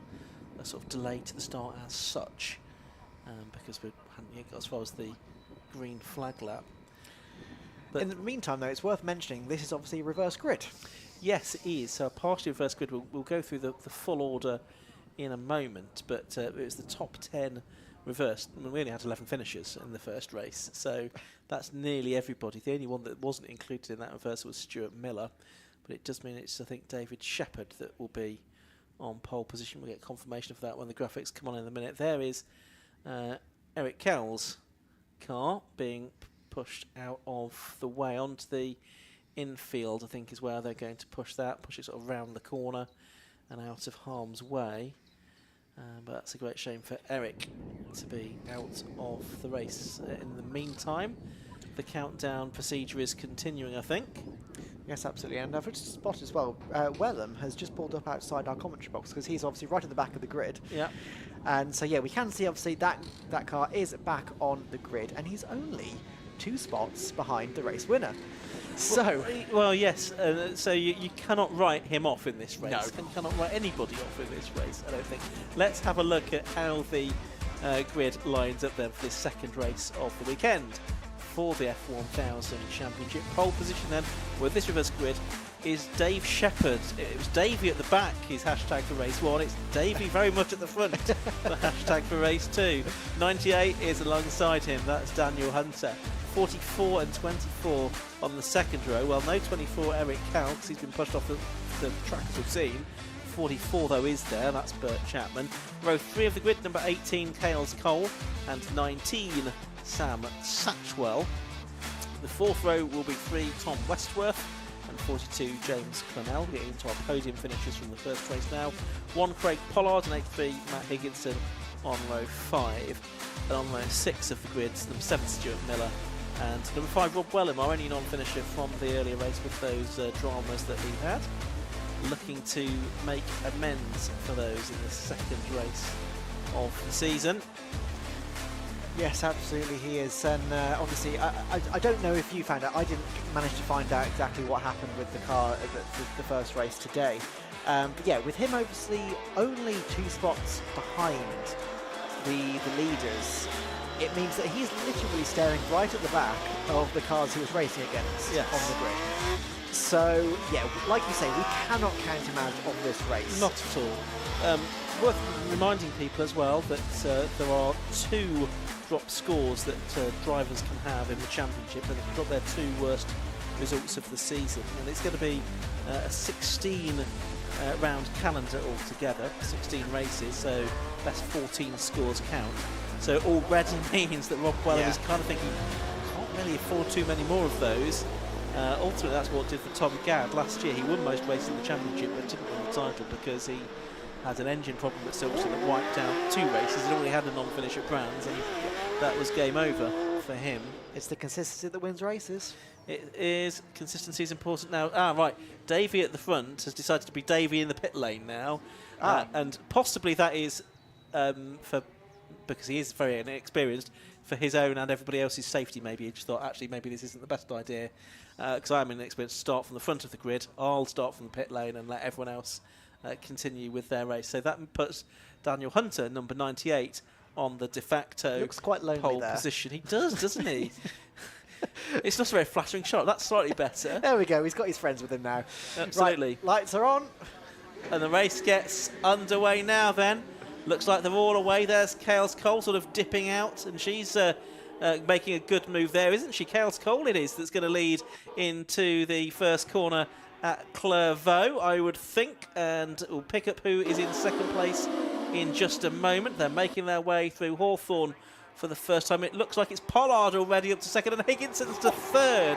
That's not taking long. Where's Rob Wellham in all of this then? We'll pick up him in a moment. He's fifth, Rob Wellham, from the back of the grid, and Higginson is now going past Cales Cole and is right with Craig Pollard. So we've got 2 of the front runners, second and first from race 1 already from this reverse grid into P1 and P2. Kieran. Yeah, absolutely. Pollard already into first place, and they haven't even reached, basically, they only reached midpoint on lap 1. That is absolutely incredible. Yeah, Rob Wellham, there we go. There he is, behind the white car in the number 5, just trying to make the inroads to catch back up to the people that he was racing again this morning. Thankfully, that car is back out. That's always good to see. But yes, so leaders coming round the complex now. Third and fourth look quite close, and you've got this gigantic train that we're currently looking at as well. So yeah, there's a lot of cars still trying to find their position, still trying to position themselves on the track and everything. Rob Wellham currently in 5th place. And here we go, so Craig Pollard, followed by Higginson, followed by James Connell, followed by Kaylee Cole, and Rob Wellham in 5th, Sam Satchel in 6th, Thomas Westworth in 7th, 8th is Bert Chapman, 9th is Daniel Hunter. Yeah, so it's the top 3 from race 1, all into the podium. There's one off in the gravel, though, at Clervaux, I can see. Oh. It's the 44 car, Bert Chapman. Well, that's not Chapman's Corner, the name of his YouTube channel. Clervaux is the place that he has gone off into the gravel trap and out of the race, I'm afraid, and is only just on the edge of the circuit there. Meanwhile, Wellham is up another position. He's into 4th. He's past the Irish driver, Kales Cole, up into P4, and now he'll be hunting after James Clennell. But we have yellow flags on the exit of the hairpin because of the car that's in the gravel trap, and now the safety car coming out onto the circuit, which we kind of expected, didn't we? Absolutely, and I'll tell you who this plays into the hands of, this Robert Wellham, because if you look, Clennell has lost 2 seconds to Higginson and Pollard in 1st and 2nd place. So this means that Rob Wellham is going to be in 4th place, staring again at Craig Pollard and Higginson in 1st and 2nd place, with only James Clennell in the middle of him and them. So we are working lap 2 of this race, but the safety car is out because Bert Chapman has gone off, 33-year-old from Guildford, who works in software sales in the TSR, Team Sellers Racing, Suzuki-powered Jedi. The number 3 car, Tom Westworth, he's possibly picked up some damage. Looks like his front wing might be hanging off. We'll try and have a closer look at that if we can. Don't think we've had any reports of any contact involving him, but clearly he's picked up some damage. Damage? You hungry? I think so. Somewhere along the lines. So, see how much of this. There's the 3 car. It looks a bit wonky, yeah. Yeah, it's sort of kind of flapping a little bit. Yeah. It's a bit more than. On the right-hand side, just dropped a bit, I think. Yeah, so that's something to be mindful of. That's Tom Westworth then, the 22-year-old from Rain Hill. Works in car sales. Not Team Sellers Racing car. Karting back in 2008 did Tom. Leader then is Craig Pollard. Of course, Pollard was 2nd in race 1, and Higginson, number 83, who is 2nd, was the winner earlier on today. 3rd is Clennell, number 42, the 42-year-old from Manhattan, a software engineer. Started racing back in 2011 in Formula V. He was the Clubman's Cup champion in 2024. This car is a 2023 car that's run by Jedi Racing Cars. Again, another Suzuki Hayabusa engineers. The majority of them do have. Yes, and I've just seen as well, the recovery vehicle is on track down at turn 1 to pick up the Bert Chapman number 44 as well. So hopefully, I'd imagine, I can see it lifting at the moment, so possibly next time around the May. Here we go. So the car being recovered. So yeah, it won't be this time because the cars are just coming towards the complex now. But next time around, maybe we will be going racing. Yeah, I think you're probably right there, Kieran. Yeah. So Bert Chapman's car being taken away. The driver's out there. Sam Satchwell, he's in 6th position at the moment. Car number 19, 30-year-old from Southampton, a financial advisor. 2022 starter to his motorsport career. His car run by the Jedi team with his mechanic Gareth, who used to run some of the Mattel cars, and he's had this particular car since 2022, Sam, when he started racing. The other driver to talk to you about is Hunter, Danny Hunter, who's 40 from Cambridge, but formerly Manchester. He's a solar maintenance company owner. In his first season of racing, it's the ex-Ben Huntley car, now run by JSB Autos. That car running in 9th position of the 10 cars that are still running, because we've lost Eric Cowell, we've lost Bert Chapman, Davey Shepherd Dave Shepherd did get underway from the pit lane, so he's running in 10th place.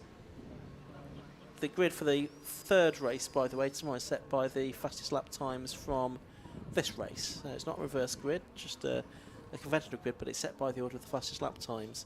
At the moment, that is putting Craig Pollard on pole position, but of course we've only had one flying lap so far.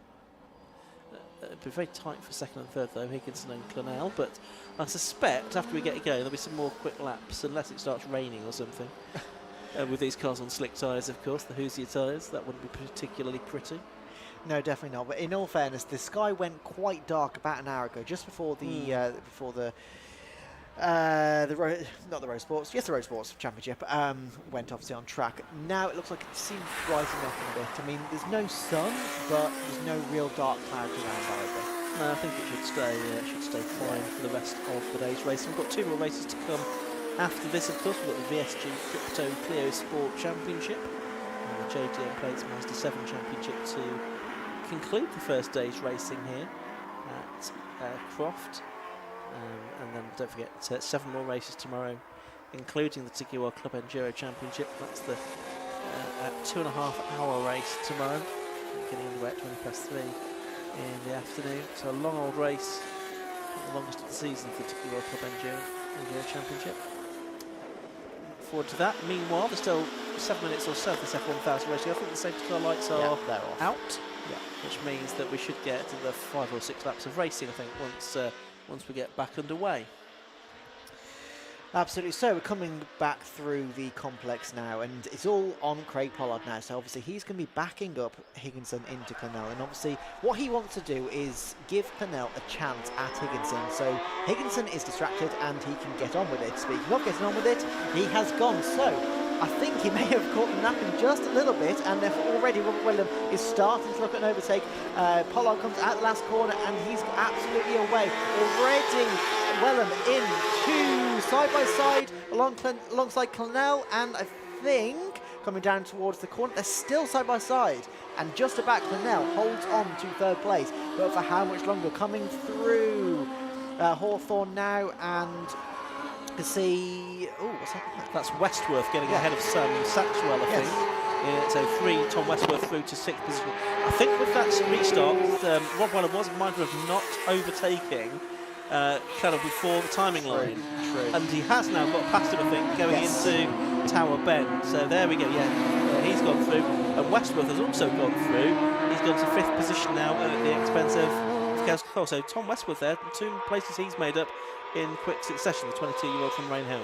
Yes, 100%. So there we go. Rob Wellham is now into 3rd place, and obviously we're looking now at Sam Satchwell, Kaylee Cole, and Thomas Westworth. Yeah, these 3 obviously have been fighting so far all day long, really. They're right with each other, as the top 3 have been as well. As I'm looking at the top 3 out of the commentary box window, and it looks like Higginson is closing back up on Pollard, and Wellham is closing up on Higginson. So these 3 are just slowly climbing towards each other. Here we go though. Kaylee Cole around the outside of Sam Satchwell. No, sorry, he's trying to overtake Sam Satchwell, couldn't quite make any inroads. Now right in the slipstream of Sam, going towards turn 1, can't quite make any inroads, and is still stuck behind that number 190. Look who's done the fastest lap of the race, a 1:18.659. Rob Wellham, as he has got past James Clennell. He's got the bit between his teeth. He's a feisty driver, is Rob Wellham. He has got these 2 very much in his sights. He was a second behind Higginson at the start of the lap. It looks like it's less than that now. Looking out the window and looking at the screens, and it was 8/10 between Pollard and Higginson. So we've probably got 4 minutes. We've probably got 4 laps left after this, I would think. Maybe 3. But either way, Rob Wellham is, I think, going to be in contention here for 2nd place, maybe even a win. I mean, it honestly could go either to any of them. Pollard, Higginson, Wellham, I wouldn't count any of them out at this point, even though there's, 1 point, probably at this point, 1.5 seconds separating the 3 of them. We've seen already today what happens when these 3 get close, so yeah, I wouldn't count any of them out. So on the start finish straight, let's have a look at the gaps. So it is 1 second to Higginson from Pollard, and then basically a second as well. So they're actually separated by just over 2 seconds now. Well, so. yeah, Pollard's now done the best lap first, Yeah. 1:18.220. Wellham and Higginson to within 1/10th of a second, almost identical lap times. So not a lot to choose between them on the last lap. So he's still got his head down there as Rob Wellham, but he's pretty equidistant the first 3 at the moment. James Clennell's about 2 and a bit seconds behind them in 4th, and Westwood 5th, and Satchwell in 6th position. There's Wellham on screen now, the number 5 car for the driver from Ipswich. Quite experienced now in F1000, been racing it for a good few seasons, and has had championship titles under his belt. He was the champion in 2022, the runner-up in 2023, he was 3rd in 2024. He's trying to reverse that trend of being one place further down the championship table each year, I think, this season, and reset that to P1, I would think, this year, if he possibly can. He's got a little bit of an uphill struggle with that retirement from earlier on in the day, but he's still going after the top 2 here, Craig Pollard and Matthew Higginson, and I think we are going to get... it might even be 3 more laps out of this, because yeah, they could get 3 more laps, I reckon, out of this. And now Higginson's done the best lap of the race, a 1:18.031. So, and Pollard there, massively out of shape, Kieran. Yeah, absolutely. It's just a little bit too much on the brakes. You can see he's just trying to gain as much time as he can and just press that brake a little bit too much. As he started to turn in the back, it was still locking up just a little bit too much, and obviously the back just slid out of the way. But that means that Higginson is now right on the back of Pollard, coming down towards Tower. He's having to defend. He's pulling to the right as Higginson goes to the left, right on the outside. Can't quite make the move. Pollard sits right behind him. Robert Weldon is now watching this going, if these two make a little mistake, I'm there. So going towards the Clark S's now, going down towards Bar Croft and Sunny Inn. Craig Pollard is now, he was in a comfortable position, almost a second ahead of Higginson, and he's now got him right behind him. He is making sure that he stays there, but Higginson, it doesn't want to. Yeah, so they're making their way through the complex for, I think, with 2 more laps to go at the end of this one, which will make it 10-lap race in spite of that safety car intervention, and we've got a real grandstand finish on our hands here. I think these are the 3 drivers that throughout the season are going to be the main ones to watch this year. They've just got that little bit of an edge over everyone else. Look at the gap, it's come down to 3/10 with that mistake for Pollard at the beginning of that lap. Nobody improving their lap times that time through. The 3 of them now covered by 1.3 seconds. Yeah, I think Higginson just took a little bit too much curb there and just flicked the car a little bit too wide. So that's going to give Craig Pollard a little bit of breathing room. But does that mean that Rob... Oh, no, never mind. Ignore me. I'm talking absolute rubbish. Because Higginson is right on the back of Pollard still. He's having a bit of a look. Just pulled out the slipstream ever so slightly just to show Craig Pollard his nose. Craig Pollard not phased at all. He keeps his car on the position. He brakes where he needs to. And he goes around Tower Bend without any issues. So through the Clark S's. And yeah, there's a bit more of a gap now forming between themselves and Robert Wellham. So I think it's now just a 2-horse race between Pollard and Higginson. They should be going on to the final lap this time around. So they've only got, 2 and a bit miles to decide who is, there we go, 2.1 miles to decide who is going to take this win. Can Higginson get the second one today? Can Pollard get the win? Is Rob Wellham struggling a little bit? That's the question. He's not really taken the fight to Higginson and Pollard in the way that we thought they might. They needed to go over the line and should get the last lap for this time. Yes, they do. But Wellham, yeah, he's dropped back again, hasn't he? Yeah. Is this car going to get to the end of the race? We don't know what's wrong with it in the first place. No. They've patched it up, got it out. That was a slow lap from him in the 1:20s. Can he even get it to the checkered flag? He could really do with the points. 100%, and James Clennell is right on the back of him now. I can see it out of the commentary box window, but we're focusing on the leaders because they are nose to tail. There we go. There's Robert Wellham and James Clennell right nose to tail. Clennell is looking to the left, trying to go around the outside. They almost touch wheels, but they're leaving each other just enough room. Round the outside, James Clennell. That is absolutely astonishing racecraft from both of them. Or even Matthew Higginson getting past Craig Pollard. Oh, is it? Oh, I'm so sorry. I was like...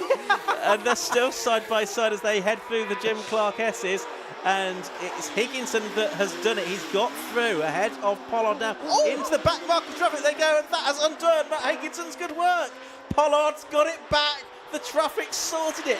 Pollard's going to win this. Out of the race has gone James Clennell, I think that is. I think he's stopped out on the circuit now. And it's going to be Craig Pollard that comes through to win.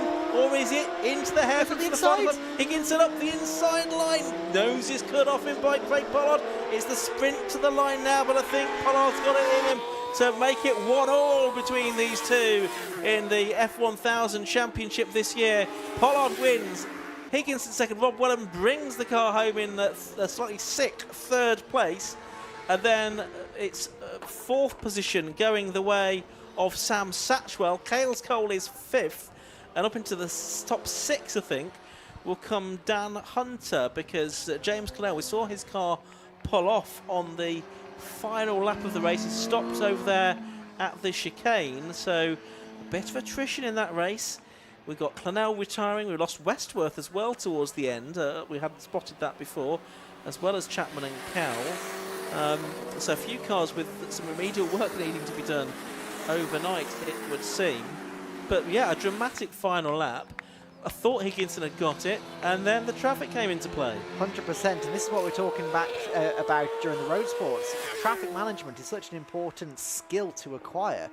Not so much probably in F1000 racing, but in motorsport you have to. And in that instance, it was just completely caught Higginson off guard. But importantly, Higginson has the fastest lap of the race. That means he's on pole for tomorrow. That's right. So here are the results of that race, the second of the weekend for the F1000 Championship. Craig Pollard took the win in car number 1 at the end of 10 laps of racing, beating number 83, Matthew Higginson, by 0.482 seconds. Third place went the way of number 5, Rob Wellham, 4.014 seconds behind the winner. Fourth was number 19, Sam Satchwell. Cales Cole, number 18, was in fifth.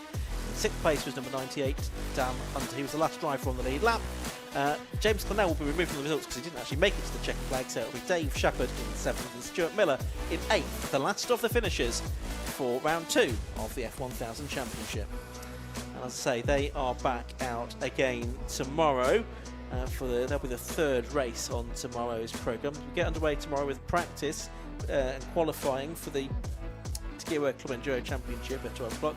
We'll be on air around about 12:30 for the first race of the day, which will be the Nankang Tyre Sports 1000 Championship. They've got 2 races tomorrow. We've also got the Sustain Fuels Formula V, the F1000s, of course, the VSG Crypto Cleo Sport Championship, the JGM Place Mazda 7s, more Sports 1000 action before we get to the TUR Club Enduro Championship. But before that, we've got 2 races still to come today.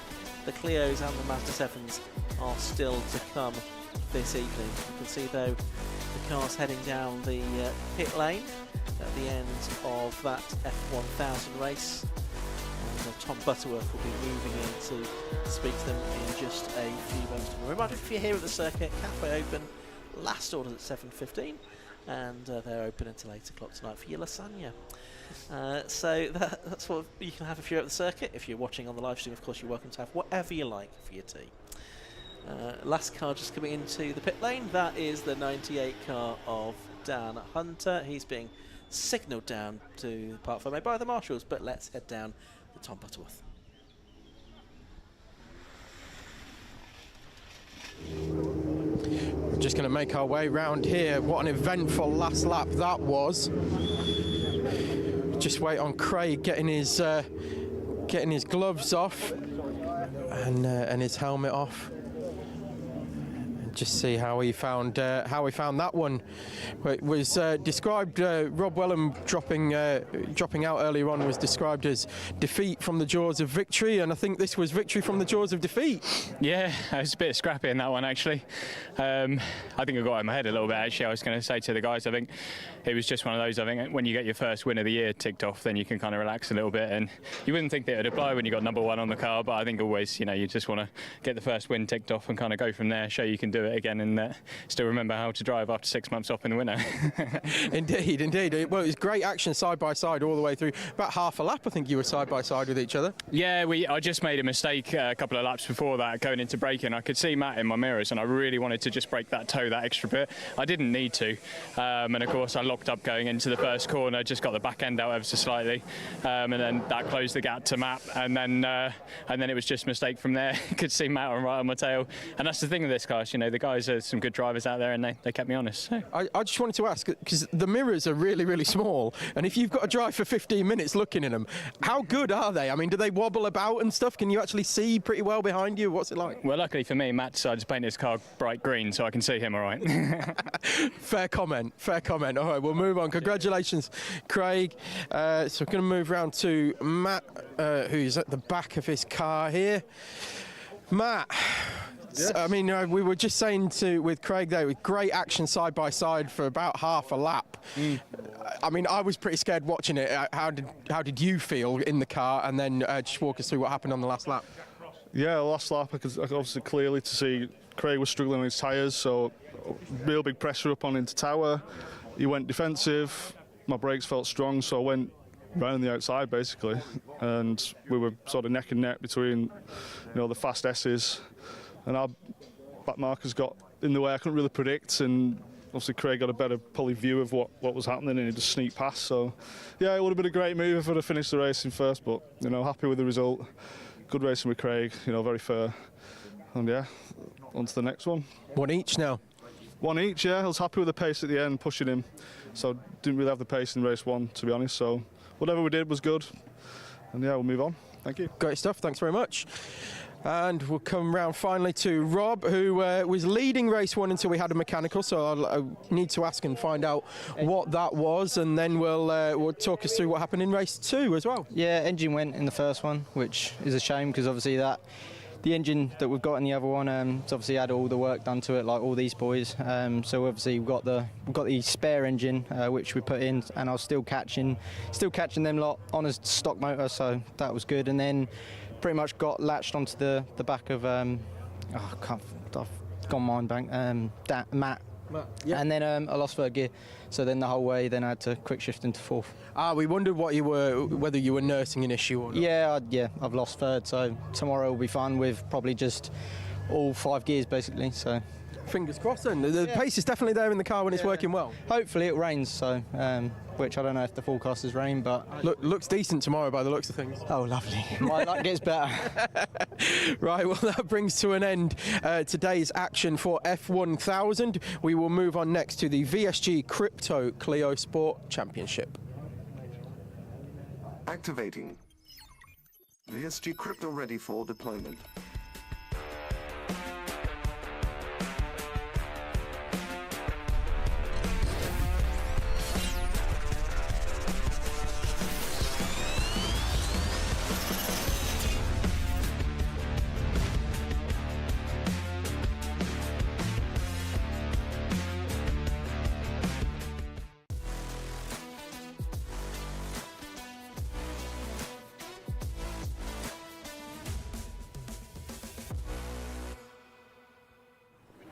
Second race of the day for the VSG Crypto Cleo Sport Championship coming up next. Jack Kingsbury was the winner of the race earlier on in the day from Justin Griffiths and Darren Ransom.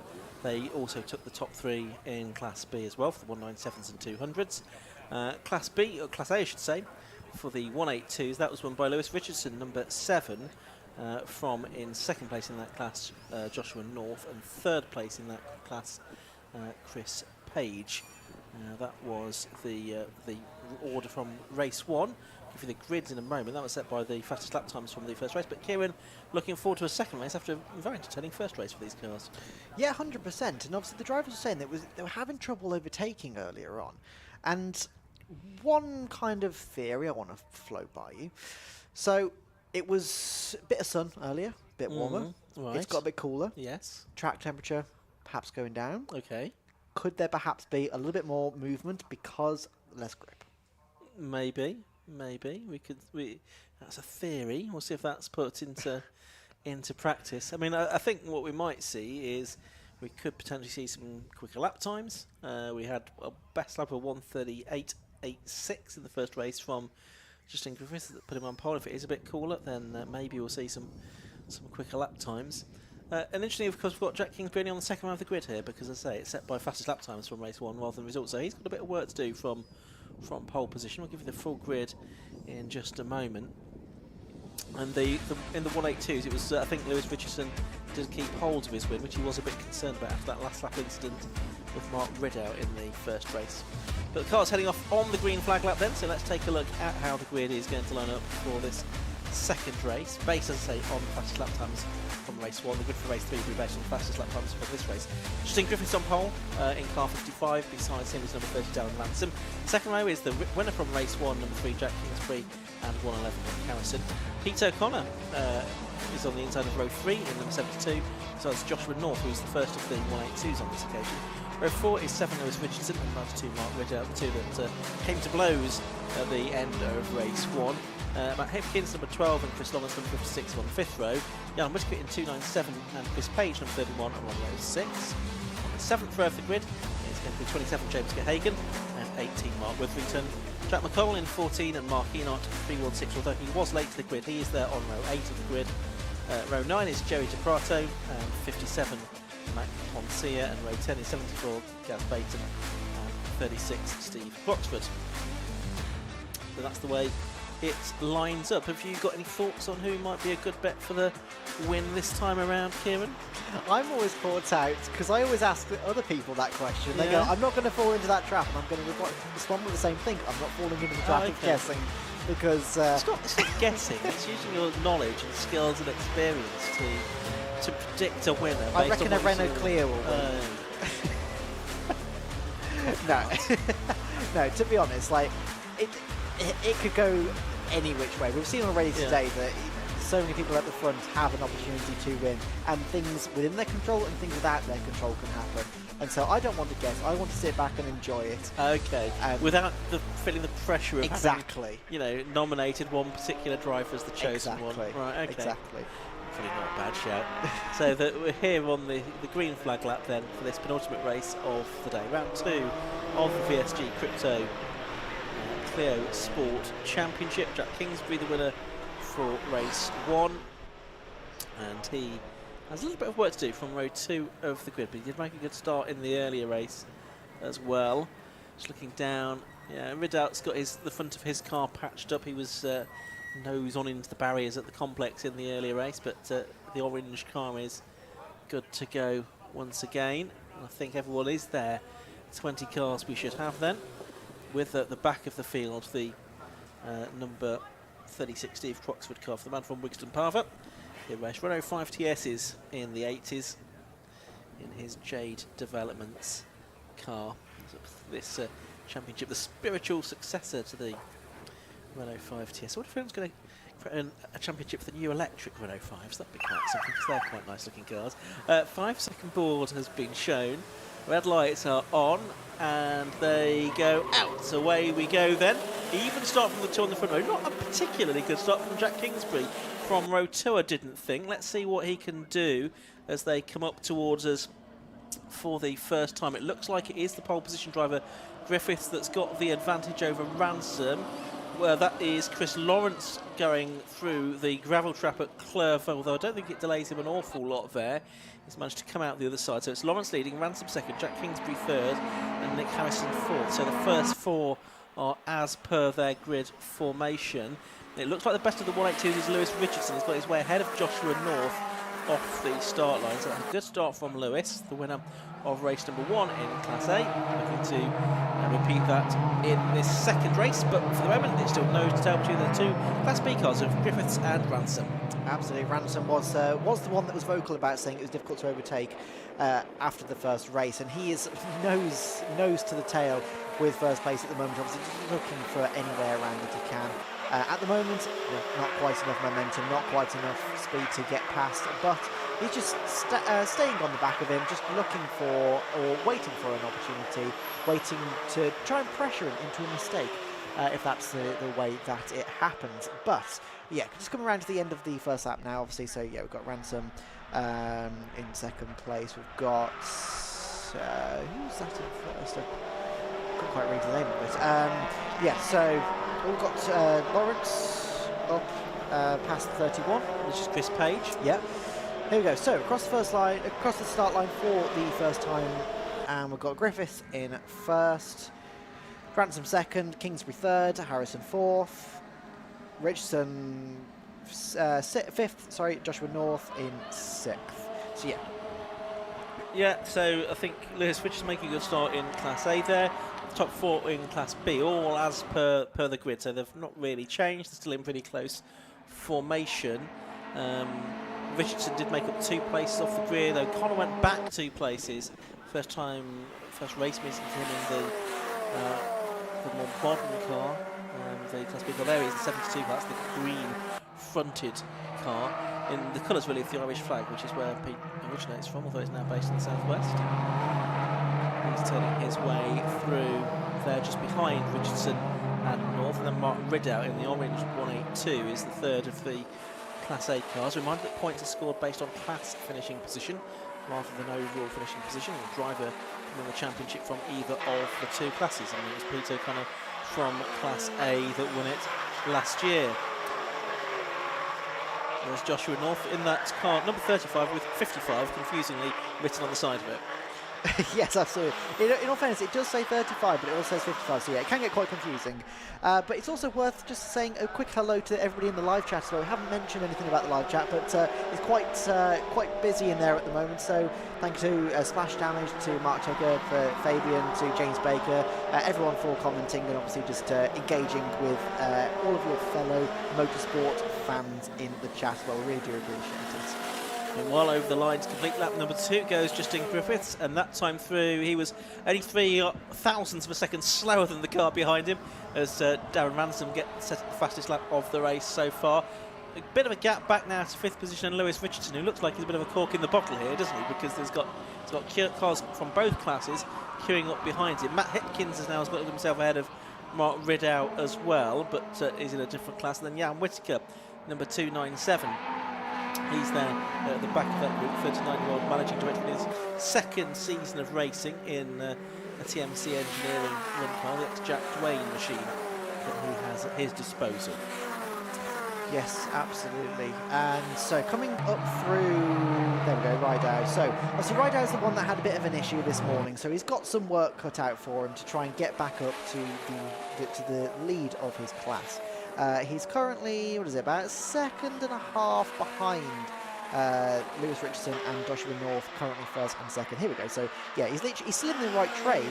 He's just got a car or 2 cars in between him and them. So he wants to try and get rid of them as quickly as possible, get back on with Lewis Richardson and Joshua North, and have another crack at that class win. He's having another nibble, isn't he, at Hipkins, and he's gone through. I think Hipkins was a bit offline there, maybe. And he's also going to lose out to Jan Whittaker, I think, as they come down into the complex this time. Pete O'Connor has put himself in between Lewis Richardson and Joshua North now as well. So in between the 2 Class A leads, and Ridout now is getting alongside North as well, I think, or was very close to getting alongside North, and is now attacking North for position. Meanwhile, for the lead, Darren Ransom has taken over. A change of leader there, Kieran. Yes, absolutely. So what Darren Ransom was saying earlier about you can't overtake, yes, you can. You've just done it. You are now in the lead of the race. Justin Griffiths, obviously one of the 4 front runners, both this year and last year as well. He's one of the quick guys, but he's got Jack Kingsbury right behind him in that number 3. He's just looking a little bit left, a little bit right, but no, Justin Griffiths just holds off that position perfectly, defends his position, and sticks back underneath the bumper of Darren Ransom. These 3, they are absolutely on it. They're already pulling away from Nick Harrison in 4th position, and I mean, there's nothing to really choose between them. They've all got to drive millimetrically perfectly, and if they don't, any one of the other 2 can just take advantage like that. To Sunny they go. This is lap 4 of the race. These 3 separated by only about half a second. They're getting away from Nick Harrison in third. He's about a second and a half behind the leading trio. Not quite on the same pace as them, it would seem. And then we'll pick up what's going on in the battle for Class A in a few moments. And there's the top 3. Then it's Ransom now that's leading from Griffiths and Kingsbury. I'm not sure how much race winning, overall winning, Darren Ransom has done, if any. I think he's had class wins, but may not have been an overall win in the past. Yeah, he won his class at Alton Park last year, but didn't get any overall wins. And I'm not sure he's had any overall wins before. So Darren Ransom possibly in slightly unfamiliar territory here as he's ahead of Justin Griffiths and Jack Kingsbury. Here's the battle coming towards us now within Class A, but it's the Class A car of Lewis Richardson with last year's Class A champion behind him now in a Class B car, and then Joshua North and then Mark Ridout. And Ridout in the orange car is yet to do anything about North in the white and green car. It's a fascinating battle, this one, that's heading through Hawthorne now and towards the chicane, being enjoyed by the crowd here at Croft this afternoon. Almost exactly halfway through this race now, 7.5 minutes left to go. And there's battles for the overall lead, but also for 5th place overall, and potentially the class lead as well. Yes, 100%. Obviously, Lewis Richardson is, if you look on the timing screen, he's secure because he's already got one of the 197s in between himself and Joshua North. But, I mean, look how close these guys are. Any mistake of any kind, he's going to be right back under threat from Joshua North and Mark Ridout. And obviously, he's already had a bit of a ding-dong with Mark Ridout today. I'm not sure he wants to repeat what happened earlier in terms of what happened at the end.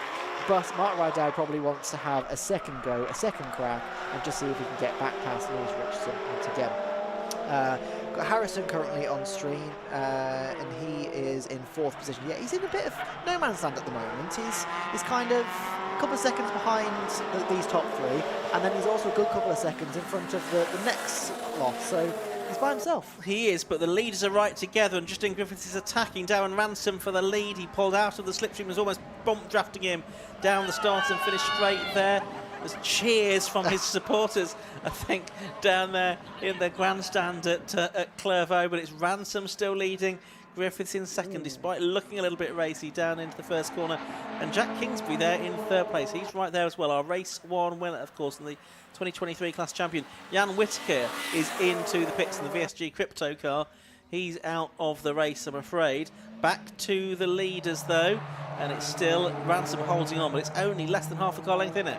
Yeah, 100%. And I just saw Jack Kingsbury coming down the back straight. He just lifted slightly, so maybe Justin Griffiths just blocked the path that he was trying to take, and because he was really, really catching, it looked like he was going to make a move into Tower, but wasn't to be. So coming down through Barcroft into Sunny Inn.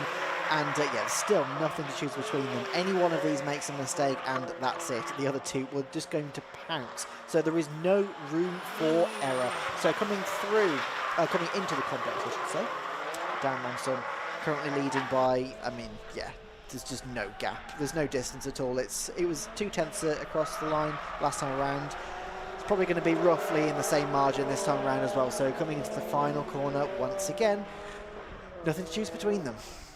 No, we've lost, of course, Whittaker now had also already lost Mark Enoch as well after 3 laps of the race. He'd pulled off at the first corner, I think, needing a tow. The race is continuing for everybody else, so 18 cars still in circulation. Over the line there, going the battle for 5th, and Lewis Richardson, our Class A leader, with Pete O'Connor right behind him, then Joshua North and Mark Ridout right there.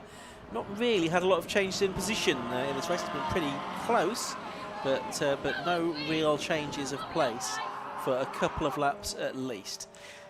Yes, absolutely. And Joshua North and Peter O'Connor just off screen then were going side by side into the last corner.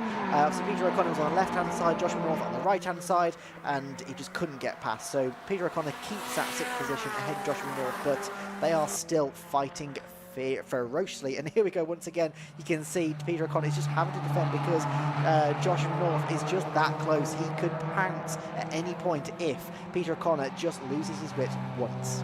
Yeah, Pete O'Connor, the 42-year-old from Bristol, works in IT and finance, been racing for 3 years. Has now got yellow flags at that part of the circuit at Jim Clark Esses. There is a car that has stopped further out of our sight. Steve Croxford, we think, that has stopped.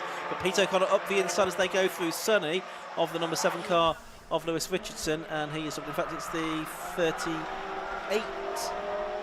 No, it's the 36 car, isn't it? We don't have a 38, so it must be the 36 car of Steve Croxford that has stopped, as we thought, over there by the side of the circuit at the Jim Clark Esses, or towards Barcroft.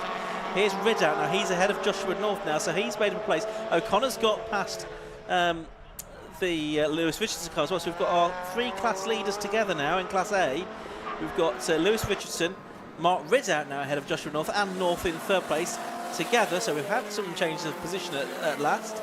And the fight very much on for Class A.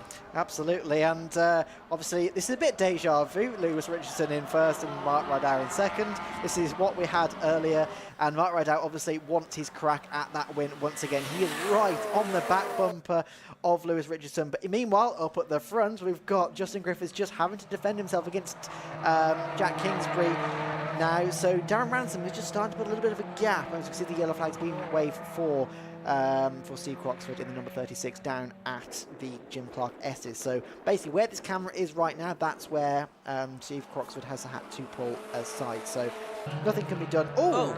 And that's Joshua North. Now, how has that happened? Oh, and another car involved is Chris Lawrence, I can see from our commentary box window. That's at Tower Corner.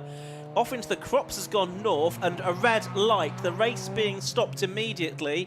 After that incident, there is the car of Chris Lawrence. Now, we didn't see what happened there, but we saw the tail end of it with North heading off into the field. And Lawrence, his car coming into a stop right at the edge of the circuit. Bumper of one of the cars in the middle of the track there. Marshall just checking that the driver is okay, but the 750 Motor Club rescue vehicle is heading out onto the circuit. Now, we'd only got 2 minutes and 15 seconds to go when the red flag went out. And so it is going to be a no restart there. Checkered flag icon is showing on the timing screen as well.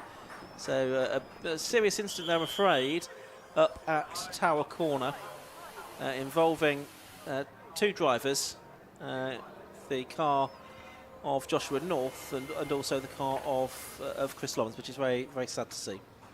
Yes, 100%. Obviously, we never want races to end in that way, and we just obviously hope that the drivers are okay. We can see, like I said, the ambulance is down there at the moment. Looks like I can see one driver out at the very least. So, yeah, hopefully we'll get some information soon. Yeah, we'll get an update on that when we can. But a win then, as the results gone back to 6 laps for number 30, Darren Ransom, by 0.32 seconds. I think that's his first overall win. Second to number 55, Justin Griffiths. Third, number 3, race 1 winner Jack Kingsbury. They were separated by less than a second. Fourth place to number 111, Nick Harrison. Then I get back to fifth, number 7, Lewis Richardson, and who won his class, by the way, and sixth, number 72, Pete O'Connor. This is where it gets a bit more complicated because we need to take Joshua North out of that because he was involved in the red flag incident. So if we mark Ridout, number 92, in 7th place, Matt Hipkins, number 12, will move up to 8th. Chris Lawrence was also involved, so he won't be included in the results either. So it'll be Chris Page, number 31, in 9th place, and 3rd as well. So another podium for Chris Page in Class A, and James Gahagan, number 27, will take 10th. And then it'll be Joey DePrato, Jack McConnell, Mark Witherington, Matt Ponce, and Gaz Baton as the last of the finishers for the first or the second race of the K-Tech Racing. Not the K-Tech Racing, the VSG Crypto Cleo Sport Championship. The drivers have headed down pit lane. Hopefully we'll have a word with them in a moment. But it'll be a few moments before we get any more racing, that's for sure, because that incident still needs to be dealt with at Tower Corner. In the meantime, let's head down to Tom Butterworth in pit lane. Okay, Darren, talk us through that one. Third place in race 1. First place in race 2. Yeah, we had a bit of pace in the third one. I think Justin missed the gear in the hairpin, which helped me out, but it was just trying to manage it. But Justin and Jack, they're so fast. It's just hard. I couldn't break away. That was all I had. I was running out, tyres were gone towards the end. So it was a good race. So I enjoyed it. Good. Gone as in overworn or gone as in overheated? Overheated, yeah. Overheated. Yeah, just understeering everywhere, yeah. Towards the end there, it was very hard to turn in, but yeah, I'm happy. Yeah, the car's been good this weekend. Happy with it. Yeah, it's a good start to the season. Definitely. Yeah, happy. Good. All right. Well, we'll leave it at he's a happy man, right? Justin, told you you might have missed a gear coming out of the hairpin. Yeah, I went from 3rd to 2nd, and unfortunately, it just wouldn't engage 2nd. So yeah. It's a shame Darren couldn't have overtaken me properly, but yeah, hopefully, fingers crossed, we've got a good lap time and we're in a good position on the next grid, and we can hopefully bring it home in first. Okay, well that's the plan then. That brings that one to a close. And then Jack. Again, sir. Hello. Not Darren. Oh, sorry, Lewis again. That's why I've done that. So, Lewis, how was that one? Yeah, it was all right. Got around. Two Josh races, North. 2 wins. Yeah. Keep up with this rate and I'll be winning the championship. But no, I got past Josh North on the start. I knew I had to, otherwise it would just be playing catch up really. Got past and it was just about maintaining the gap between me and the car behind. Unfortunately, I saw Josh North get spun around. But yeah, I was just trying to keep that 197 in between me and second place. Nice little buffer there. All right, Lewis, thank you very much indeed. Lastly, we will come round to Jack in the end. First place race 1, third place race 2, so podium in both. Yeah, happy? No. Oh, well happy. They made it incredibly hard to get past. The only move I had was when Justin missed gear, but it weren't going to be a smooth overtake, so I chose better with that one. I was catching onto the back of them at the end, like waiting for a move, but it's a hard track to get past people here. There's very few places and you have to have a good gain on it. Well, we were saying that in race 1 in the post-race interviews that you got to have quite a bit of overspeed to to be able to utilise the slipstream, but Justin was saying that you don't really get much of a slipstream around here, even though there are such long straights. He said the same to me. I think you do. Definitely. You can feel the magnet on the front. Yeah, you know when it's like locks in and you're like, all right, you can see yourself reeling them in. But yeah, unless it's a track where you've really got them to make a mistake for you to jump on it really. Overall good day. Happy days. All right, brilliant stuff. Okay, so coming up next, we've got the JDM Plates Mazda Championship.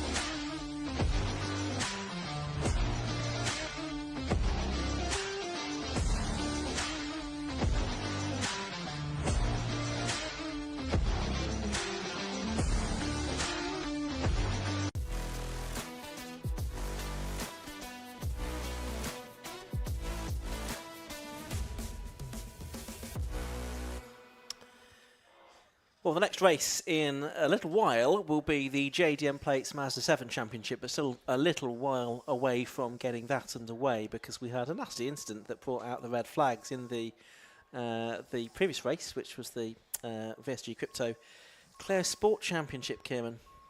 Yes, indeed. Unfortunately, we have been told that both drivers are okay, and apparently, what happened was Lawrence in the 197 clear. So what, I can't remember what number he was. Was it 56? 56. 56 it was. So in the number 56, coming down the back straight towards Tower Bend, and he lost brakes.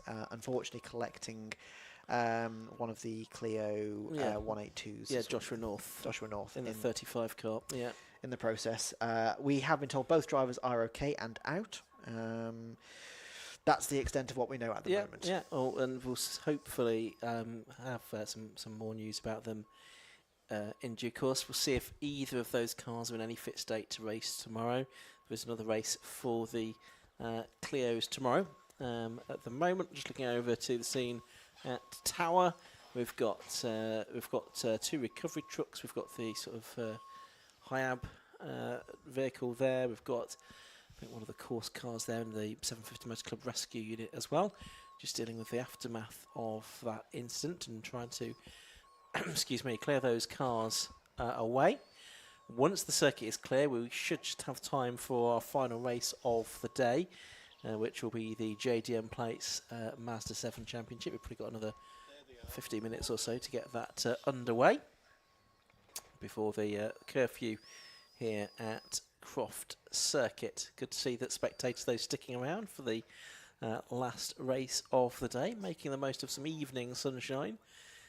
And I think we are going to have another good day of weather tomorrow. A little bit more warmth as well, expected possibly up to 20 degrees or something tomorrow. So it'll be shorts out for some people, won't it? I think 20 degrees. What do you reckon? I think so. I probably should have packed some, considering I'm going to be running in between commentary and pit lane. I probably should have brought some shorts, and I didn't think that far ahead, to be honest. No, But exactly. I didn't think I'd need any in the north in April. Well, but how wrong you could be. I'm always wrong. Never mind. Okay, But- so the I think that's the north car is just being brought back by the Hayab, which means that the one of the recovery trucks hasn't been called into action. That's driving back. The Chris Lawrence car is just about being lifted onto the back of the other recovery truck now. So I don't think we're too far away from getting the next race underway. And of course, that is the Mazda 7s, and they don't have a green flag lap. So let's just remind ourselves what happened in the first race of the day for the JDM Plates Mazda 7 Championship.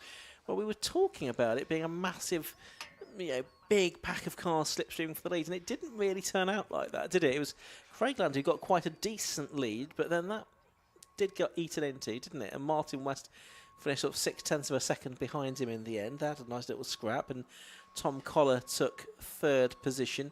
Eddie Moyer was a slightly distant fourth. Daniel Sibbins was fifth, and David Bowen was sixth. There was a bit of attrition. We lost Lee Rogers before the start of that race, and David Jones, Imran Khan, Lucas Batt, Paul Southwell and Simon Walker all failed to make it to the checkered flag. So we'll see how many, if any, of those cars are out again for race number 2. And there's one driver that also got a time penalty as well. That was Todd Boucher for track limits being exceeded. So he was pushed back to 13th position in the end. There is the Joshua North car being brought back in that took the most of that hit from the Lawrence car, which is just being now leaving its position at Tower. You can just see in the background of that shot, those of you watching on the live stream, the second recovery truck with Lawrence car in the back now heading into towards the pit lane. It will take the cut through after Tower and head straight into pit lane from there. Rescue vehicle still on the scene with the marshals. They're just checking to see if there's any fluid or anything that needs to be dressed down there. Maybe any oil or fuel that might have been spilt as a result of that. Let's see if there's anything there that needs to be cleared up. But the Mazda 7s certainly provided some good entertainment, even if it wasn't quite the race we expected it. Well, it's still a very entertaining race, wasn't it, Kieran? 100%, yeah, obviously. We spoke about at Donington a couple of days ago where we had a train of like 9-10 cars for the lead. Yes, we didn't get that, but what we did get was pairs or triplets of drivers racing against each other and in the slipstream. So we definitely had action. It was just a little bit more scattered. It was. So, yeah, I mean, anything could happen for this next and last race of the day. And all we've got to do is wait and find out. Yeah, I can see the van is currently leaving Tower now. Yeah, that's the rescue vehicle, yep. And the marshals are just finishing up a little bit of sweeping, so I can see the safety car down at the end of the pit lane waiting to take the Mazda 7s around to the grid. So we should be going very, very shortly. Yeah, we should indeed. So we'll get the cars out onto the grid and then we'll walk you through what that grid looks like. And I think, I'm right in saying it's the grid set by the second fastest lap times in qualifying for these cars. Looking like we might have an interesting championship battle ahead, though. Last year, of course, it was only decided on the very final lap of the season between Ben Powney and Craig Land. It was Powney that finally sealed his first championship last year, with Craig Land narrowly missing out in second place and Martin West third. Well, of course, Powney not doing the championship this year, but Tom Collar, he had a very good start to the season with that podium in race 1. Eddie Moyer with a new car for the season after he missed the second half of last year after his car was very badly damaged at Brands Hatch. He's returned. He's in 4th place, a little bit off the pace in race 1, but we'll see what he can do in the second race. Those are the drivers, along with Daniel Sibbins, who's been a front runner podium finisher in the past. Martin Shelton has been, that are most likely to get themselves involved right at the front of the field, one would think. But it is an encouragingly large field that we have, 24 cars qualified this weekend. We had over 30 low costs last weekend, so very encouraging numbers in the categories for the low cost chassis Sorry, while you were reading through that, we had this gentleman that's just on the hill at the moment. This is for the people watching on the live stream. The gentleman was just testing out his chair on the hill. He looked very pleased with himself with his find. And then this person in black was rolling down the hill, and just, I don't know what they're doing now. They're just maybe they're tired or they're fed up or like, please can we go now? No, we've got Locust. Last one.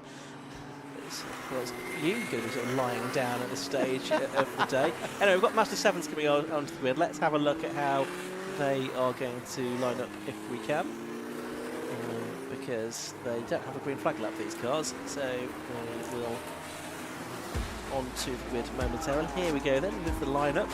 It's going to be the 87 car of Craig Land that's going to line up on pole position. Besides him is number 94 Martin West. Second row of the grid, 22 is Tom Connor, and 66 is Lucas Batt. On row 3, it's 20, the Todd Boucher car, and 17, Ben Dade. On row 4 of the grid, it's 56, Daniel Sibbons, and 99, Martin Shelton. Callum Barnes in 3 is on the inside of row 5, besides 15, Matt Grow. Row 6 is 55, Mark Crawford, and 50, David Jones. Row 7 of the grid, 13, Tony Ridd, and 79, Ayrton Rogers. Row 8, 43, David Mason, and 24, Rick Lanier. On row 9 of the grid, 77 Eddie Moyer and 25 David Bowen. Row 10, 21 Imran Khan and 47 Lewis Penzone Smith. The 11th row, 10 Ian Deeves and 73 Simon Walker with 88 Paul Southwell and 69 Lee Rogers on row 12. So that's the grid. Now there will be some gaps, I expect. Just looking to try and see where those might be. Just a very quick one as well. Jordan Bremner in the live chat has said, I'm about 5 to 10 miles from Croft. Can I find a race programme? Yes, you can. It is on 750 website. If you find it there, we will be here again tomorrow. So hopefully we can see you here as well. It will be great to see you. Yeah, it's on the 750 Motor Club website, 750mc.co.uk. You can also find access to the live timing and lots of other information about this weekend's racing and the club more generally. Now, I think we did have all 24 cars making their way towards the grid. Again, Lee Rogers has headed down the pit lane as he did in the early race. Now, is that going to be to pull off, or is he going to try and actually start the race maybe from the pit lane this time? In the number 69 car, the man from Exeter, who races alongside his son, Ayrton. Where's he going? He's braking, he's turning into Park Ferme. I don't think he's going to take the start, unfortunately. So clearly just trying to see if something is working on the car, and maybe it's not to his satisfaction, so he's pulled it again. He was going to start right at the back of the grid in any case. Right.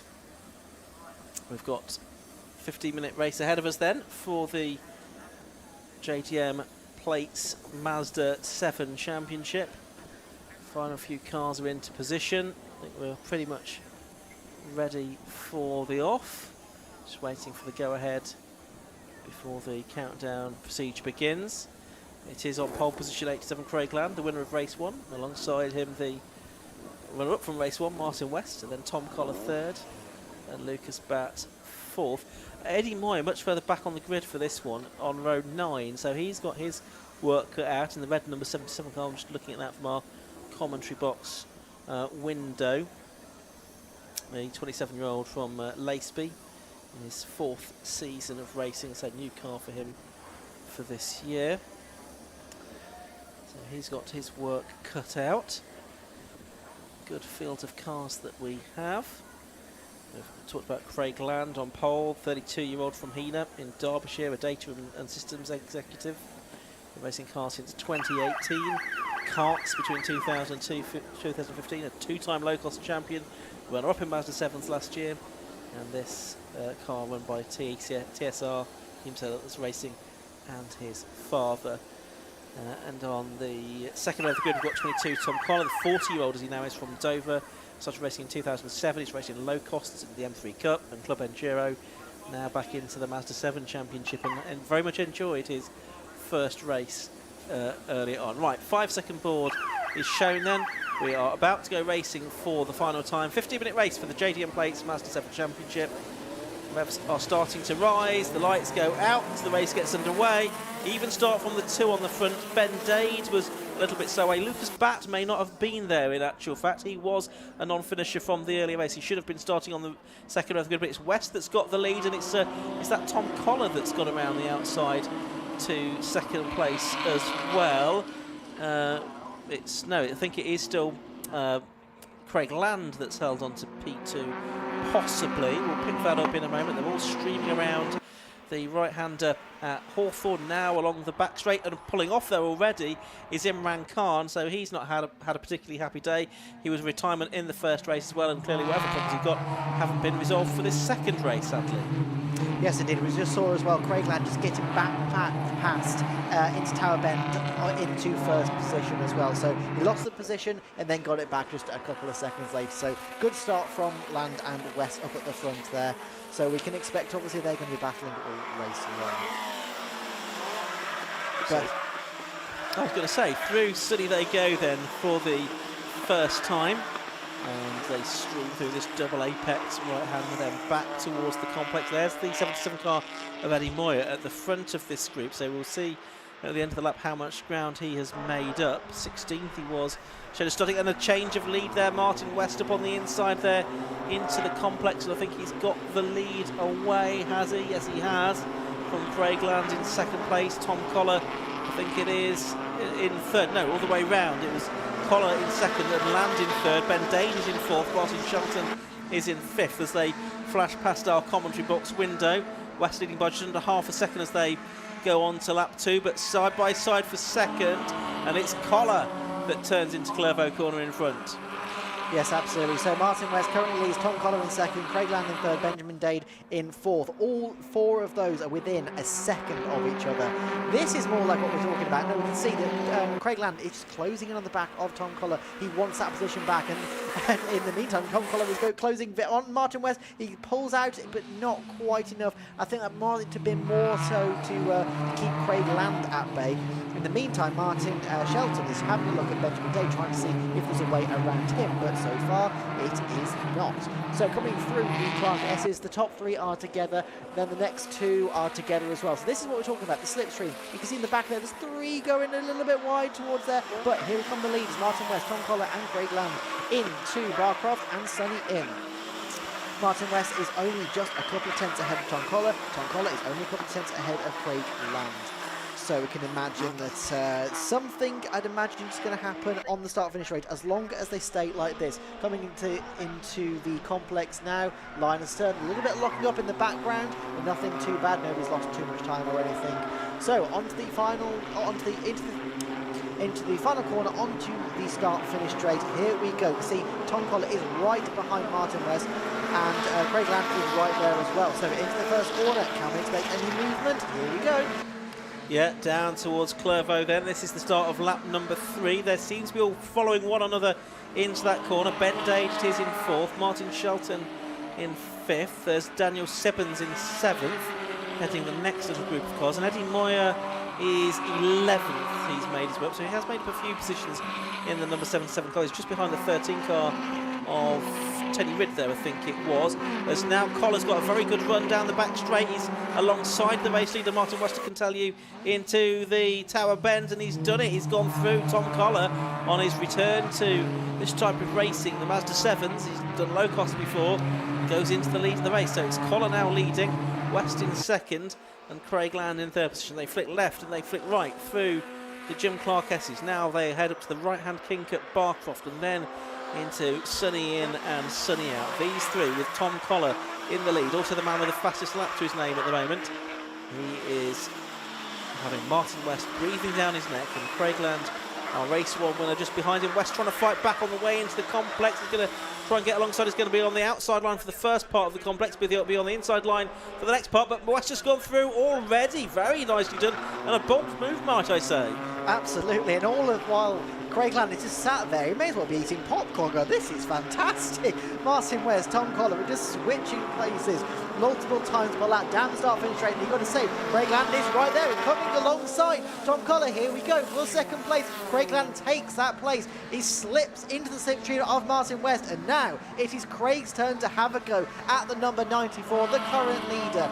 Here we go through the Clara and Hawthorne Bend, then up to the chicane, and we're on the back straight. So, is anybody close enough to make a dent? I think Craig Land is a little bit too far back to possibly actually have an attack, but he's definitely close enough to have a bit of a look. Oh! And that's the 50 car that has gone spinning. It just clipped the cone on the inside. The number 50 car of David Jones that has gone for a spin. Yeah, just clicking the bollard, the floppy marker at the chicane, and went for a spin. Obviously just took too much curb through there. And that was David Jones going spinning out of 9th place. He'd already lost a position in the previous lap to Mark Crawford in the number 55 car. Here's the battle for 4th place though. It's Ben Dade, number 17, and the 2-time championship winning car of John O'Lissitor. Now he's taken that over, and Martin Shelton has got one of the wheel arches flapping a bit, the plumbing, and he's going to. We've got a replay though of what happened to David Jones. Let's have a look at this. He's with Eddie Moyer there, and yeah, just clipped the tyre stack, didn't he? And was on the curb, went spinning off onto the infield. That's really unfortunate. So he just lost a place to Eddie Moyer as well for 9th place, I reckon, and maybe he was very keen to try and get that back. So yellow flags waving with that car off on the infield, but I think it's far enough out of harm's way not to need any further intervention, hopefully. Yeah, fingers crossed. Yeah, it's right on the infield. It's not on the exit of really any corners. So theoretically, it should be okay. But as we see, Benjamin Dade and Martin Shelton are currently coming through Hawthorne Bend, line astern. They haven't made too much of an impact on each other so far. They're keeping a relatively decent pace, but yeah, Shelton is right alongside. Here we go into Tower, and I can see towards the front as well. There might have been a change. Do you see what's something? Here we go. So that is Craig Landison in the lead, is he? No, it's West that's got into the lead. Land has took back in behind him there, but they were alongside one another going down to Tower that time. Tom Collowit is still in 3rd place. Land's got the best lap of the race. The best 1:33.775. In the earlier race, the best lap was a 1:32. So we're not quite on the same pace as we were in the earlier race just yet. But West, Land and Collar the order as they head down the short straight between Sunny and the complex. About to turn their way into it now. That's where Martin West made a bold overtaking manoeuvre a couple of laps ago. He's in the lead this time, so doesn't need to do that.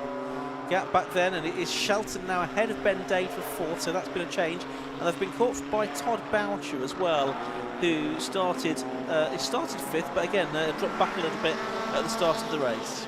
Yeah, 100%. He's only a couple of tenths behind now, so if these two get into a fight once again, then he's going to be right on them. Meanwhile, back at the front, I think Martin West is just pulling a little bit further away as we see. Who is that? I think is Lewis Penstone Smith, I think, that has exited the circuit and trying to recover. Yes, well, yeah, that's a bit of a shame. Here we go. So this is the battle for 4th place, and Martin Shelton, Benjamin Dade and Todd Boucher, and we're now looking at the Simpson. So this is battle for 7th, Daniel Simmons and Eddie Mauer. It's actually the Mark Crawford and Eddie Moore car, I think, because Moore had got ahead of Crawford, I reckon.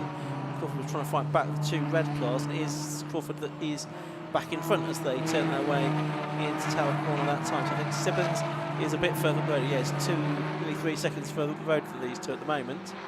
The 2 red cars together. They turn their way through the Jim Clark S's, now off towards Barcroft. There we go. So it's Crawford in the 55 car, the 49-year-old from County Down. Clinton racing another 9 and 7s. He makes a mistake there, too much curb at Sunny, and he goes spinning off onto the old circuit there. But he's recovered that, and that's going to mean that Moyer will make up the position as Crawford tries to recover. But yeah, heart in the mouth moment there for Crawford, no doubt about it. 100%, yeah, that's not what you want. Going into that fast section, one wrong move and that's exactly what happens. Just, I think it may have been just a bit of a brake at the wrong time, a little bit too much pressure on the brake, and it just spun the car around. Not what you want at all. So leaders coming into the first corner now. They're line astern once again, and I think Craig Land and Tom Collar are a little bit closer than Craig Land and Martin West. So realistically, Craig is probably going to be looking more behind him in his mirrors to see what Tom Collar is going to be doing. And obviously, with that happening, I say that, then Martin West has just gone into the dust. And here we go. They're so close now, coming up towards Tower. Can they make any movement? I think Craig Land is going to the outside. See, can he make it round the outside? I don't think he can. Tuck's back in. Can he get a switch back? No, but they are line astern. In the meantime, Collar is right there as well. He is stuck to the gearbox of both of them. He's basically going, if you mess up, I'm here. I'm taking your position. Less than 5 minutes to go in this race now. Tom Collar now has the best lap of the race, so 1:33, 1:01. I almost thought he was going to take advantage of a double toe into Tower half a lap ago and get past both of them, but no, he's still sitting there. Maybe some of that is flashy. Oh, now, West got his hand in there, so was that a yellow flag he was acknowledging possibly? Yeah, there's a green flag at the next corner, so I think he was just acknowledging a yellow flag, letting the other drivers behind him know that he'd seen it, and they should probably take notice of it as well. So no change in the order through that part of the circuit. Of course, it's for 99 Martin Shelton, of course. Now, he was in 4th position earlier, and he has now stopped on the side of the circuit up at Sunny, I think. So coming through with less than 4 minutes to go, so I think it's going to be 3 more laps that they're about to start to make it a 10-lap race, as it was earlier on. West and Land and Collar, they're separated, the 3 of them, by less than a second, still all to play for. Yes, 100%. I think this is probably the closest battle currently on track as well. So we'll stick with this for the time being. Martin West is doing everything he can to try and keep Craig Land and Tom Collar at bay. And what you can see as well through every single corner is basically four-wheel drifting. They are on the absolute ragged edge of these cars. And this is what we love to see. You see there, Martin West is just weaving left and right. He's now gone to the right to try and defend his position into Tower as Craig Land goes to the left-hand side, tries to get a cut back, but no, he's a little bit too far behind. You can see there, Tom Collar is also quite close to him as well. So you can see just into the entrances of corners. I want to say Tom Collar might be a little bit more confident on the brakes. Yeah, possibly so. It's a real close fight, these two. The best laps, 1:33.4 for West, 1:33.1 for Landner, 1:33.1 for Collar as well. So very little to choose between them. Actually, West is marginally the slower of these 3 in terms of their best lap time so far during this race, but nothing to choose between them. These were the first 3 in race 1, and as things stand, they're the first 3 in race 2. They're a long way clear of Ben Dade now, who's in 4th position. Daniel Sibbons has moved up to 5th, and Todd Bouch to 6th with that demise of Martin Shelton a couple of laps ago. So 2 laps to go at the end of this one. And we'll go over the line now to start lap number 9. Just looking further back, Eddie Moore I can see in 8th place. David Bowen is 7th. All the drivers to watch out for. I think we've got 19 cars still circulating. Again, we've lost a few. Oh, what a spinner behind our commentary position. That's the 24 car that has gone around. That's Rick Lanier, who we also saw out in the Formula V race earlier as well. He's got going once again. There's Ben Dade, he's in 4th position. He's been caught now by number 56, Daniel Sibbons. Meanwhile, the leaders turning through Tower Corner in the same order. Here's this battle for 4th heading towards us. Yes, indeed. There's a little bit of a gap in between Benjamin Dade and Daniel Sibbons as well. But not so much that they're completely out of contention. Daniel Sibbons just needs to keep consistent, just try and stick in the slipstream. Speaking of slipstream, Craig Land is right on the gearbox of Martin West. Tom Collar was dropped off for just a little bit by the looks of things. So, yeah, maybe it's just turning into slowly a 2-horse race between Martin and Craig at the forefront of this fight. So, coming into the complex now. They are still pushing the absolute ragged edge. Yeah, you can see Tom Collar has just dropped off the back a little bit. A little bit of a lock-up there from Martin West, but nothing too bad. And then you can see, like we were speaking about earlier, different lines, trying for different ways to go around. Craig Land is looking left and right. Can I gain advantage here? Can I make you make a mistake there? So far, nothing has been affecting Martin West too much in the last couple of laps. No, black and white driving standards flag going out to somebody there. I think that's the 43 car of David Mason for exceeding track limits. The leaders, though, onto their final lap of the race. Half a second the advantage for Craig Land. Tom Collar has dropped back a little bit in the last lap or 2. He still has the fastest lap of the race to his name. Sorry, I just saw Martin West just put 2 wheels on the grass coming out of the chicane. So they are right line astern once again. Yeah, down towards Tower Corner. Land was able to close in. They've got the back marker ahead of them as well. That's the number 88 car of Paul Southwell, who's in his first season of racing in the ex-Pete Wood car that's run by Team Sellers Racing. So they're going to catch him soon. But here comes Craig Land. He's challenging through Barcroft. He's going to have a nibble into Sonny as well. Is he able to go through? No, he's not. Daniel Sibbons now from 5th place has pulled off. It's a race of attrition, this. Here they come down towards the complex, Kieran. Yes, here we go once again. You can see there Martin West was just on the absolute ragged edge, but he had perfect car control coming through Sonny in and Sonny out. As you can see, and that's Land, is it? That's gone off? Yes, it is. Craig Land has just overcooked it going into the complex. So that is bizarre. Didn't seem to have too much pressure on him, so he's dropped second. And Tom Collar's going to move up into that position. It's going to be Martin West that's going to come through to get his first win of the season in the JDM Plates Mazda 7 Championship. He takes the win then. Tom Collar takes second, and Craig Land, after that strange little moment on the last lap, takes 3rd place. Ben Dade's going to be across the line in 4th, but that was weird, wasn't it? That was very strange. I'm sat here trying to wrap my brain about how that would happen. Like, unless... No, because he didn't have a puncture coming out of it, so I don't know. Hopefully Tom can find out. And Eddie Moyer has stopped on the final lap as well, and he had made his way up to I think about 6th or 7th place, so he has stopped as well. Well, it's a good job this race wasn't very much longer. We wouldn't have had anyone left. Quite a few cars pulling out in the end. Boucher 5th, Bowen 6th, Barnes 7th, Ayrton Rogers 8th, Mark Crawford 9th, and I think it's going to be David Mason to complete the top 10 after all of that. But yeah, quite a few cars pulling out. Yeah, 100%. But yeah, I'm hoping that Tom can have a word with Craig Land, obviously in the post-race interviews, and just try and find out what happened there, because I am flummoxed. I have no idea what just happened then. No, it certainly caught us both by surprise a little bit. Probably caught Craig Land by surprise as well, to be fair. So shame for him, but he's still got a podium out of it. So he's had a 1st and a 3rd from today, and another race to come tomorrow.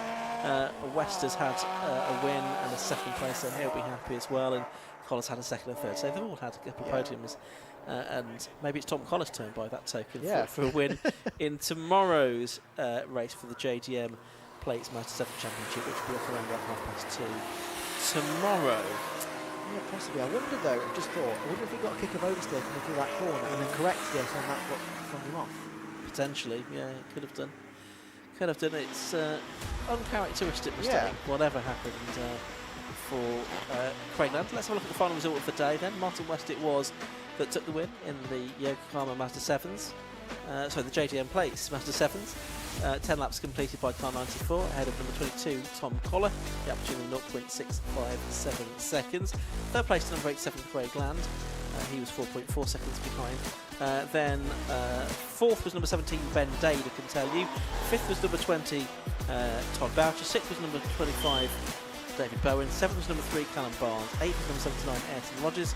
Mark Crawford, number 55, was 9th. David Mason was 10th, number 43. Then it was Matt Rowe, Rick Lanier, Ian Deeves, and Lewis Pentone Smith was 14th. I think only 2 more finishes in actual fact, certainly on the lead lap. 15th, Tony Ridd, and 16th, Simon Walker. And I think possibly, Southpaw did make it to the checkered flag, but he was lapped. Right, before we head down to Tom, I'll say many thanks to all of the marshals and everyone else from the 750 Motor Club that's made today's race possible. Thanks all for your help. We look forward to your support again tomorrow. And any final thoughts from you, Kieran, before I hand down to Tom? I can't wait for tomorrow. Okay, well, it should be absolutely amazing. Yeah, no, lots more good racing. All of the categories that we've seen today, bar the road sports, back in action at least once tomorrow.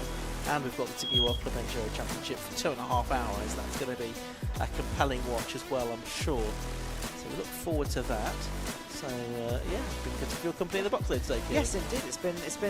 It's been quite comfortable to be in the nice warm commentary box rather than being in the pit lane for once. But yeah, no, it's obviously been a pleasure to be alongside you once again. And also, I want to say a big thank you to Alpha Live as well for all the amazing coverage, all the camera ops out there. Absolutely. It's been a bit windy, it's been a bit blustery, and we both know what it's like out there in the cold.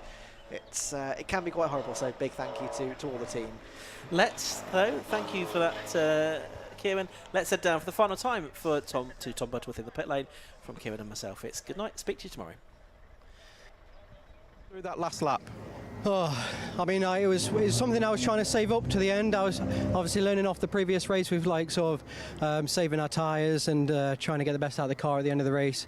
And I was trying to time it right for the first section, and didn't quite. I think it got side by side, but didn't quite get enough. So then I thought I'll hold back into the complex, And obviously I made that mistake trying to get really on his behind the back of his car, trying to follow him through the airpin and hopefully make a move to the line. But I'm going to give it to West. He held a strong race then, not many mistakes. And another thing as well, big thanks to TSR for getting the car back up and ready after the little incident from race 1. We did some welding and got it jigged back up again. Brilliant. Okay, well, I thought you were going to be wearing him at one point, wearing the mellow yellow car at one point. It was really, really close, for that whole race. And I saw Martin make a little error coming into the complex, a couple of laps to go. Do you think maybe now's your chance? No, exactly. When I've seen him making a few errors and that sort of in the going sunny in, sunny out, and then also the complexes, I thought, okay, but he was really strong out the airpin. So no matter what grounds I made from his mistakes in the complex, it was sort of lost. I think we've got a crack in the exhaust, so we'll see how we go tomorrow with a bit more power, hopefully. Okay, fingers crossed. Right, well, double podium as well for Craig Land. So good start to the season for him. Another one with a double podium. So Tom Collard, as I said earlier on, you've got to be in it to win it, haven't you? And if you going to make yourself available to take second place when somebody else makes a mistake, you're going to be there. Yeah, definitely. It's trying to get the win. Got into lead early on. But yeah, these two, they're quick. They're really quick and very consistent. So I felt like I settled for third, but thought, no, I'll catch them back up. And on the last lap, as you say, opportunities there and you take it. Absolutely. And car bedding in a bit better now? So. Yeah, we tried to change. It improved it slightly, but not where I wanted it. But we'll look at the data and we'll see if we can go one step more tomorrow. Exactly, one more go tomorrow, haven't you? And we'll move on to our race winner as well, Martin West. Hello again. I was just saying to Craig over there, I thought at one point that he was going to be wearing mellow yellow. He was that close throughout that one. Robin's racing, isn't it, as they say? Yeah. So we've got a good excuse for another victory lane now, haven't we? Yeah, we're going to have a little race, I think, as well. Tradition is tradition. That's it, mate. Yes, very much so. But no, that was an enjoyable race. But fair play to Craig and to Tom. My mirrors are just full of them the whole race. They both made a couple of little mistakes. Looked like they both missed the gear at two separate incidents and give me the chance to get past, but it was just up to me to try and bring it home. It's like qualifying that. That just seemed to, it's always the same when you're leading. It just seems to go on forever and ever. But when you're chasing them down, the race goes so quickly. But no, it was quite enjoyable. It was good fun. So nice to not let Craig win all three, because he was looking good earlier today. That was a good performance in the first race, so hats off to him. And Tom's just going to come on getting stronger and stronger. I bet you know Tom from the other formulas, so yeah, I'll cut the grass while it's green, sort of thing, as they say. Well, it was Craig cutting the grass in that one, so yeah, did he go off? I see he was there in mirrors and then he wasn't, so I don't know if he went off in the last just coming into the complex on the last lap. Lost the back end a little bit. I thought you got a little bit squirrely with maybe a couple of laps to go coming through the exact same corner. Yeah, you've got to take some pain at the tyres at some point. You either have them good at the start and they're going to go at the end, or you struggle at the start and they'll hopefully survive till the end. But you've got to take some pain somewhere. But when you're wheel to wheel with them on the last couple of laps, the last thing you're worrying about is tyres. You're just trying to keep your concentration. But here we are. Okay, all right. Well, that brings to a close our coverage here for the first day of 750 Motor Club here at Croft. Just a few little things to say. It was a wonderful action-packed day. Lots of different varieties of cars on show that you'll have seen up and down the grid. Of course, these Mazda 7s. We've had bike sports with the 1000 Sport Series. We've had road sports. All the menagerie of cars that we have here in 750 Motor Club. It's been wonderful to see. Thank you to Ian and Kieran on commentary. Thank you as well to our marshals who are still working hard here, the Orange Army. Without them, we can't go racing. To all our competitors, thank you as well for making it such a good day. 750 Motor Club, of course, for organising it. Croft Circuit for hosting us, and Alpha Live for the pictures. We will be back tomorrow from 12:35. So please come and join us then. And without further ado, there's just one last thing. Shall we have it? We're going to need the carrier. We're going to race to victory lane. 3, 2.